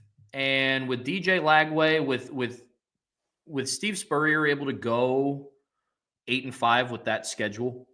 Their schedule this year is still tough, but DJ Lagway is going to be another year experience. If they can get some things short up on the defensive side of the ball and with the young skilled talent that they have, I wouldn't be surprised if Florida was up in the ranks in the SEC. That wouldn't surprise me. I could see them cracking the top 10 at some point or making a run at an SEC. But like similar to what I said, like Texas A&M was this past season. They were, now mind you, down year for the SEC, but they were a game out from, I mean, if they beat Texas, they're playing Georgia in the SEC championship, right? Yeah. And so I could see Florida being about A&M or Florida? Yes, A&M this past season. If they beat Texas. If A&M would have beat Texas, they would have played for the SEC championship, yes. I could see Florida. Florida wasn't about to. Sorry. No, I got real confused for a second there. I think I got there in a roundabout way, but I could see Florida being that type of team this season, of being, hey, like you finished this past season 8-5. I think if they're on the track of a 9-3, potentially a 10-2, depending on how other teams shape out on their schedule, I could see them being in a position in November if they're on that track. Now, if they're going into the month of November already with 4 losses, then it's probably nixed. But I could see Florida. That's going to be kind of my dark horse team to move up a little. What about you? Yeah, they're a very interesting team, Trevor. I'm very curious to see what they're going to do. And they have a couple games early they're going to tell us a lot. You know, they start off with Long Island in the opener, then USF, and then they have a 4-game stretch that's going to determine their season. At LSU, at Miami, bye week, home against Texas, at Texas A&M. Like, you've got to go 2-2 against that stretch. You go 2-2 against that stretch, maybe you got a shot, then you can maybe upset Georgia on a neutral field. You get Tennessee at home, you get Florida State at home, and then you got an at Ole Miss that I don't think is going to be as daunting as what this is. And now all of a sudden they're 10-2. Like, think about this. If they, let's say they split the 2 home games or the 2 road games, right? So LSU and Miami, they split those. Let's say they lose to LSU in a close game, beat Miami. And then let's say they beat Texas at home and lose to A&M or vice versa. They go 2-2 in those games. So now all of a sudden you're looking at them being 4-2. Then they get Mississippi State at home. Now they're 5-2. They're in the top 25. Then you got Georgia on a neutral field after a bye. Well, they battled Georgia last year in Jacksonville. It's tied. And if DJ Lagway, I said this, if DJ Lagway doesn't get hurt, they might have had a shot to win that game in the fourth quarter. Florida did. Let's say they pull off an upset that game. Then they're at Kentucky. And I don't have a lot of faith in Kentucky this year. Then they're at Ole Miss, who I don't think is going to be as good as what maybe some other people think that they're going to be as a top 10 team. You know, Florida last year destroyed Kentucky. That's a series they dominate. They lost the game in 2023, but they've largely dominated that series, no matter where it's played. And then if you can pull off that upset on the road, you get Tennessee at home. That's a very winnable game. And then Florida State at home. It's a very winnable. I have no clue what Florida State's going to be. They have a brand new roster. It is insane. Now, there's some talent there, Trevor. And they're a team I'm going to talk about here in a second. But I'm with you on Florida. That 4-game stretch, they've got to go 2-2 in that 4-game stretch. If they go 4-2, not only – and the reason I say that is because if they're good enough to go 2-2 against that stretch, they're good enough to beat everybody else they have on their schedule the rest of the way. And then, of course, the Georgia game. If they come out of the Georgia game with only 2 losses, then they're a playoff team, in my opinion. Because it's not just the resume, but what does it mean about that team for them to go 3-2 against that stretch? That's what I mean by that. I don't know if they got the firepower to do that or if their defense is going to be good enough to do that. We'll see. I'll tell you a couple teams that I have on the outside, Trev. I think BYU is a team that I could see jumping up. And I already talked about Kansas State earlier, but BYU is a team that I could see kind of making a run at the Big 12 and crashing the dance. And sure. I don't know if that's a team you want to play in the postseason. They're very well coached and they're physical. So I could BYU's a team that I could see making that kind of run. I could see SMU being again what they were last year, but I have my doubts about basically what they lost. I think that was a bit of a one-year wonder. But here's a team that I have no clue about, Trevor. No clue about. I don't think they're going to be very good, but we have to mention it. And that's Florida State. 2 years ago, Florida State finished the season undefeated. A year ago, right? Basically, the 2023 season, Florida State goes 13-0, win the ACC championship. Should have been in the college football playoff. This past season, they went 2-10 and were closer to going 1-11 than they were 3-9 with the Cal win. And then you look at that team and you're just like, I don't have a clue what they're going to be. They're going to have a brand new starting offensive line outside of Richie Leonard. They're going to have a brand new receiving core, brand new defensive front seven, basically. New quarterback. I mean, the quarterback room, you got one guy coming back that was on the team last year, really, in Brock Glenn. You got Thomas Castellanos to transfer in. But then I look at the team and I'm like, but man, if you take out last year and just look at the talent, there's some talented players on this team. And it's like, could they end up being pretty good? No clue. I'm doubtful. I don't have a lot of optimism, but I'm like, look, Deuce Robinson, Hakeem Williams, Squirrel White. You know, you've got your tight end, Landon Thomas is a talented player. You brought in some portal guys that are actually pretty decent offensive linemen. You know, on the defensive line, you brought in some guys that have some ability. You brought in a kid from Nebraska that was a pretty good pass rusher from them last year, and James Williams. You know, you brought in Deontay McCray, your linebacking core. You brought in some good players at linebacker. It wasn't just the big name guys. You actually brought in some guys that can play a little bit. And your secondary all comes back. And so I look at them and I can talk myself into them shocking us all and, you know, kind of making a run into the top 2 or 3 group in the ACC. And then I can convince myself that they're going to suck again. And it's just like when you have that much turnover, Trevor, you just don't really know what they're going to do. You just don't know. And we're going to find out right away if they're going to suck again or not, because they play Alabama at home in the opener. And if I expect them to lose that game, but if they are competitive against Alabama, they then have East Texas A&M, a bye, Kent State before they play at Virginia. And then they're home against Miami, home against Pitt, at Stanford, home against Wake before they have to go at Clemson.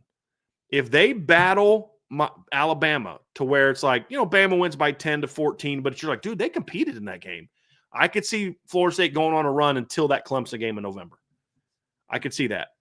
I could also see them getting annihilated by Alabama and them quitting. And then they lose to Virginia, they lose to Miami. You know, they're the hardest team in the country to evaluate. I have no clue what they're going to be. But the reality is, dude, there's some dudes on that team. There's some good football players on that team. I have no clue what they're going to be. None.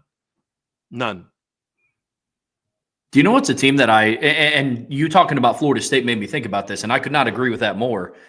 A team that I completely overlooked, and I can't believe I did, was Georgia Tech. They lost a lot. I did look at them.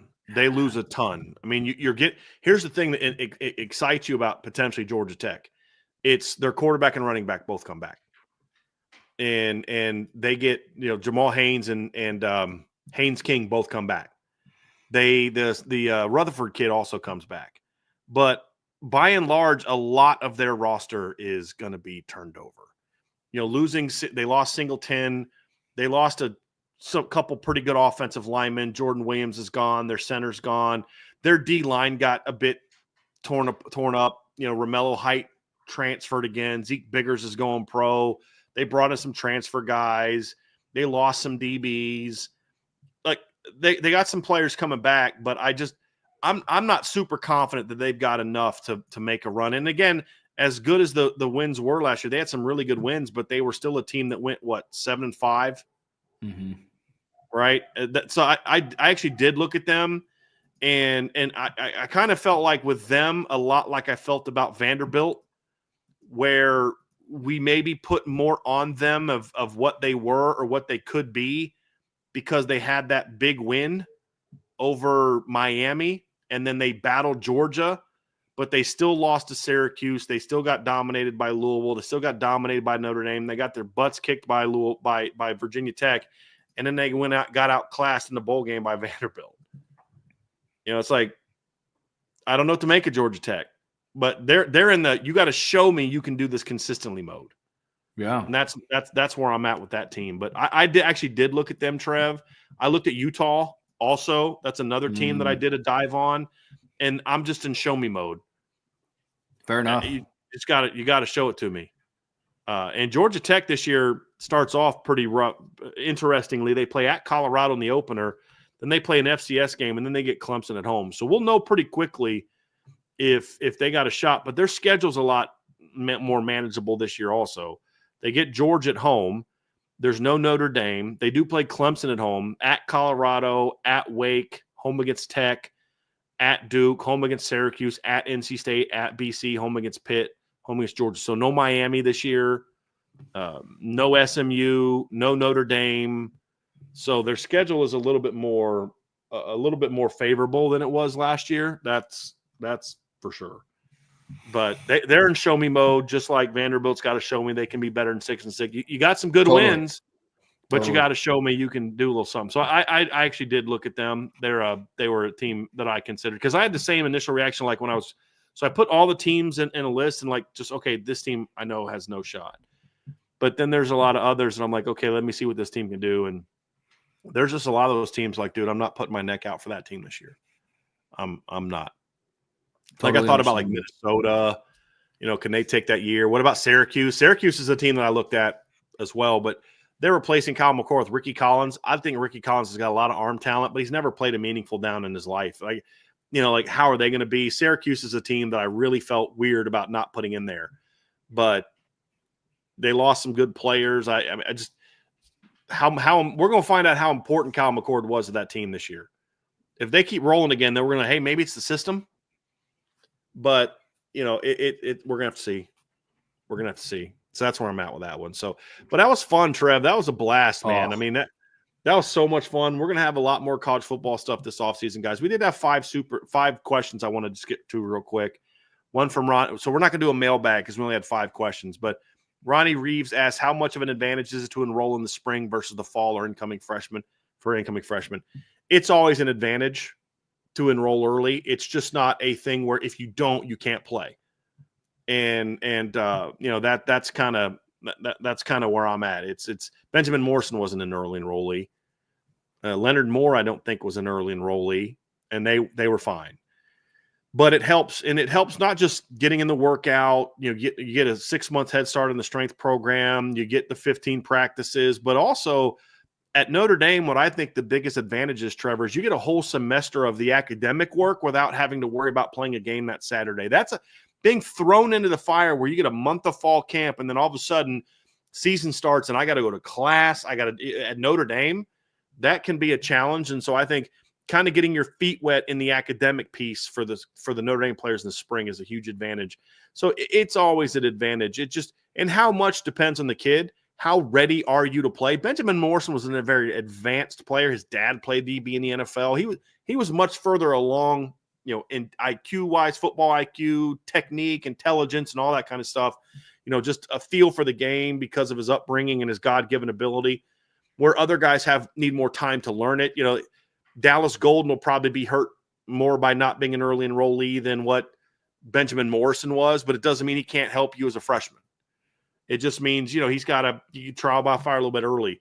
The position where I think it hurts the most is quarterback and offensive line. I think those are the two where it can hurt the most for a guy not to be an early enrollee. Agreed. Yep. I'm in the same boat as you are. Same boat. Tom Connor says, with Texas, Oregon, Georgia, Ohio State, and Notre Dame, which team's quarterback will break out if you want to put them in order? I mean, I feel very comfortable that Arch Manning is going to be a really good quarterback. I don't think he is what people kind of, top 3 to 5. I mean, people took him in the top 3 to 4 for Heisman contending. I'm like, come on, guys. Can we let the kid, can we just not do that to the kid where we put so much hype on him that it's almost impossible for him to live up to it, short of them going 16-0, winning the title and him winning the Heisman? Like anything other than that, and it's a disappointment. Sure. Manning overrated. It's like, can we just let the kid develop and just Can we just all pretend his last name is Johnson or Jones or Driscoll or Trowbridge or something and not Manning, and just let the kid be and just let him develop like everybody else? But I do think Arch is going to be pretty good. And he seems kind of built to handle it. Like, I mean, it doesn't seem to faze him a whole lot, to be honest with you, Trev. Yeah, I was going to say, one of the benefits of your last name being Manning for your entire life, this probably hit him the second he said he was going to play quarterback in high school. Playing quarterback with the last name of Manning.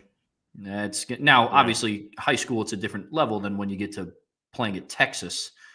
But at least it's not going to be something that's totally unfamiliar territory for him. But yeah, it's like Peyton went through that, but he was only had to live up to his dad. And then Eli went through that, and he had to live up to his dad and his brother. But his brother was just coming out of college. And now Arch has got to live up to Archie, Peyton, and Eli. It's just kind of like, it's a different, and now a social media where there wasn't social media when Peyton and Eli were going through it. So I'm actually rooting for the kid because he seems like a really nice kid. He seems like a good kid. I just think we're being really unfair with the expectations. And it's more about us and the media is like, we're going to get our piece of the Arch Manning pie. We're going to do our clickbait thing to tap into that. And if it means we're setting him up to fail, so be it, because we're getting ours. That's how I feel about it. But it's like, let's let the kid develop. But that's also why I think getting CJ Baxter back could be big, is maybe lean a little bit more on the run game early. So I'd probably put him right now at the top just because he's played. It's like what you talked about yesterday with him and CJ Carr. The one big difference between those two, Arch has played. He's also a year older, but Arch has played. I actually have CJ Carr next I'm most confident to break out.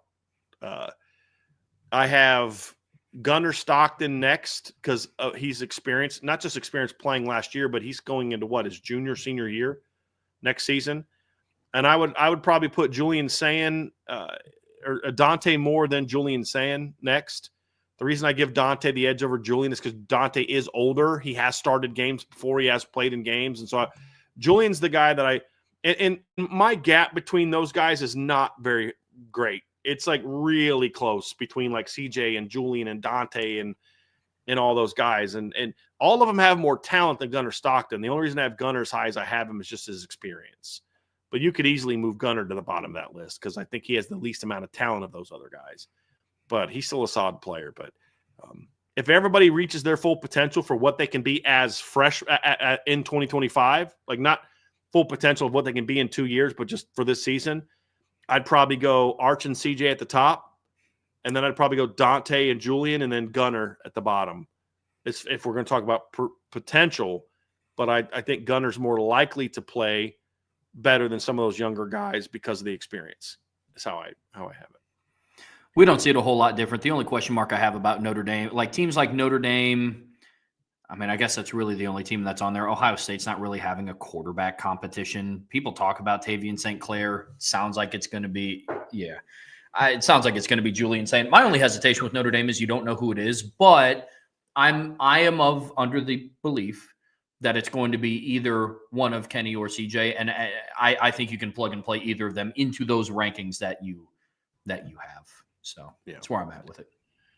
Justin Alley asked about Utah. Justin, we did address that. I think they'll make a bowl game this year. I think Utah will bounce back and make a bowl game. I don't think that they're a team that I'm looking at as a top 25 team right now. They got a lot to show to me. Another question from RJG Irving. Do you think the spring game earlier date is set to allow both players and the team to get better access to the transfer portal window? Maybe more use on both sides this year. It's possible. I don't know that Notre Dame is going to be looking at the portal. I don't know that Notre Dame is trying to make it easier for players to leave.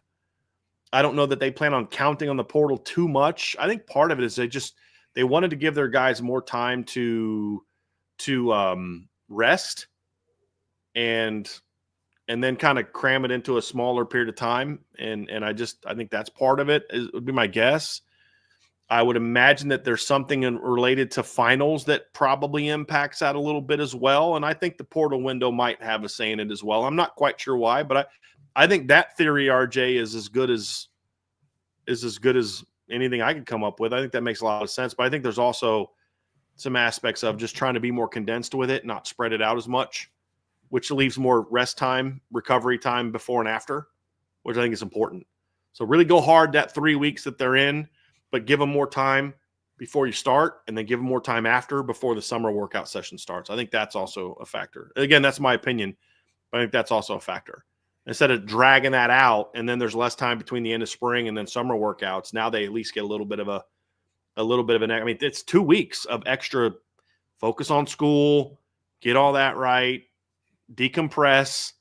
If you got to go, you got to go, right? If you're going to transfer, you have to court that window's there.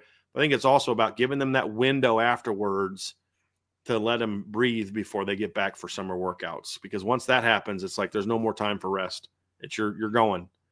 So I think that factors in a little bit of it, into it a little bit as well. And then last question from Jason Smith: will Mike Mickens continue to coach cornerbacks and safety and let Ash be DC like Al Golden was? I don't know the answer to that, Jason. I can only give you my opinion, and my answer is they better, because he showed he did it last year. And I think that would be good for Chris Ash. I think Chris Ash at times can take the safeties in certain drills while Mike Mickens is working with the corners. I would still have Marty Biaggi help with that. It worked last year. I'd go out and get an analyst or a GA to help with that as well.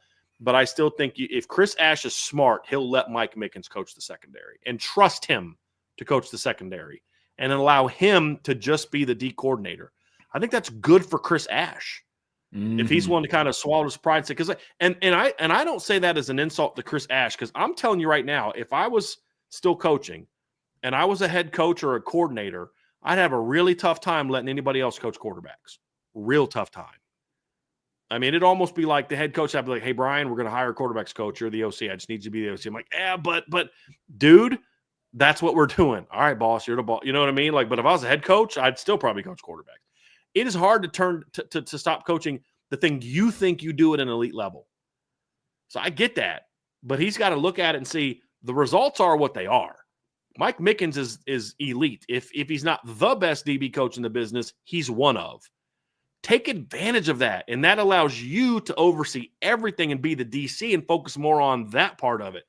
So if he's willing to swallow his pride a little bit, or not even swallow his pride, take advantage of that and show trust in Mike Mickens. It's not really about pride. It's about having trust. You can still think you're the great at this and say, but I'm going to let that guy do what he does.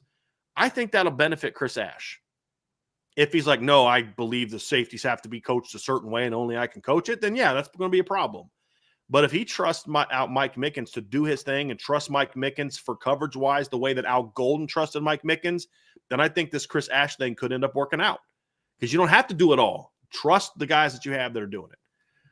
So I think that's the answer to that question is going to tell us a lot about what lessons Chris Ash has learned since he was last a head coach and D coordinator, and how much he's adapted. And if he's allowing Mike Mickens to be that dude again, I think that's going to be a really good sign. Totally. Yeah, it needs to happen. Brian, that was a fun show, man. Like that was one of the shows where that was one of the shows where you sit around with your buddies at a campfire and you end up talking until 2 a.m. about that kind of stuff. That's fun, man. Yeah. That's a really good show. Well, hey, in order to stay in the loop, guys. Real quick, I'm going to put this on the message board.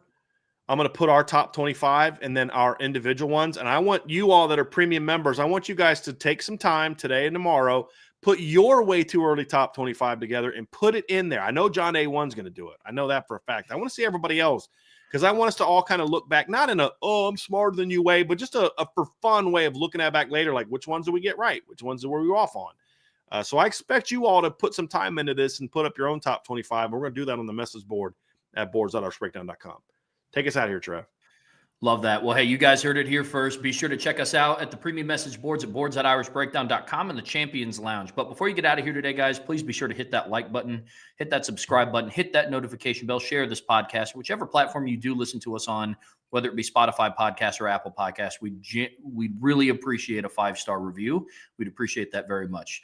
We'll be back here tomorrow at 1 p.m. for our Friday free-for-all mailbag. But until tomorrow, that's Brian. I'm Trevor. We'll see you back here very soon on the Irish Breakdown Podcast.